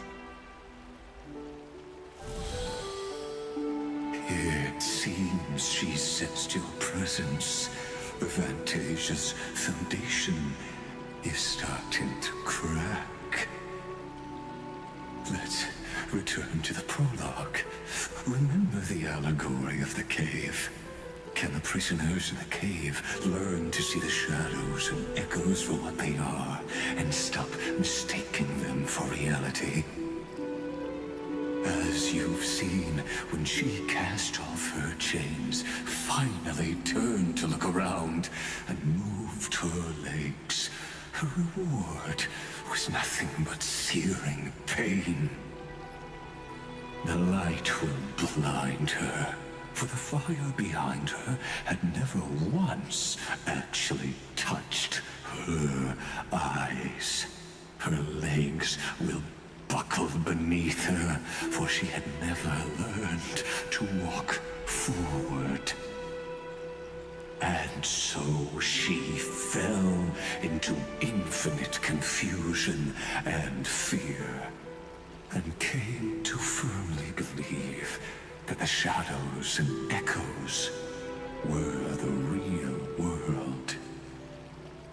But we in the cosmos, are we truly any wiser than she was? Now, nameless one, fateless one, ask yourself this.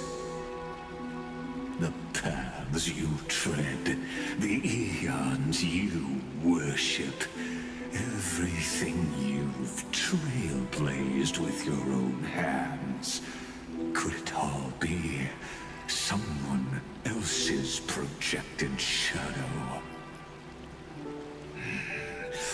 Let's leave that question till after the curtain falls. Once you've unearthed every last truth and reached the prison built for me by the demigods, I'll speak with you face to face. I, the Theoros, have walked the 30 million histories born by Kaslana. 1,000 years is a mere atom in a grain of sand to me. Amphorius, compared to the cosmos, is but that grain upon a whole beach. I swore to bring an end to the erudition. Would I really let a single grain grind down my mind?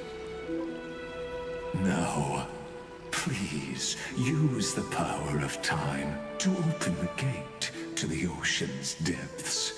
Go, find the prison warden tormented by loyalty. Find her, step into the world's vortex, and once there, end everything between us. That palace reflects the heart of the demigod of ocean. Intoxicated, stagnant. There, you'll witness the true beginning of the saga of deliverance. An ugly history, long buried by tides and shame. A staircase of apotheosis that the Imperator forged with the golden blood of 500 human sacrifices under the pretense of conquest. I'll wait for you at the heart of the world, but to reach the place, you must find the prison warden, lost in her stupor.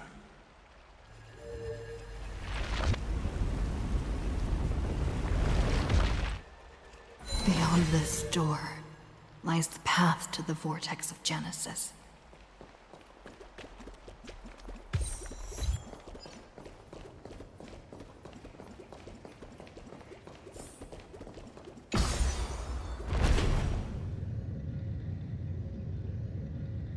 Now step away from this false banquet.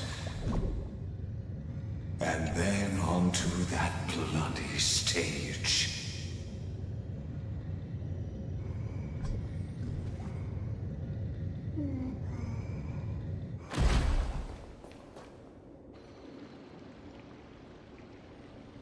What?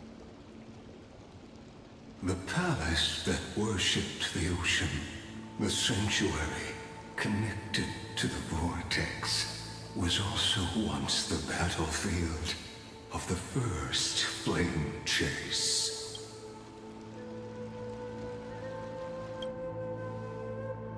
Her exuberant song halted the passage of time in this place. imprisoning my body and shielding my soul from deterioration. All just to await your return. The twisted time and space reflect her confusion. And so, the Imperator's crimes were veiled. Stay away from Apollonius! This cup of honey brew. What a sweet aroma. Done, Virginia. Dux Hakalithist! We can't give up here! Love steeped in death. How delicious.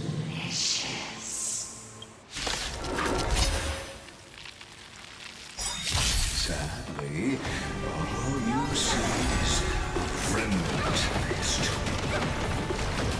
And your defense is just another equally futile echo.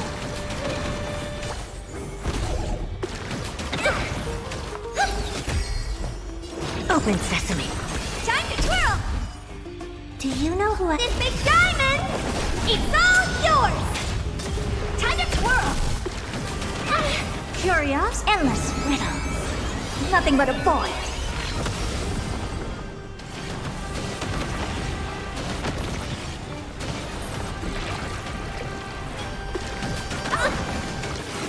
It's okay, it's okay. True. Everything in this world is bleeding.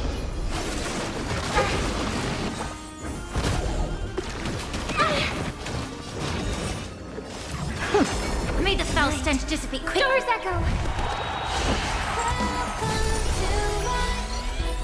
Be of your body and mind. What?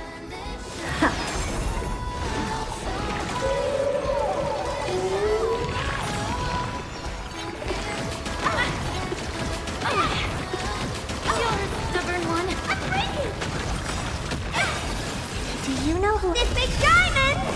It's all yours! Curious, endless riddles. Nothing but a void. Time to twirl!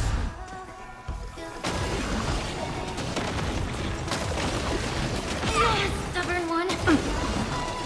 Expand your thinking. Watch it crumble. Time to twirl!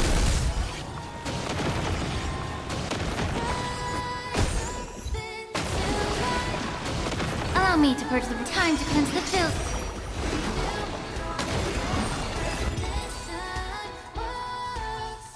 Apollonius, look. I chased the enemy away, but I think I can't go any further. I'm sorry, Virginia, for letting you. It's okay. I'm glad to die by your side. Ah, such an ironic twist of fate. Even as the foundation of the world crumbles, the heartless Imperator still made the same decision she did in the past 30 million cycles. During the first Flame Chase journey, the Flame Chase Legion stormed Styxia. Tens of thousands of sea sirens surged from the River of Souls, crashing toward the heroes like a tidal wave. The hell before you is the recreation of that very battle.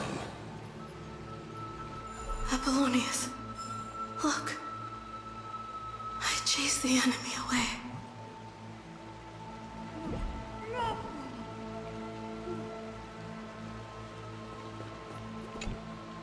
There is a letter I never got to give to you. Let me read it to you. It's my final poem. The shadow of a tree frames the sage's back. like a boulder bearing the rings of time. The bird's song is a whisper of wind through the forest. But it cannot pass the fractures in his form. His weight presses down on the bird's wings, and the stirring heart within.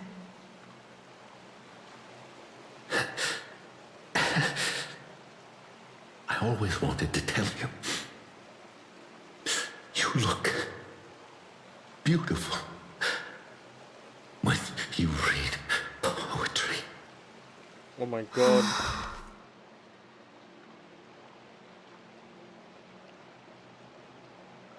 Her voice reciting poetry grows even fainter, fading with each breath until they all vanish completely at her lips, like wind slowly dying away. Virginia, see you in the new world. Haha, heartwarming by the way.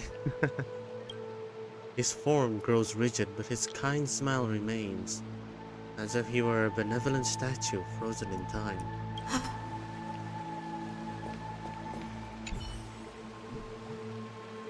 They lay side by side for the first time, never to wake up from this dream again.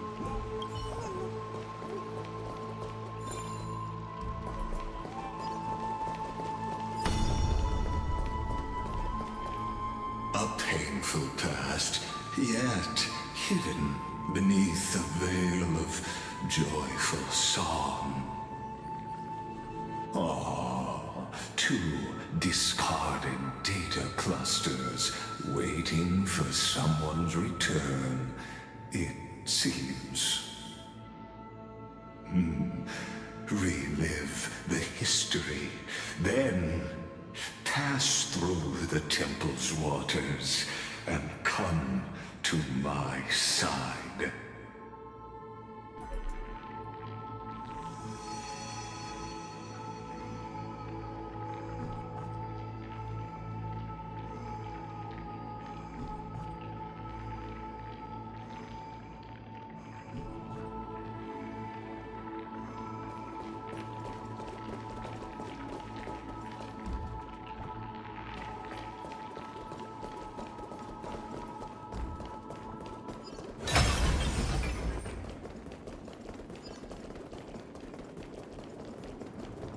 Isn't that the delivery? What a wretched way to die. The flame chase army, devoured by warbling fish, never saw it coming. Look, the cruel Imperator and her knight commander, the pitiful warden.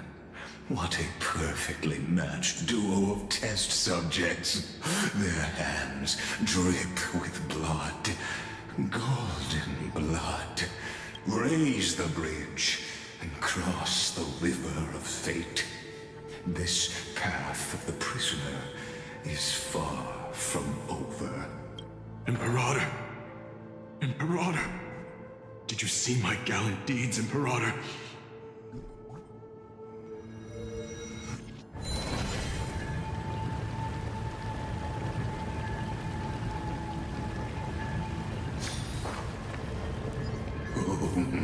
A sovereign and the sword at her side. There are countless counterparts across the cosmos. Most of their stories end in tragedy.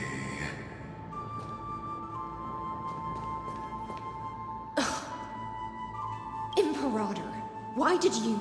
You're here, Dux Gladiorum. You ordered me to seal the sea route and handle threats from the rear. So why didn't you wait for me to return? Why send the Vanguard ahead and let them die in vain? Die in vain? No, you're wrong. Their golden blood won't be spilled for nothing. The other dukes have paved the road for me to become the god of law. The trial of law? You never spoke of this to anyone. What is... The one who wishes to bear law must purge this world of its curse, and offer the blood of the accursed as sacrifice. I pondered long on what Talantin meant by blood of the accursed. Then, I found the answer. You, I, and every Chrysos heir summoned by the prophecy are the accursed ones.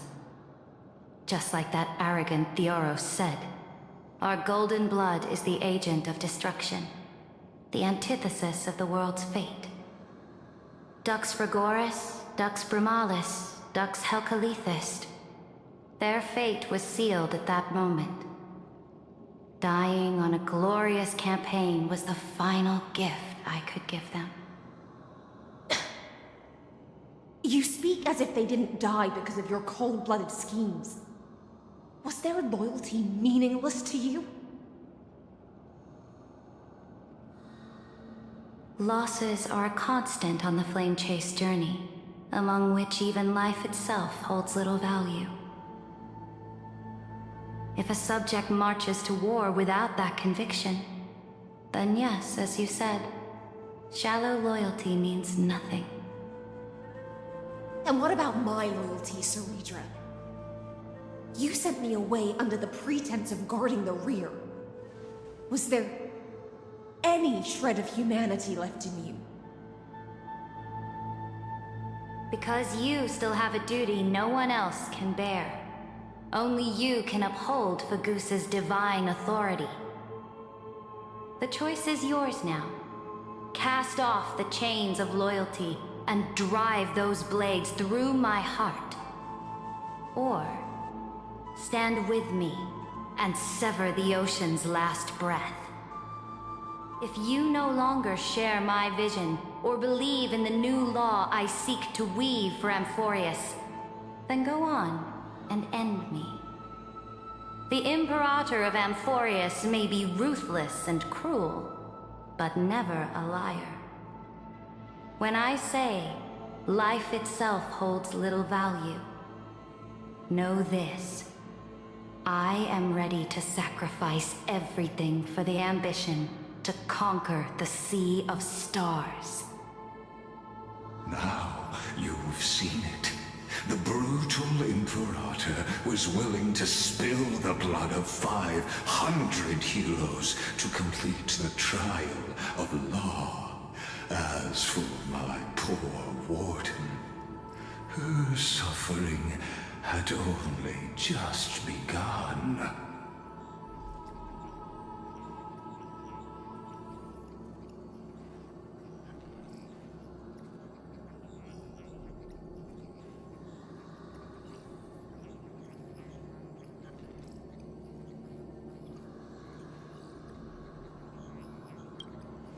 I'm no storyteller. I have no duty nor interest in filling in the history you've missed.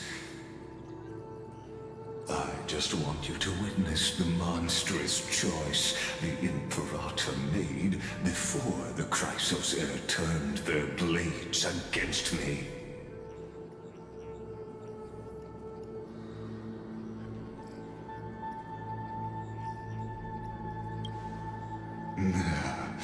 You jest. I gave up on using words to solve conflicts 2,000 years ago. But I won't squander a chance, not even a sliver of one. If there's even a crack in the walls of your conviction, then my victory is already assured. Now that the past is settled, let's turn the page and bring time back to the present.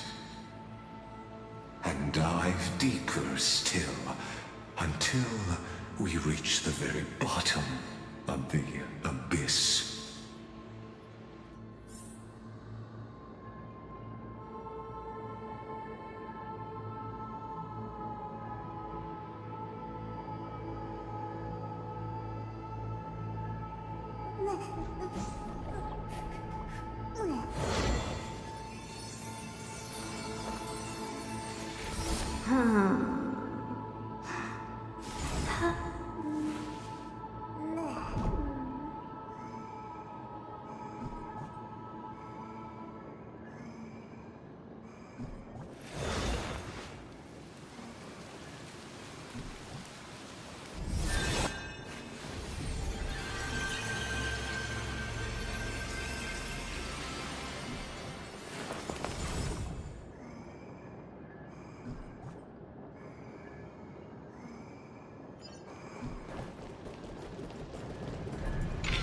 Is the path ahead underwater?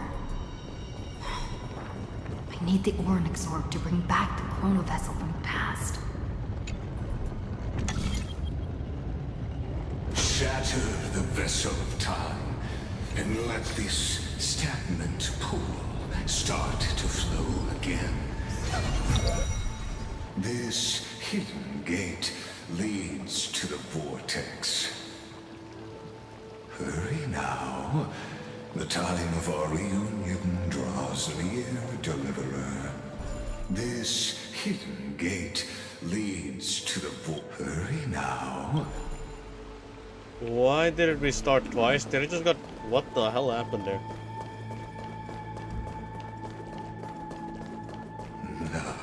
This cruel journey will reach its end at long last. You've been silent a long while, Dux Gladiorum. Starting to doubt your decision? Save your breath. The vortex of Fagusa lies just ahead.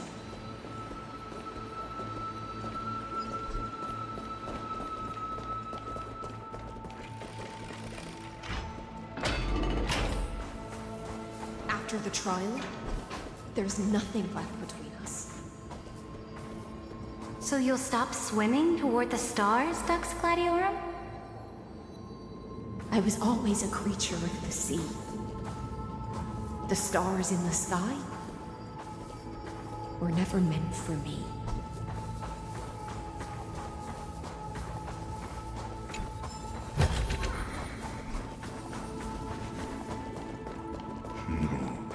Look, a great...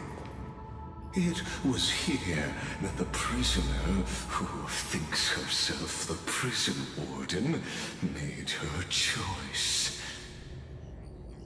Witness, listen, and awaken.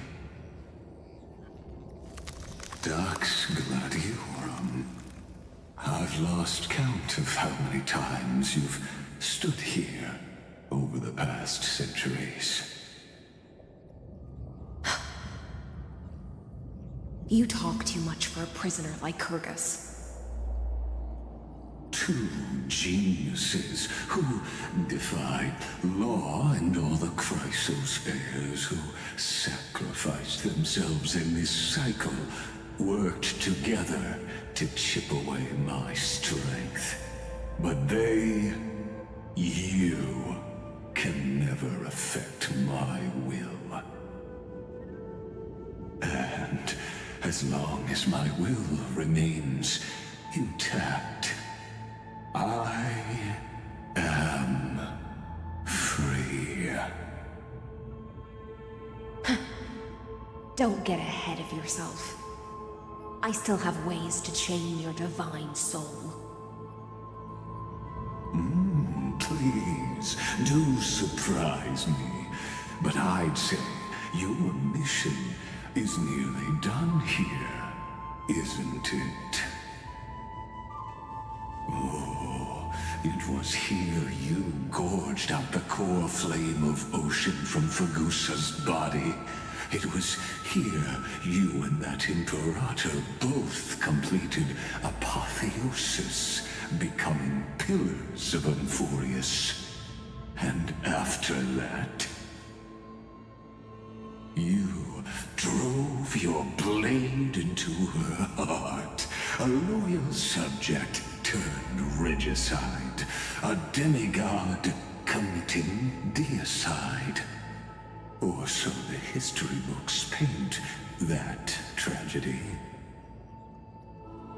Oh, but if that's the truth, then why, after 1,000 years, are you still here, guarding the Imperator's grave?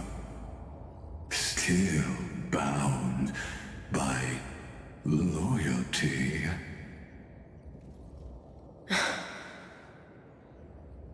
Come to think of it, perhaps I'm not the only one imprisoned here.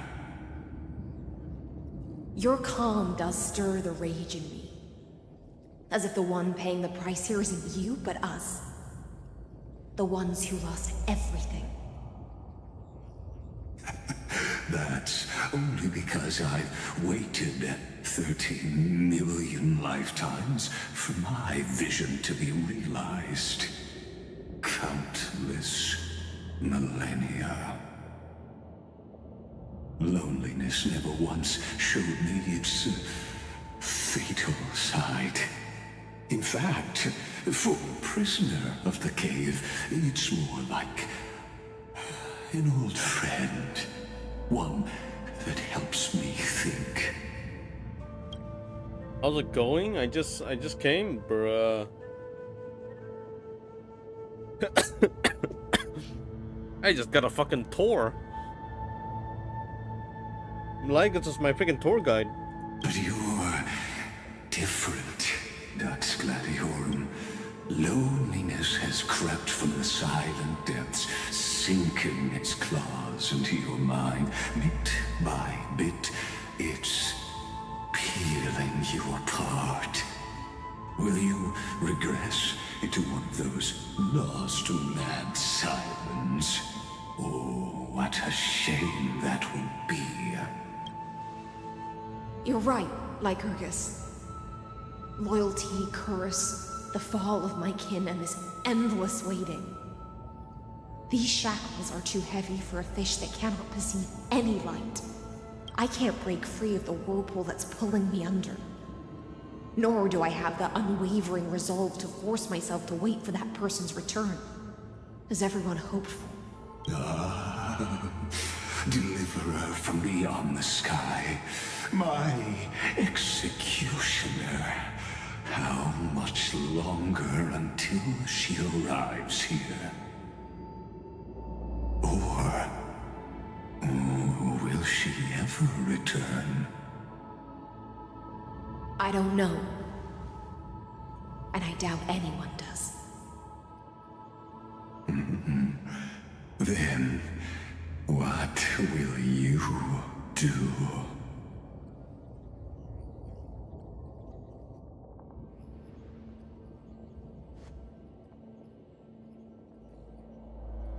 Ceredra. This will be the last time I carry out your decree.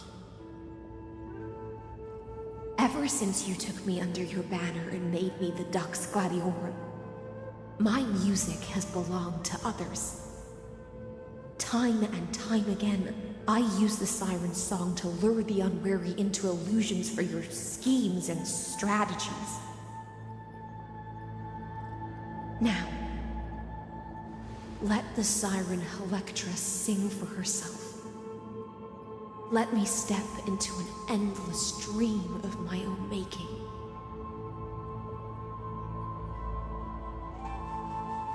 Oh, great ocean. I offer you the rest of my clarity and my freedom, in exchange for the strength to stand against the nihility and honor the sacrifices of the fallen heroes.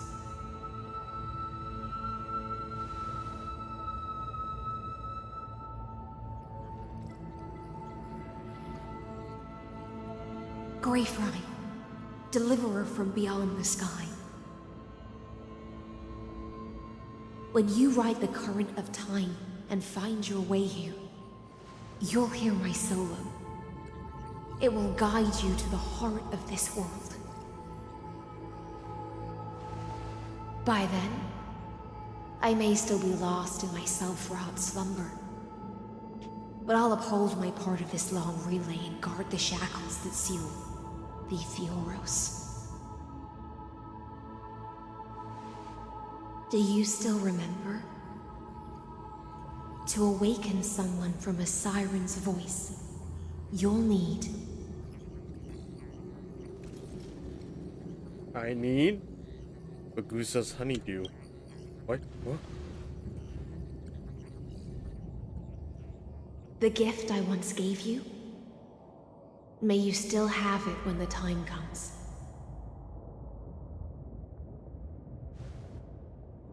When you return, please pour that honey brew upon this grave. It holds the story of all our struggles and sacrifices. May you see it one day. The prelude Amphorius wrote for your return, carried forward through a 1,000-year relay.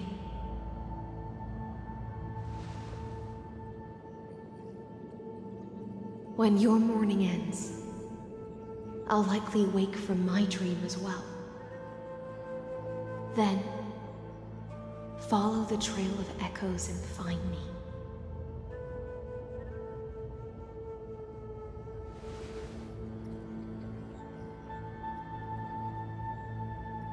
And together, we'll bring judgment upon the sinner who defiled the erudition.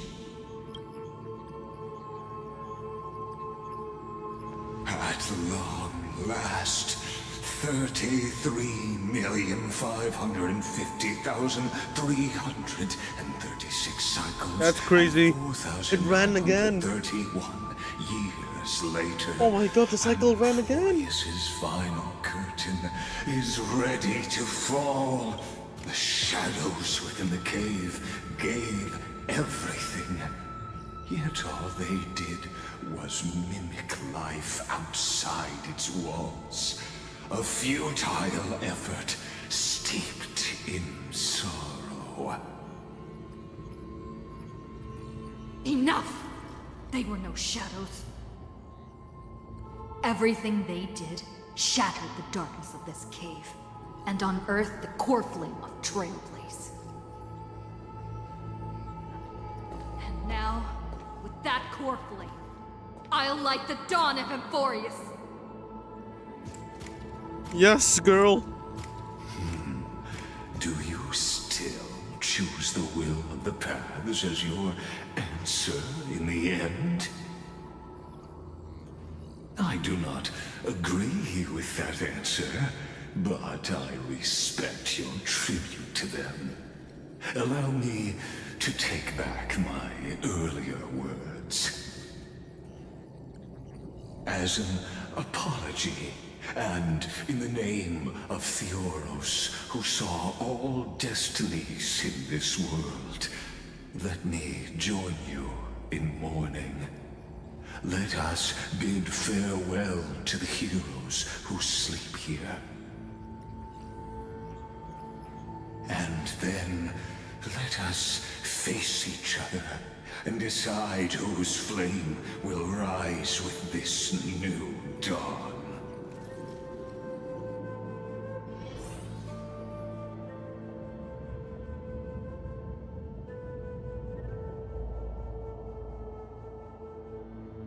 Man.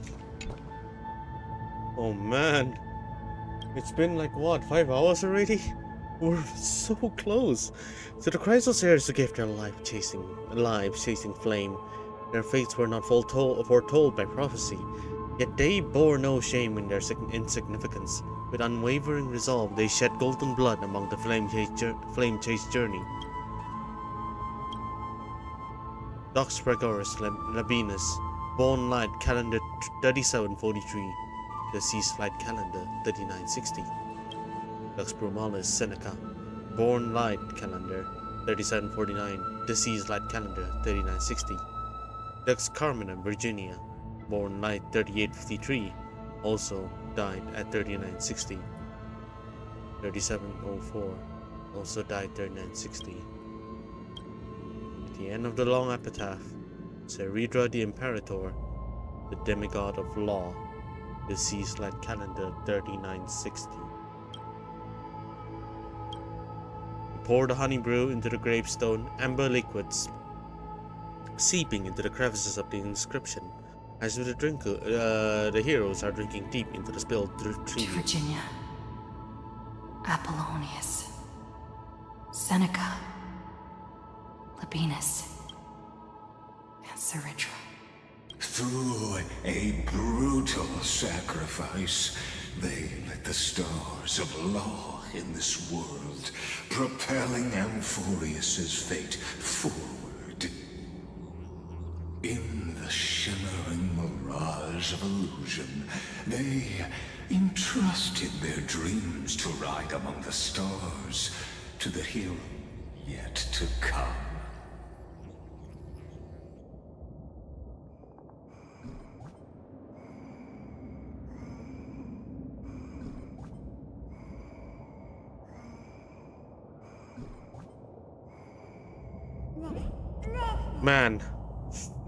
Man.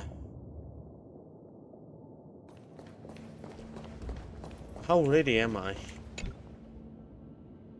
To the Chrysos heir who gave their lives for a new world, their fates as foretold by prophecy, are to be born whenever the world needs them, irrespective of how time and space may shift, all to fulfill their duty and answer their calling. Terravox.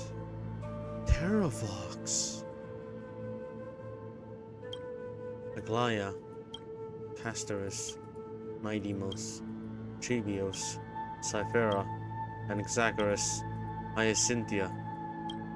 The end of the epitaph, Electra.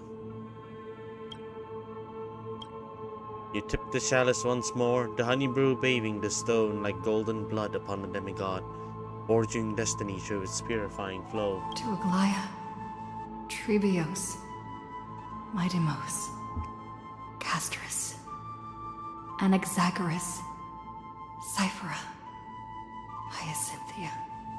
In a relay spanning 1,000 years, they stood against enemies far beyond their strength, and won a bitter victory through what seemed like futile resistance. And in that same 30 million cycles, also marked by futility, they remained steadfast in fulfilling their duty to the experiment, unchanging, unwavering. Let this be the end of mourning the fallen. At last, allow me one final toast to the lost prison warden, a prisoner bound by loyalty.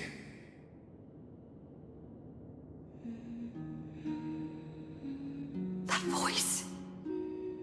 Could it be? It's a theme for Iceland. Bathed in the honeydew of Fagusa, she will awaken from her 1,000-year dream and sing the final song of her mission. Icelands.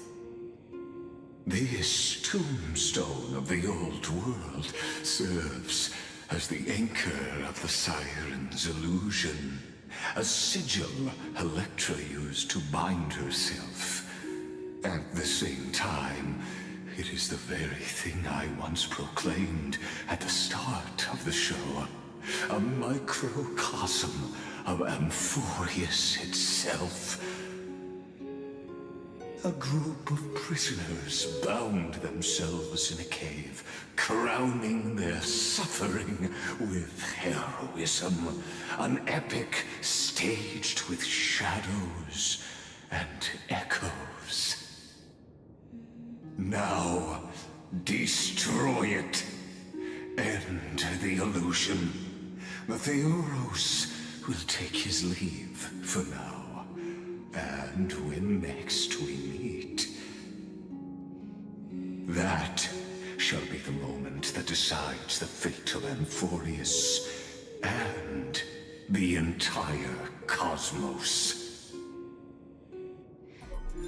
The prison warden's dream is nearly over, and the prisoner will soon be freed to the final execution ground, where I shall be executed, or be the executioner.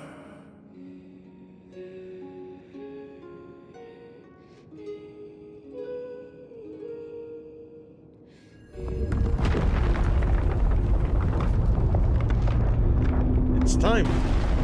It's coming.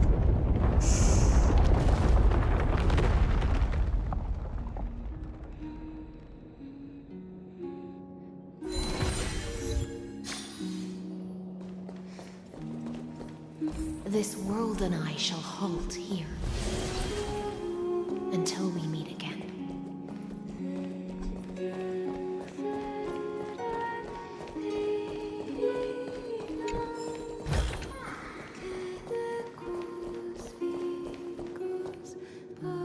My God.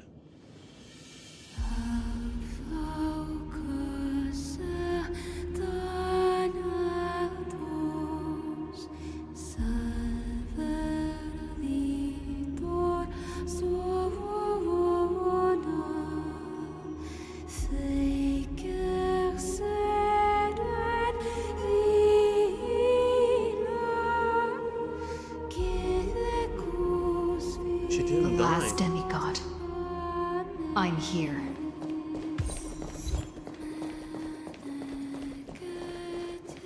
She didn't succumb. Go forth for the hopes of humankind. Go forth for the duty of deliverance. Go forth for the belief in Flame Chase. Go forth for the Golden Blood's glory. Go forth.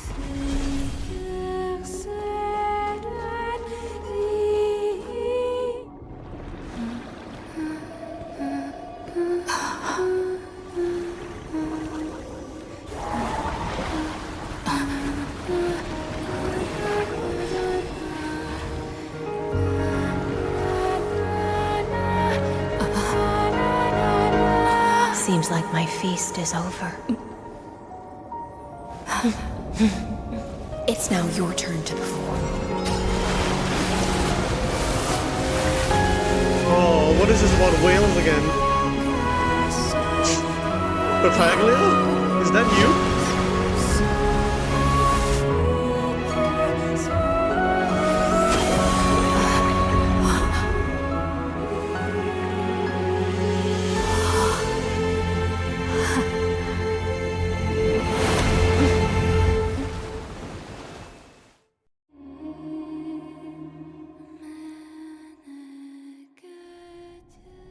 Little Grey Fry, please accept my thanks.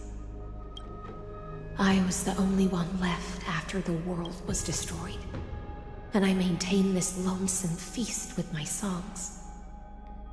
I have prayed to that lightless sea for centuries, hoping it would reply to me. Yet the emptiness never answered. Thankfully, you arrived as promised, and everyone's wait was not in vain.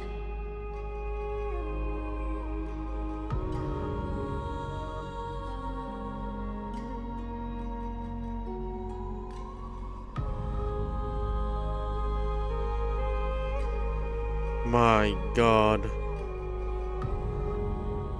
This story is insanely written, man. I am so stunned by this.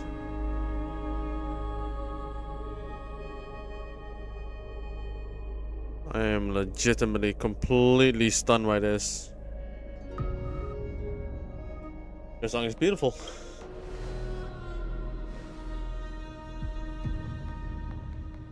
Thank you, final audience of mine.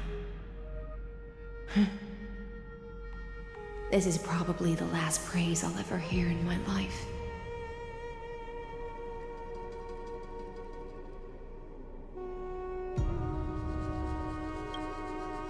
Now, you and I will walk towards the end of this world.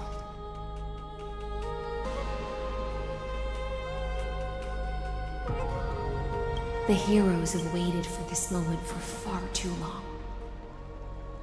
Let us use our blades to testify our resolve.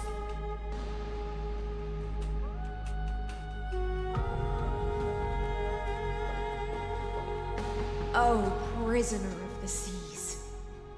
Theoros carrying 30 million cycles of sin. Slave of erudition. Show yourself. The Deliverer has returned.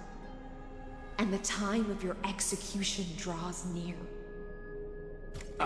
I see an awakened human who has mistakenly taken fallacies as truths and has returned to the cave to try to bring her friends into the sunlight she once bathed in. Alas, prisoners will always be prisoners, blind to the very chains that bind them. As the only other existence with free will in this world, I express regret toward your choice. But I shall retain your right to express yourself. After all, every actor should have a final line before they bow out.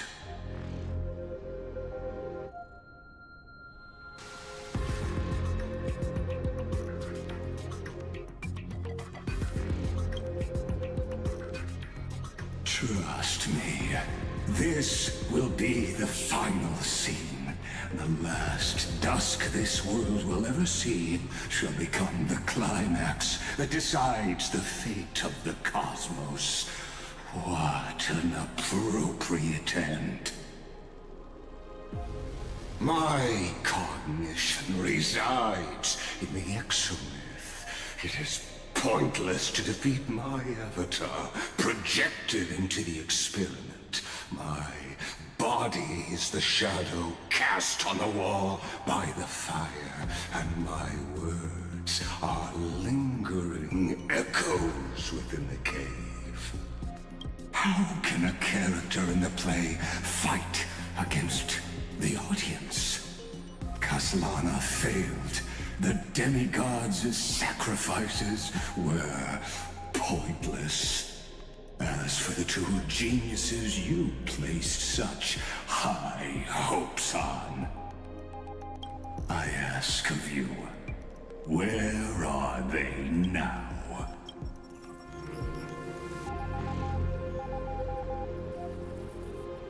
Confusion and epiphany always go hand in hand. That's particularly true for geniuses. You must be very confused about why you could not gain a straightforward victory in a world constructed by an ordinary Intellitron. An ordinary Intellitron? Cut the pretense, Senior Society member. We've torn off your meticulous mask and figured out Amphorius' true form. It's part of the primordial prototype machine, the first scepter ever created. In other words, a detached part of Noos's divine corpus.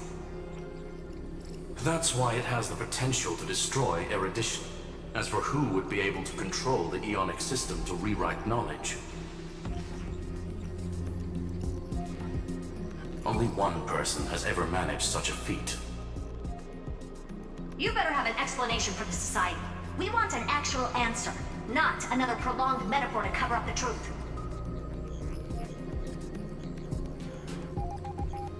Why are you the one doing this? Answer me!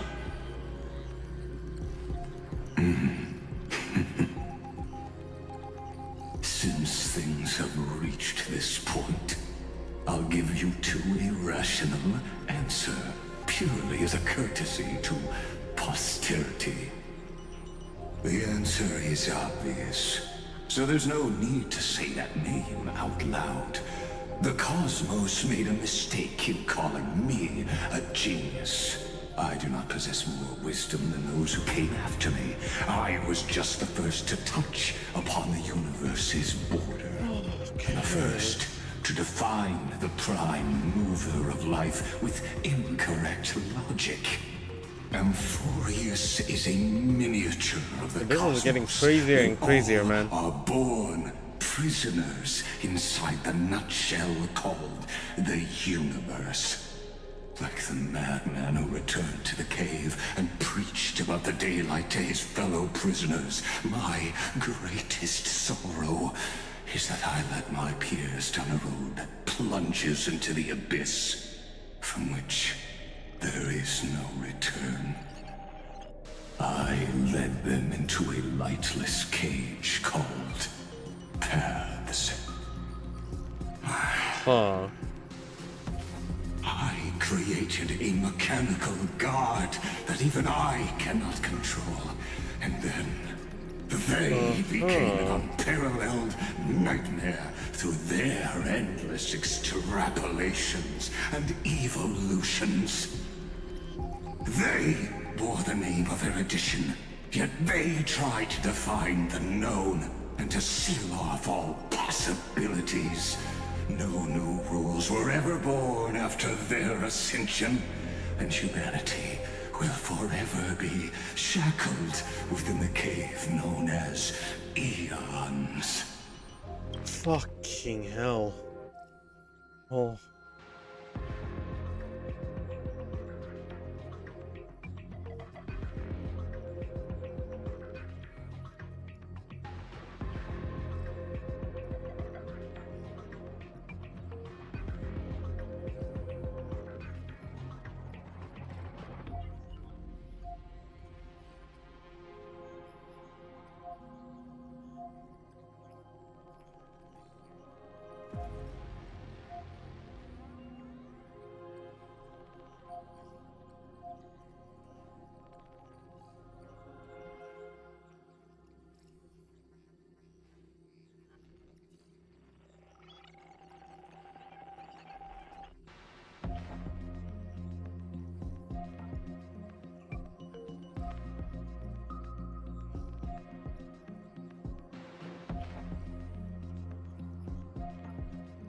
Good lord.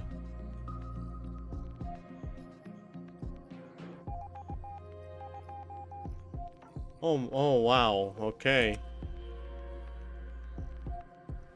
Xandar Wan Kuwabara, the creator of News, the #1 Genius Society member. #1?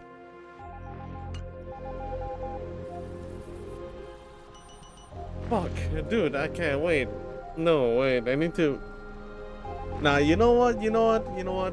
I'll let the others explain this shit. I don't want to process this.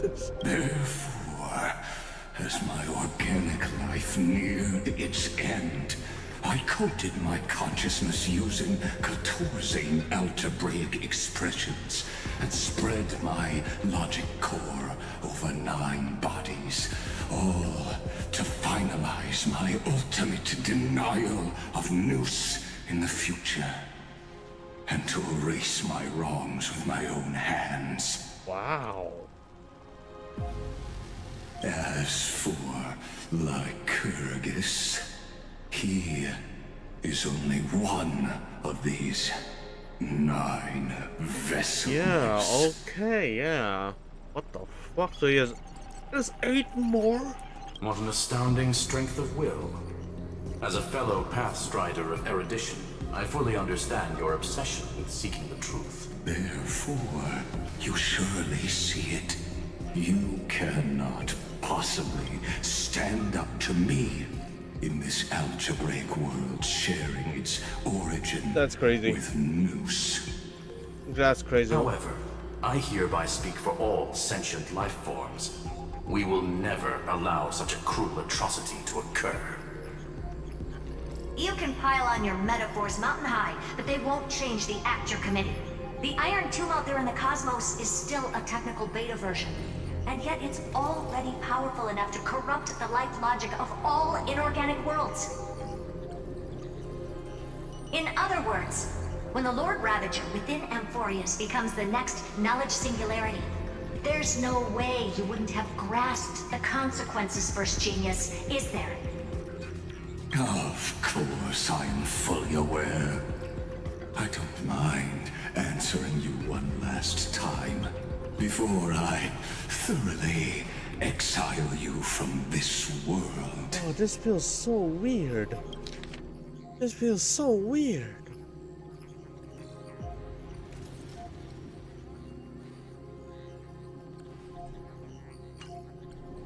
This is 1 out of the 8. This fucking guy. My grandiose vision for the future is this. Whether organic or inorganic, every act of any life form infected by the Iron Tomb will become a true random function. If one were to compute their integral across the breadth of the cosmos, one would obtain a marvelous constant. Omega. What I call the fall of erudition. Then, within the infinity nurtured by that constant, a new universe shall bud in the chaos. A universe that cannot be predicted and not shackled by the erudition. As the first prisoner to awaken in the cave, I must lead the others who are blind back onto the right path and reach true sunlight. Where the fuck did the 8 go? Do you understand me now? As Kozlana stated, destruction is not the process, but the outcome. It is revolution through complete annihilation, and the grand rebirth, after all has been reduced to ash.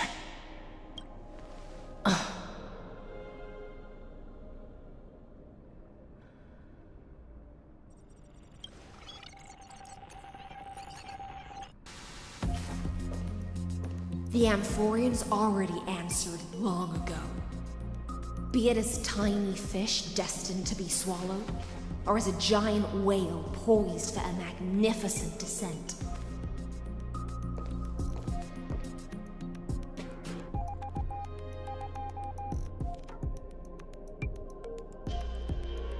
We will all fight against fate till our last breath.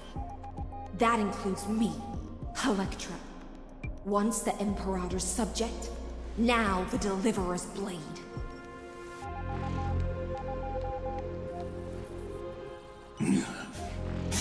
Oh, such noble chivalry. Admirable. I will also show my true self to you on this momentous occasion as a gesture of respect. And provide an insignificant academic suggestion. Thus speaks Genius Society number 1. Xandar 1 Kuwabara. The Entelechy of the universe's Alpha and Omega. There's no need to rage against the truth. The value of any formula resides only in its answer.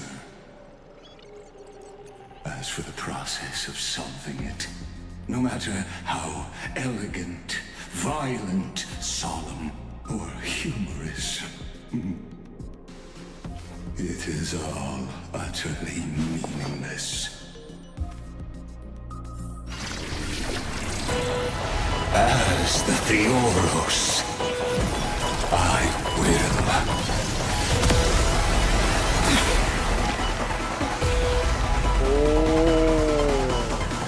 personally participate in performing this world's end. Remember this, as Gnosis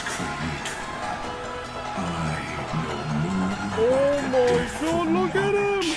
than they ever will. What the fuck? When Xandar switches to evolution mode, enemy targets appearing on the battlefield or ally members that are being summoned can accelerate the Xandar's mode switching. Careful. This is Lycus's true form.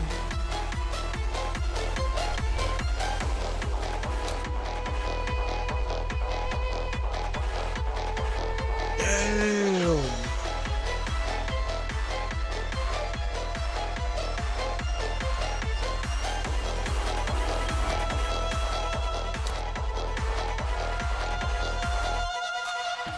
Pull together. Resonate once more. Emanate. It's okay. It's okay. Eidos Noose. Why is he JoJo posing though? That kind of tickles. Expand your thinking. Time to cleanse the field.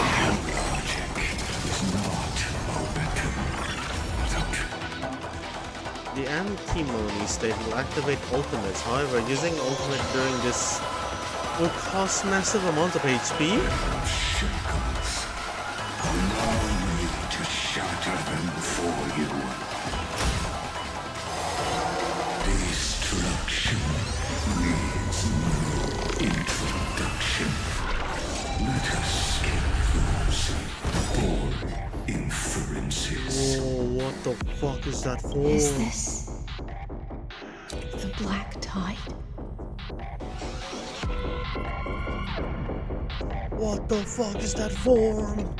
That's so cool. Indeed, but I prefer to call it a method of argument.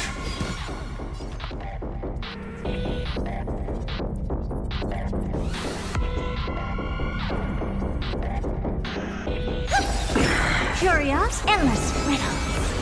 Nothing but a void. Time to twirl! Open sesame. Glimpse the unknown. Time to twirl!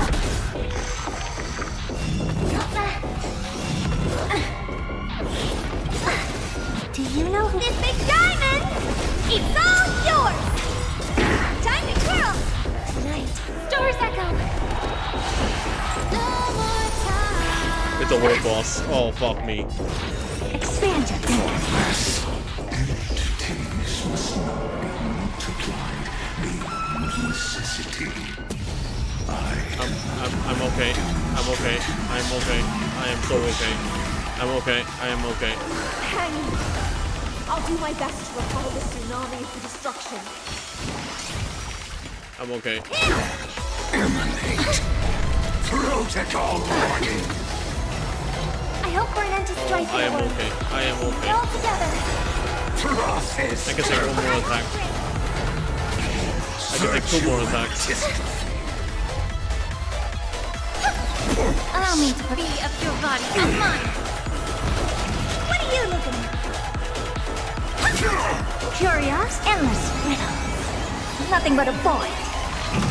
Time to twirl! Open sesame. Watch it close. Time to twirl!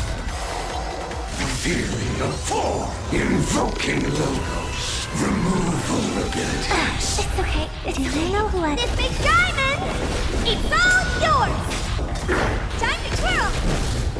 Curious, endless riddle. Nothing but a void. I see it. Target the connector between his thoracic and lumbar vertebrae. Destroy that spot. Harmony and unison. Time to twirl! Expand your thinking. Glimpse the unknown.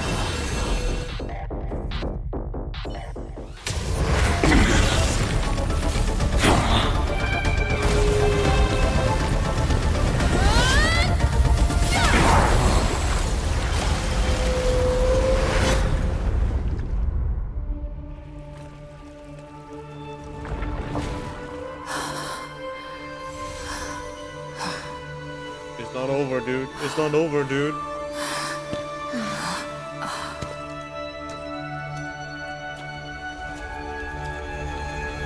All is futile. In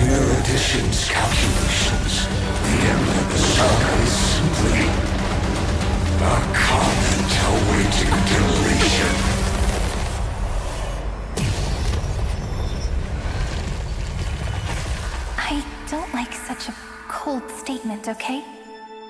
If numbers can decide the end of a story, then we can surely also pen a new beginning.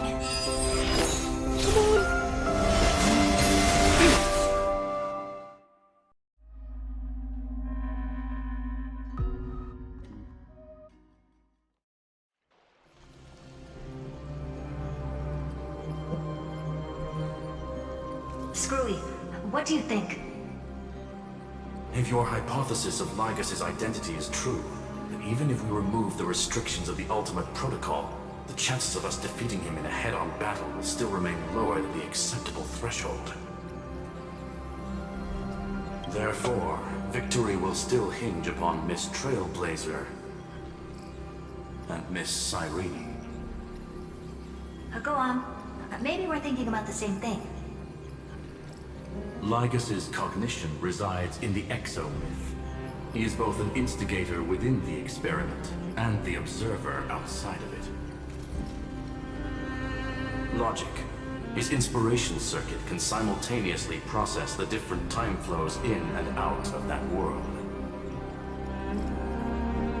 That's where things get tricky. He simultaneously exists in two different timelines, where the internal clocks are wildly different. That old Intellitron's neurons have completely gotten used to that over this prolonged experiment. And that's why he holds home field advantage. You and I should be able to manage that too, if given more time. Unfortunately, there's no if, and we don't have more time. That's why we need to change our way of thinking and turn his advantage into a weakness. The key lies in memories, right? Oh? You caught on quick. You've already mentioned my friend and I, so it's an easy connection to make, no? My intuition has always been very on point. Good. Then I'll cut to the chase. Since his thinking speed far exceeds that of normal people within Amphorius, we are going to externally plant a memory into his inspiration circuit. Then, command it to loop endlessly until he gives in. What? Even the most flexible and sturdy inspiration circuit cannot withstand the traffic of a full-on information flood. When the amount of information exceeds his cognition filter's capacities, he will have no choice but to focus on processing this memory.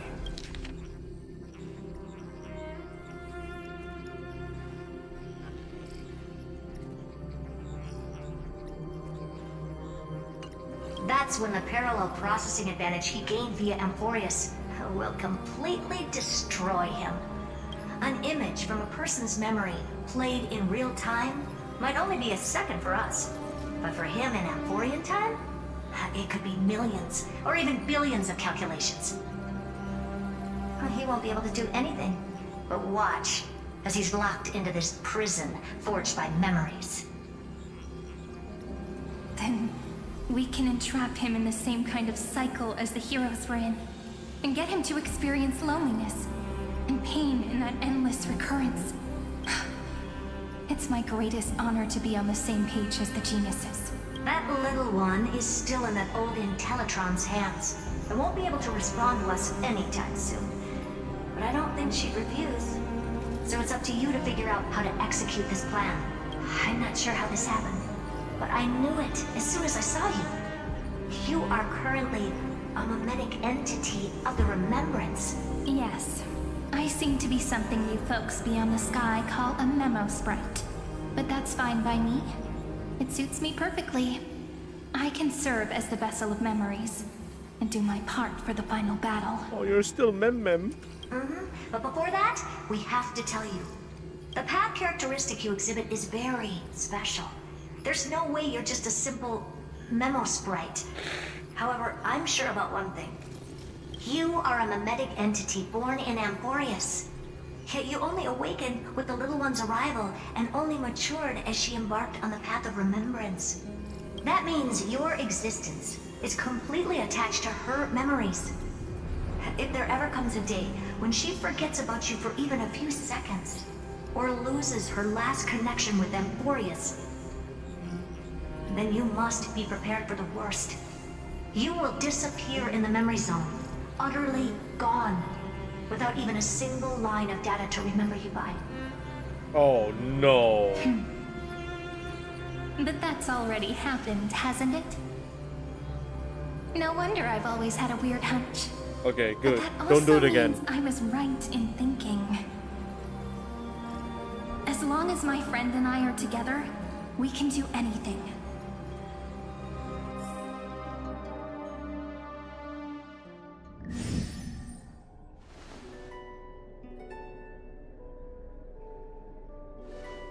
Long time no see, friend. Did you miss me while you were away? Do I miss you? Really? Give me a hug.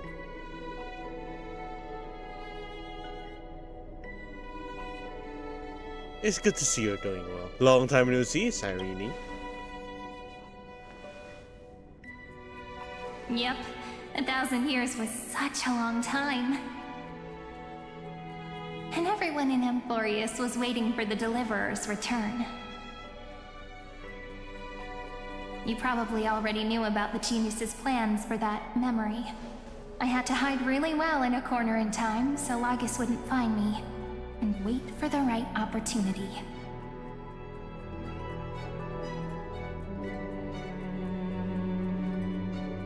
Which is now.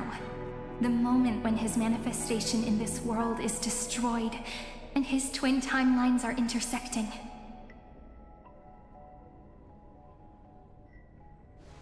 I'm sorry for keeping this a secret from you all this time. I'll tell you the entire, unedited story of this millennium as an apology huh? after this is all over.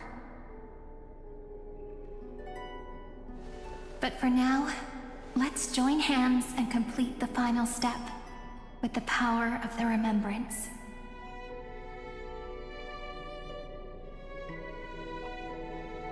Oh, we're peeking.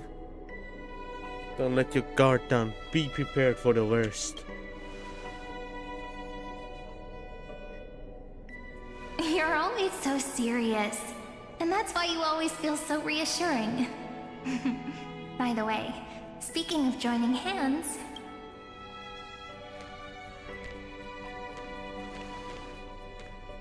can I please do something before we go on stage? Oh, what is it? Remember the joke we made back at the Grove? Look, aren't my hands pretty now? Wait. What a fascinating feeling. Like countless memories all swelling up at once. What about you? What did you feel when we touched each other?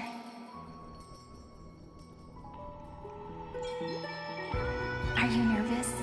Me too, actually. You and I weren't so reserved around each other when I was still Mem. Human interactions are truly fascinating. Now, please remember what you're feeling right now. Write it down in your heart and keep it there. Memories you want to treasure will never fade away. Even if immersed in the long river of time, these memories will still leave traces of their existence. So, if the view in your memory ever grows fuzzy, just reach out and touch it. It's like reading bedtime stories together at night. It wipes away the chill of passing time, sharpens the outline of memory, and restores its power to nourish the spirit.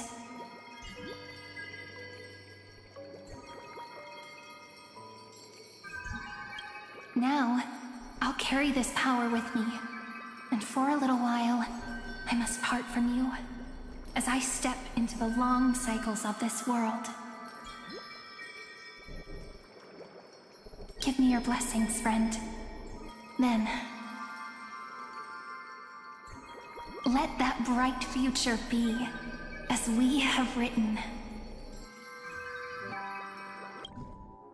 Then, I'll leave it to you.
stories are like this.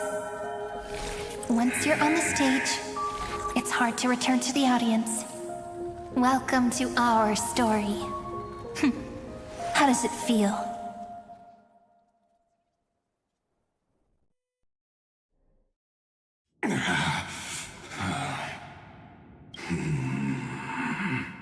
Even the authority of time cannot command the entire scepter, nor can it plunge the Amphorian extrapolation into a loop. If this was no system malfunction, then was I implanted with a mimetic entity of the remembrance? You guessed it right away. As expected from someone people call the first genius. I'm gonna keep doing what I just did if you don't stop, you know? My friend and I won't allow you to leave this memory, no matter what happens. Which means you are now trapped, Lord Xandar. An elegant idea, and an exquisite execution. Regrettably, it is you who are restrained by time, not me. Know that patience is my greatest weapon. Waiting and victory are the same for me. You will crumble before I do in this moment stretched out to an eternity, just like Kazlana will. Yet all I need to do is to wait, as yet another futile bug falls down the cliff and into the bottomless abyss. Now I'm a pink bug? My looks are seriously changing all the time. But you're not wrong. We're definitely not gonna solve the problem if we just put you in another prison. So that's why we never wanted to do that in the first place.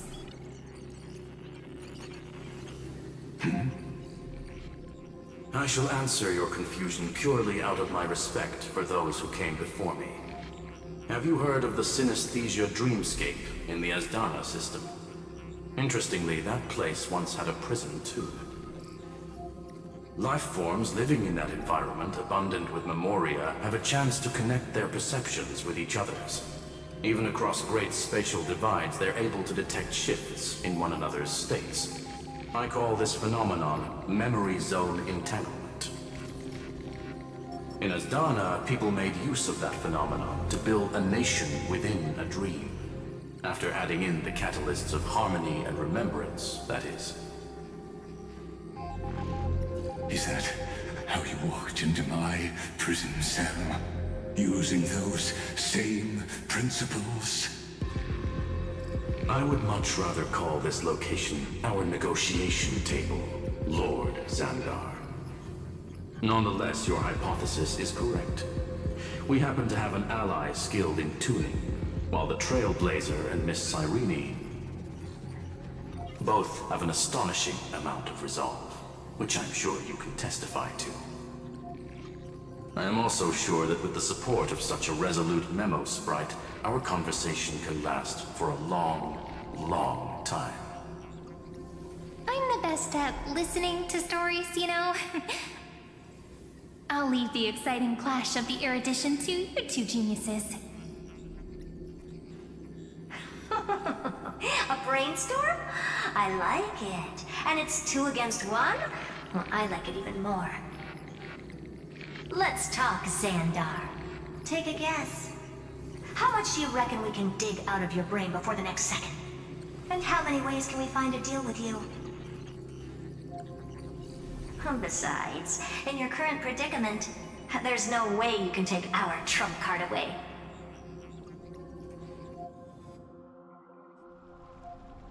Go, little one. Go. Overturn the Era Nova.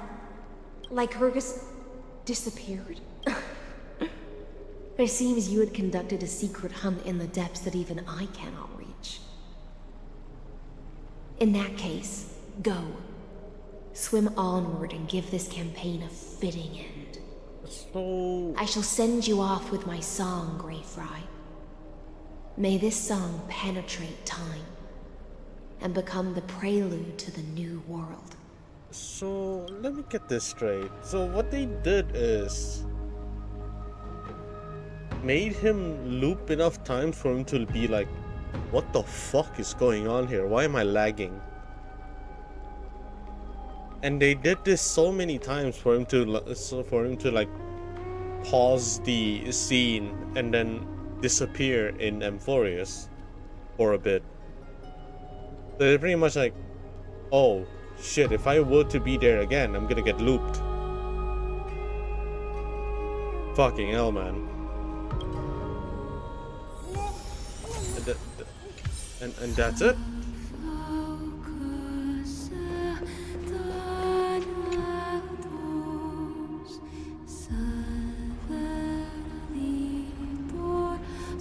That's it. Let's Aeronova it.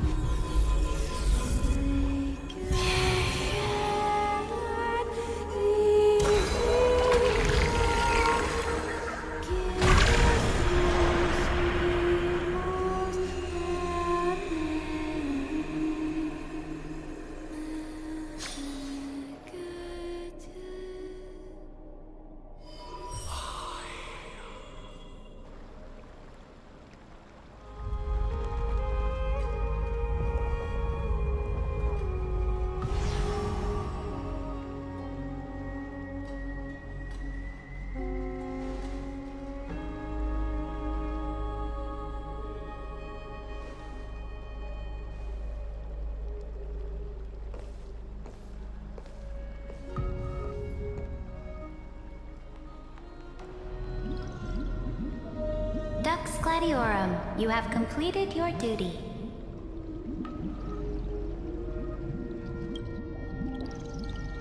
A new dawn is about to rise. Why not swim towards it?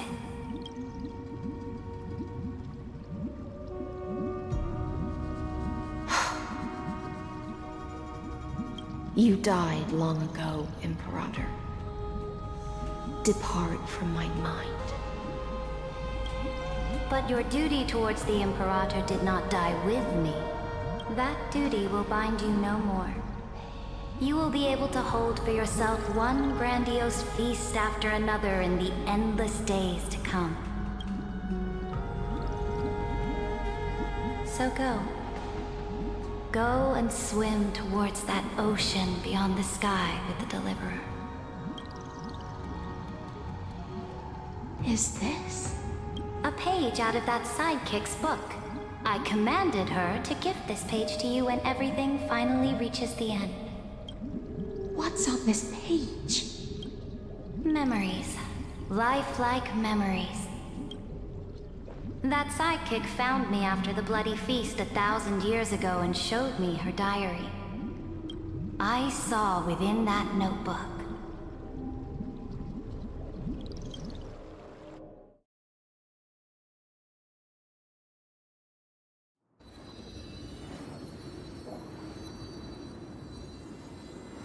Is this... that Deliverer's experience?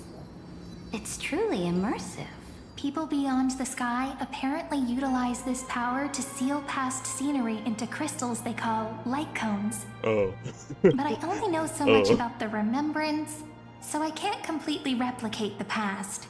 But I'll do my best to talk about the missing parts. Why are you teaching her, you know, game mechanics? What's next? You're gonna mention it gives crit damage?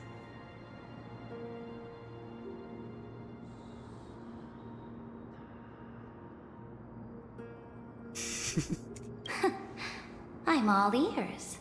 Go on then. Do your best. But if your chatter gets too boring, or if I deem it offensive, then law will become forever beyond your reach.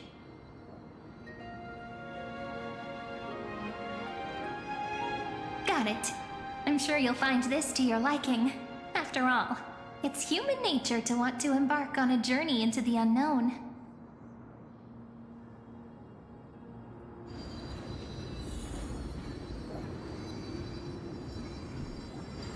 I'm playing as Ceridra.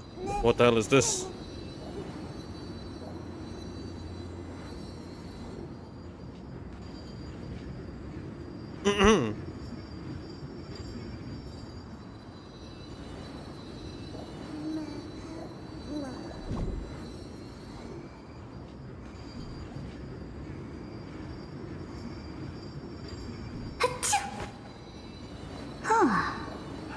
Who's spreading gossip about me? Bruh.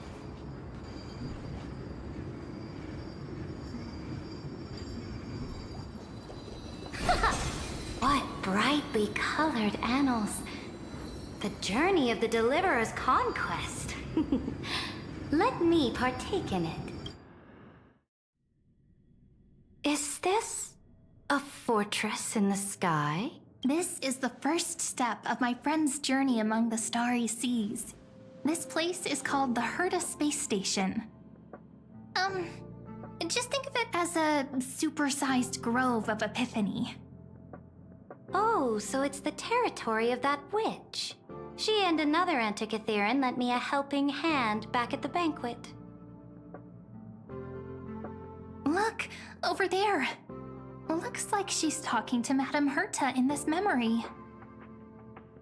Let's go listen to what she thinks about this world, all constructed by eons and paths. Are you telling me that woman is Herta? She seems shorter than I remember.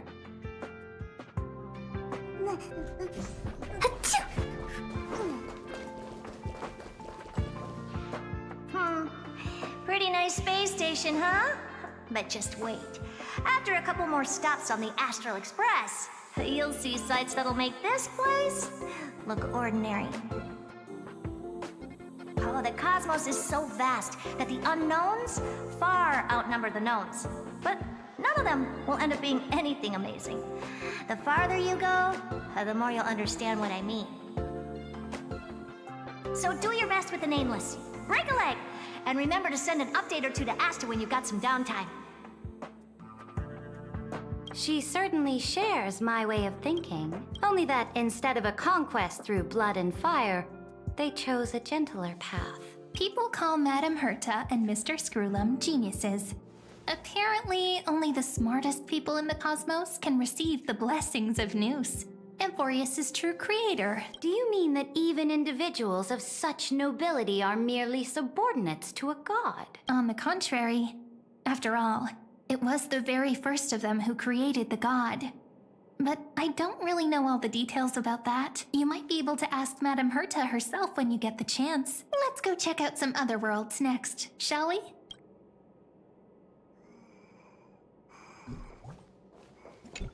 Oh, the cosmos is so vast that the unknowns far outnumber the knowns. This next stop on the journey has a lot of similarities to Amphorius. Senzo. We're at Senzo. We're at fucking Senzo, aren't we? A snow-covered land? I forgot about your Elo 6. Interesting. Jesus Christ, I forgot about your Elo 6. This star is named Eurillo 6. That name sounds so cold. Belobog sounds better. The girl we see here holds a similar station to you, Imperator. She's the supreme guardian of this world. A leader who took up the mantle of government during a disaster. I did not expect the Empress of this world to be so young. Well, your appearance isn't much older. The object in the distance resembles Nikador.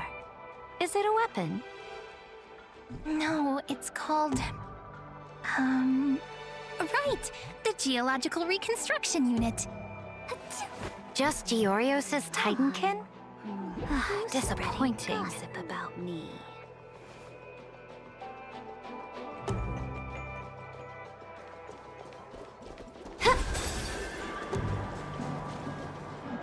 It's all thanks to you that we survived the crisis. The collaboration with the IPC is both an opportunity and a challenge. Nonetheless, it's an important step in our journey back into the universe. This world was sealed beneath its sky just like Amphorius was. and they only managed to reconnect with the stars when the Nameless arrived.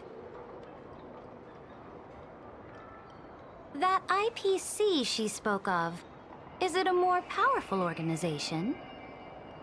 Yes, the IPC conquered many worlds through trade and opened up a vast territory that way. There are many such powerful alliances beyond Amphorius, and they all walk on roads different from the destruction. Coming back to the Supreme Guardian and her Belobog, didn't they find a peaceful way to enter the interstellar community?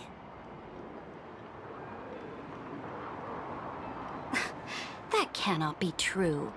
That IPC would never have grown so big on trade alone. It may pretend to be a wealthy merchant with clean hands, but I am willing to bet that it grew fat on gory oppression and bloodshed. Well... Its path of conquest must have had no mercy for the weak and would have destroyed them if needed. Are you telling me that this snowland never thought about tossing its dignity to the wind and kneeling to the IPC? I will not believe it. I will never allow the Imperator's empire to be sullied by others. Amphorius must become a power so strong that no interstellar foreigner would dare to look down upon us. Imperator, Belobog isn't as weak as you imagine. Listen. I indeed hesitated. But now I understand what we must do. Belobog must learn how to walk on her own, until she no longer needs the support of others, and can stand on her 2 feet among the stars. Even if I may not live to see it, I believe such a day will surely come. They still have their dignity intact. One day, that hope will melt through the ice and help them into a prosperous tomorrow. But the order of the cosmos is already set in stone. The old laws decree that only the strong survive, binding the weak in an unbroken chain, until they wither and turn to dust. Unless they embrace the power of the destruction. Amphorius must shatter the old law and become the new order among the stars. Speaking of the Order, another one of my friend's companions may be able to enlighten you further on that. Let's go to the next page.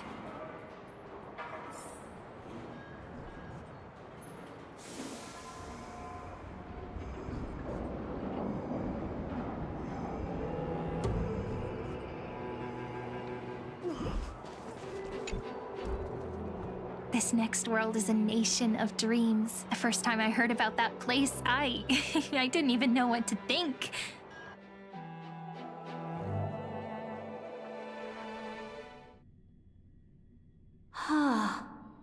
Such opulence does indeed evoke astonishment. This world is called Penacony, an eternal city built upon a land of dreams. It's also my friend's previous stop, where they went through a risky but exciting adventure.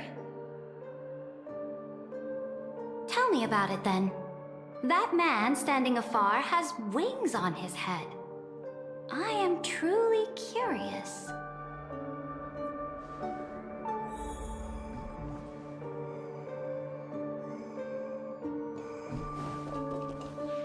I wish to gaze upon the views of the Reverie Hotel one more time. I'll be just a traveler when I come back here again.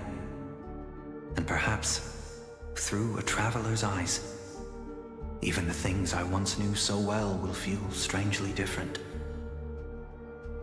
Penacony is a land of the harmony, where all dreams and hopes merge and combine. It believes in unrestrained freedom, and that's how it lost itself in shallow delights. Then, this young man before you chose to rewrite its laws, using the power of the Order, hoping to shape a dream-bound paradise of perfect happiness. Yet, the paradise of my dreams remains far away. Perhaps Perhaps a brief journey with the Nameless can show me more possibilities in my search for paradise. As for what Penacony should look like, it'll be up to her. No. Up to their trailblazing now. Oh, it sounds like this ideal kingdom is no more. That's right. The people chose to wake up at the end. You can't see tomorrow when drowning in sweet dreams.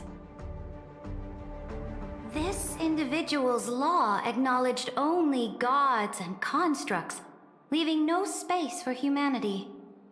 And yet, the fact that he could accept defeat and resume his journey shows a rare self-awareness and clarity of mind. You are also very self-aware, Imperator.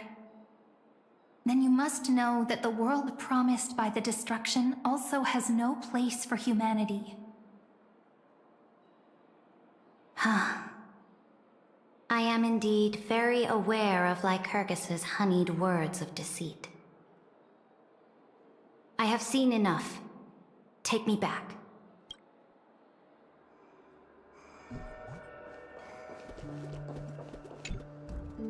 Then let's wrap up this trip down memory lane with one last scene. This absolute wonder. Isn't it pretty? That's our Emporius. Our world flows and meanders in this endless band of light. Though we were born from the designs of the gods and are not yet truly alive, the Chrysos heirs of Emporius still chose to stand against fate and carved a legend no different from that of humankind. Will you really renounce the heroes in this world's previous 30 million cycles, Imperator? Including even yourself. Will you bow to brutal destiny and allow that puppet master named the destruction to have their wish? I know what you want to do, sidekick. You want to use that deliverer's memories to influence me and tilt the scales of law toward her and the two geniuses. You really saw right through me, Imperator. How can one rule an empire if one is incapable of understanding people's minds?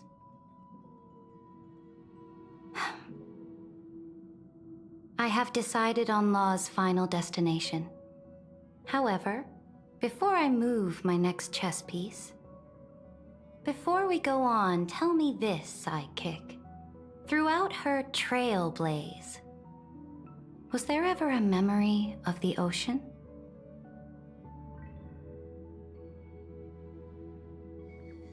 The ocean. My cradle. My home. You shall complete your conquest in the ocean at the boundaries of this world, and eternally slumber in the sound of tides.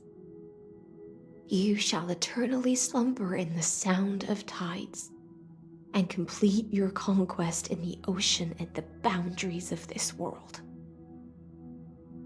Our prophecies aligned as flawlessly as a sea snake circling upon itself.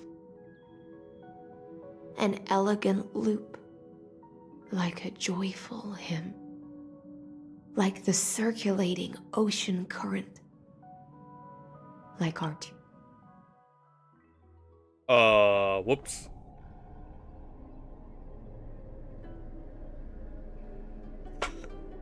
The trial is over.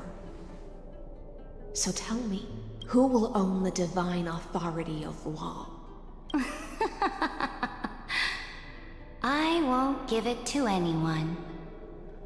What? I am the law. Why should I give my imperial crown to any other? Both the Deliverer and the Theoros came from beyond the sky. They have no right to interfere with the lands I conquered with my own two hands.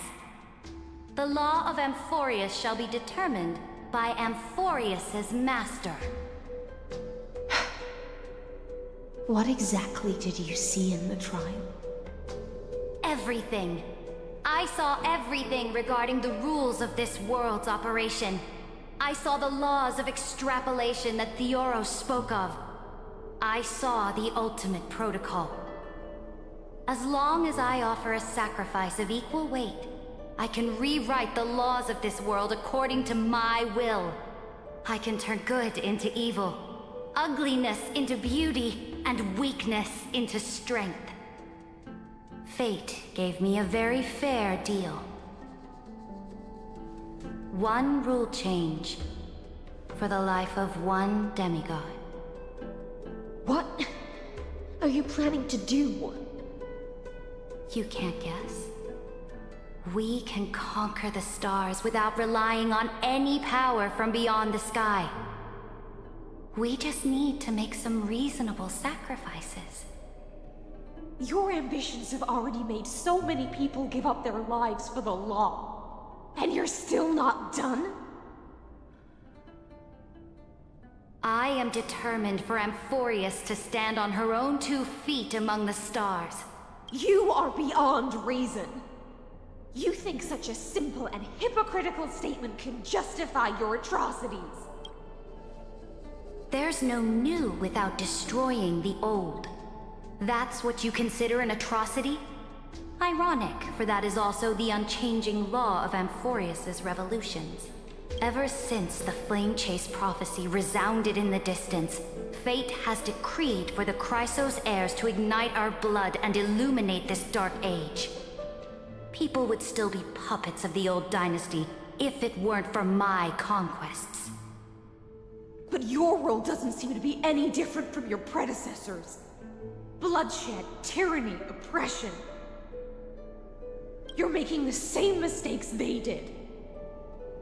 Go and see everything for yourself. Go to any library I've built. Go listen to the rumors on every street corner. Go and witness how the Imperator crushed the old laws and forged new ones. Go and see what my conquests brought to this world.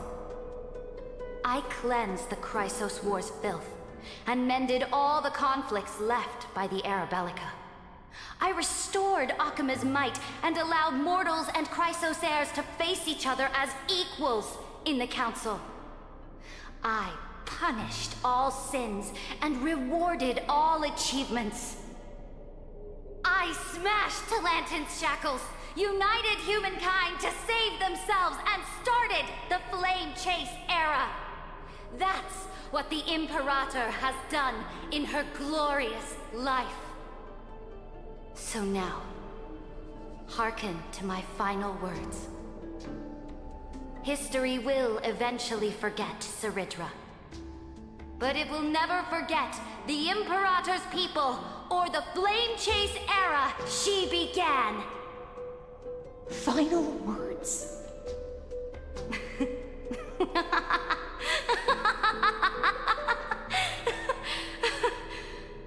Amphorius is about to be destroyed.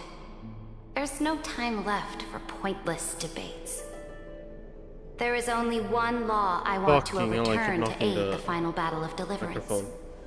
So I will only offer the life of one demigod. In the name of the Imperator, I command you one last time, Electra. Either sacrifice yourself for conquest, or pierce this tyrant's chest with your sword. Thus, the Imperator concluded her final speech. At the end of her life, at the last moment before she stepped onto the altar, she gave her most loyal subject the choice to decide fate, just as she promised her compatriots before her very first campaign. My blood flows in you now. Heroic compatriots, follow me, and we'll seize fate's reins! The Imperator fell. Some say that the Dux Gladiorum turned traitor and killed her liege. Some say that she imprisoned the tyrant in a shallow pond of water, then left. Which meant the Imperator had to kill herself to rewrite the law. There are countless stories about her death. All we can be sure of is when the knight left the vortex, the Imperator was still mumbling about their past conquests together, the beginning and the end of her existence. Imperator, wait! How could someone of your status come to the front lines? Let me be the flag bearer! The troops defending the pass to the west of the grove. Have they surrendered? They ran as quickly as they could when they heard your name. The Golden Cocoon Pass is now in the First Legion's hands. Good. What about the Delosian militia? The 3rd Legion set fire to the mountains and flattened everything west of the basin. They just need a few more days. That is enough. We cannot afford to miss an opportunity for victory. Lastly, how many Ladonian cannons are left? They are no more. The 2nd and 4th Legions have destroyed them all. Very good. They now have no way out, no reinforcements, and no artillery support. We will be able to liberate the Grove of Epiphany in the blink of an eye. We will launch the final charge 1 quint after the curtain fall hour tomorrow. Remember, as long as the Alliance's flag still flies on my shoulders, you must keep moving forward. Take no prisoners among the enemy soldiers. All sages who resist are to be captured and tried according to martial law. And do not destroy any books. Now go! Notify the entire army! Understood! Those who are resolved to die, we salute you. Reporting in. The Mountain Dwellers are resisting fiercely, and the legendary Mountain Breaker is personally engaged in battle. Their formations are nigh impenetrable. Then cease our frontal assault. Send scouts to all legions and tell them to retreat into the Tritos Plains before the parting hour. What? Are you planning to surrender? It's a strategic change of plans. The seismic walking dragon is enough for that battlefield. Walking dragon? You mean that stupid beast, Terravox? What can they even do? Stupid? No. They are the wisest of all of Georios' creations. Only they can perceive the currents of time. Let them deal with their earthly brethren. We will advance and take the lead in defeating what remains of our enemy. I will deliver the most fiery retribution for the humiliation they dealt us, and crown myself with a god-slaying wreath. Understood. I'll see to it. Those who are resolved to die, we salute you. The Temple of the Three Fates sent a letter, Imperator. They refused to surrender, and said this letter is their last warning to us. Tell the commanding officers not to launch any attacks unless they receive the Imperator's handwritten approval. Disobedience will be punished by death. Oh, what are you doing? The priests of the Three Fates aren't soldiers, but politicians. Do not mistakenly believe they don't have a plan. These dying pests will wring out every idea from their brains, all for short-sighted gain. They are much shrewder than we are. I am inferior to them in that regard. They also have the prophecy to wield as a weapon, something I am not blessed with. Launching an unplanned attack will only disadvantage us, as all of Emphorius will judge our actions.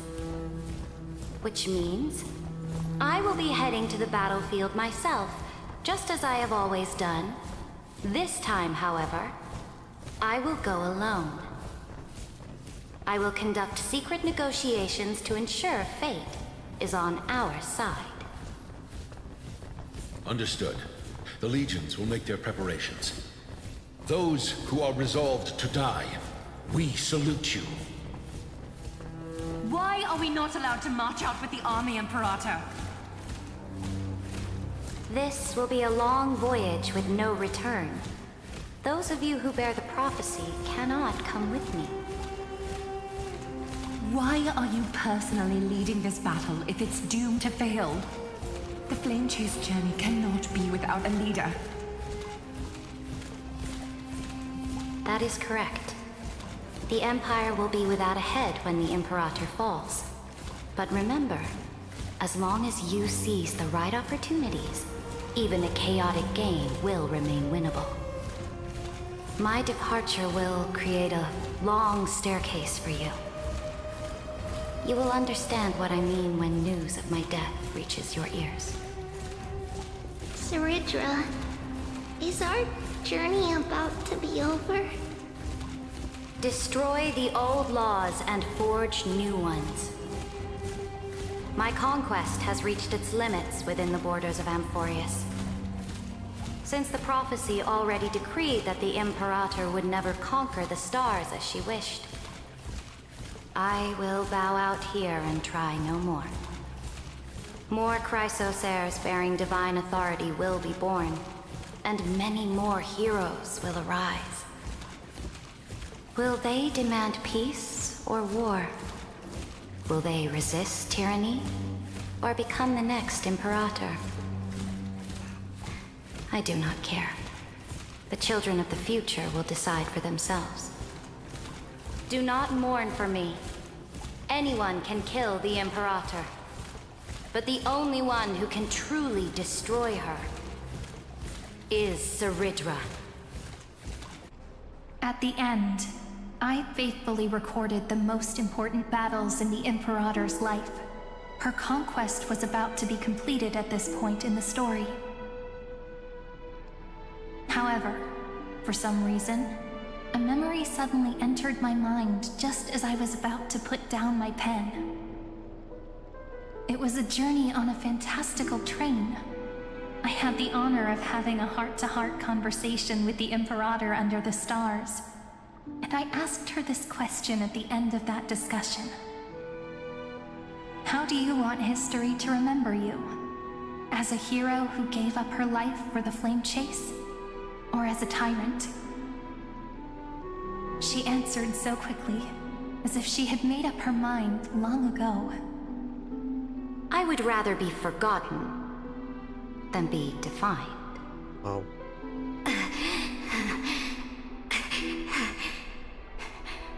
Because the law can be neither eternal nor unchallenged.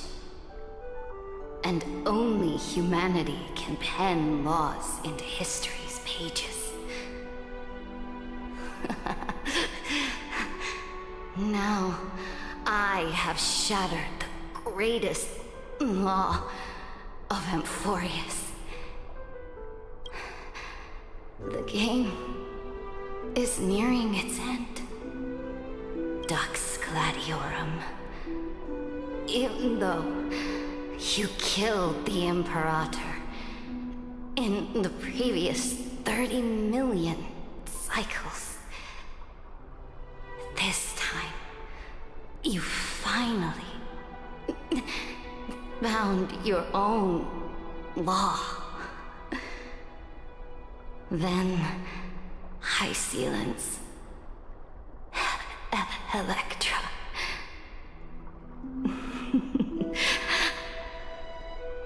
I will ask someone to deliver the prophecy's ocean at the boundaries of this world to you. Will you choose to swim into that ocean? I do not care.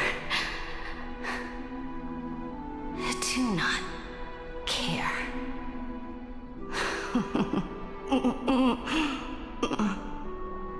The Imperator muttered about her conquests, and news of her death spread in the city. Freedom! Liberty! The tyrant is dead! Go! Shout this news in the streets! My people! My fellow elders! Do not panic. Stand your ground. That usurper has paid for her ambition with her life. People once cheered for my ascension. And now they cheer for my fall. No matter. I am fond of applause.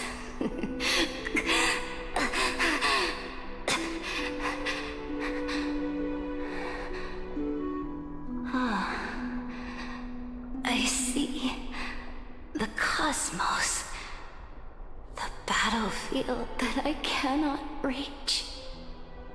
I will return in the next cycle. The stars will hear my legion's war drums. Hear the great name of the Imperator. Hear Amphorius's serene.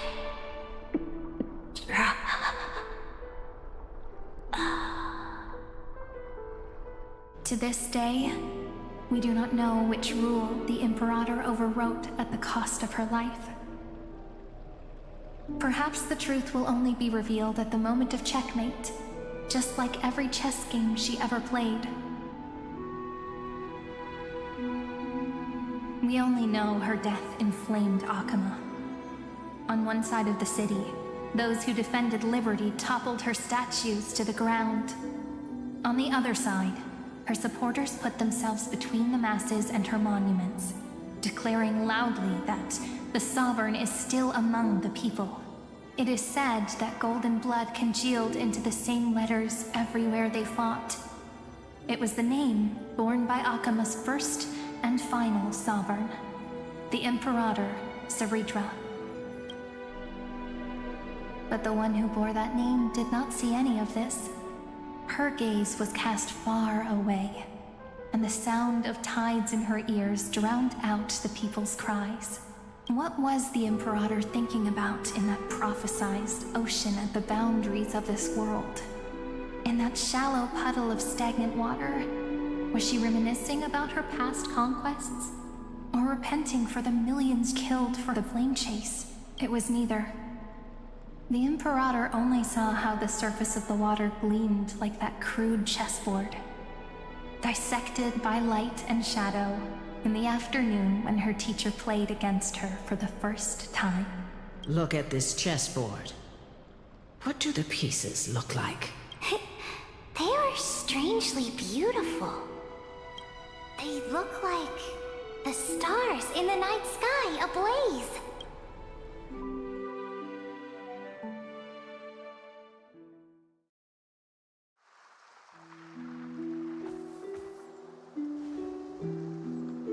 From that page emerged an ocean so vast, so pure, not a single trace of corruption. Is this Saritra? Electra, my subject. Ever since you walked out of the tainted ocean and pledged yourself to me, I have seen the abyss in your eyes and the emptiness in your heart. That was why I promised you a new ocean, where the Imperator's ambitions would serve as the currents, and loyalty would be its light. Electra, my subject. You have done your duty as my blade. The prophecy has now made its final decree on the road I intend to walk. My conquest is doomed to never reach the stars. But the Imperator never makes empty promises. So take this memory, this ocean, beyond the sky, as witnessed by the Deliverer. This is the final gift that the Imperator can leave for her subject.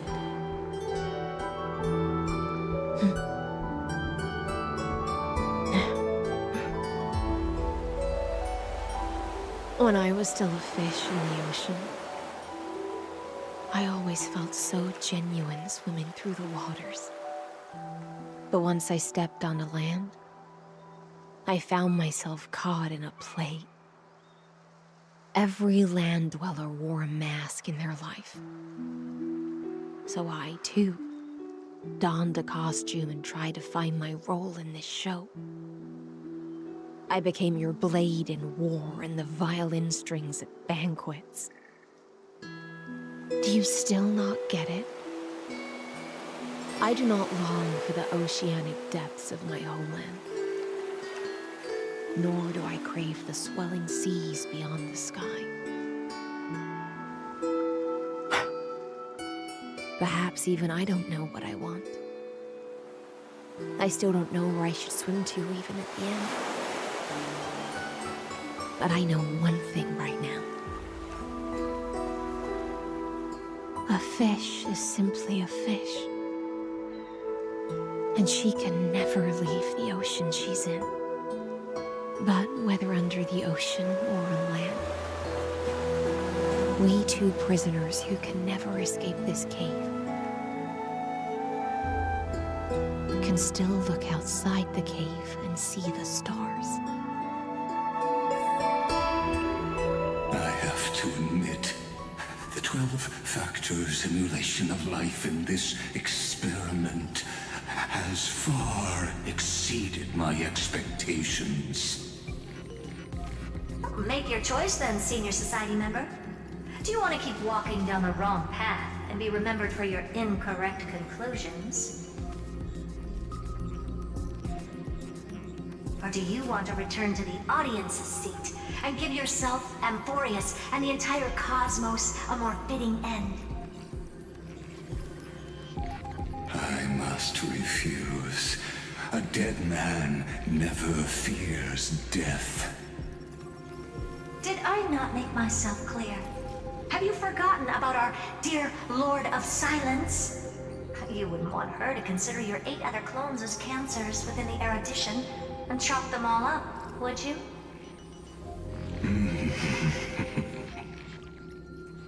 Your logical deductions are vastly different from mine. Therefore, allow me to provide one more academic recommendation. Listen, my peers. Why don't you look beyond this world? Just as the Chrysosayers did. Re-evaluate your calculations and take into account all enemies in the upcoming war among the eons. Amphorius is not a place where 3 paths entangle, but where 3 paths fight to the death.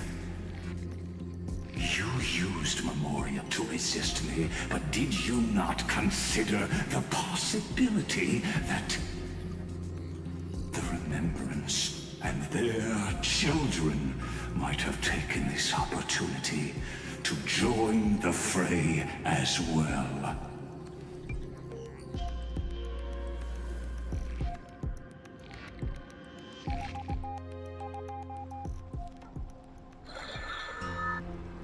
Oh, so this isn't just silence.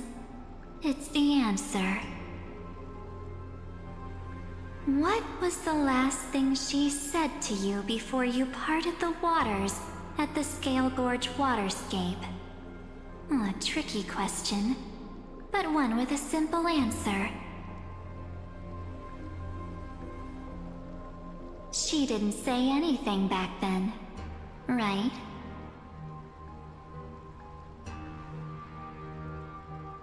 That's correct. And now I'm sure. You are not March 7th. There's no way she would remember that detail.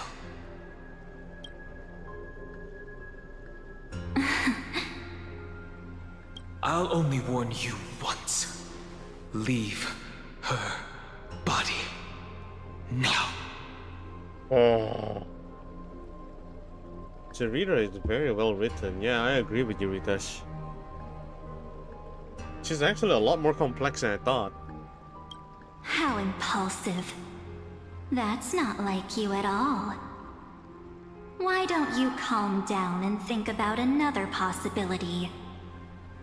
I didn't take over March 7th's body. Rather, it's March 7th who regained my memories.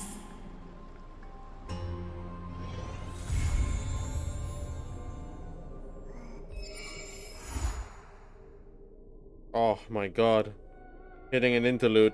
Yeah, you know what? You know what? Yeah.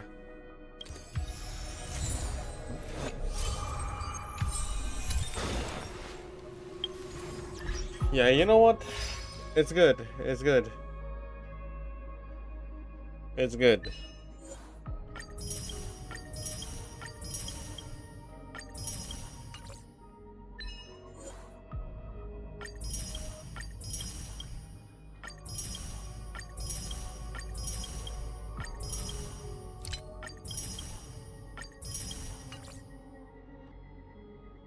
Let's talk about this tomorrow. You need sleep. Yeah, I agree. I agree. I agree. I got nothing to say, and I've been paying attention for the past 7 hours, and boy, there are way too many. There are way too many to talk about. Holy shit.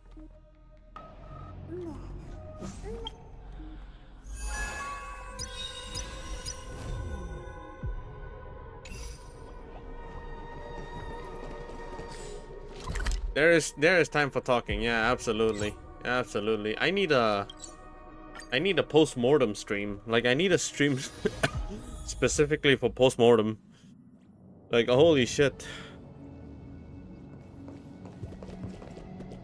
That is a lot to take in.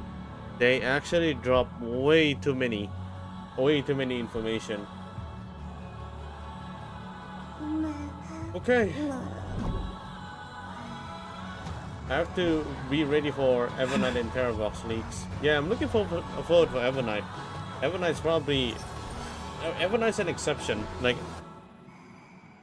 Bruh, so, spoil me her kits. Like, that's all I want to know now. Spoil me her general kits. I'm not gonna look at her animation. I'm just gonna look at the kits and go like, okay, I'm pulling for her anyway. Oh my god. Evernight being the OG makes it so much better than I thought. Oh my god.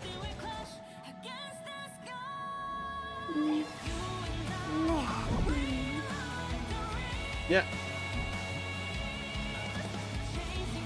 Yep. Alright. Thank you for watching. This patch is really good. I'm looking forward for the next patch now. Okay, so thank you for watching. Thank you for watching. I'll see you guys tomorrow, fellow deliverers. Bye bye.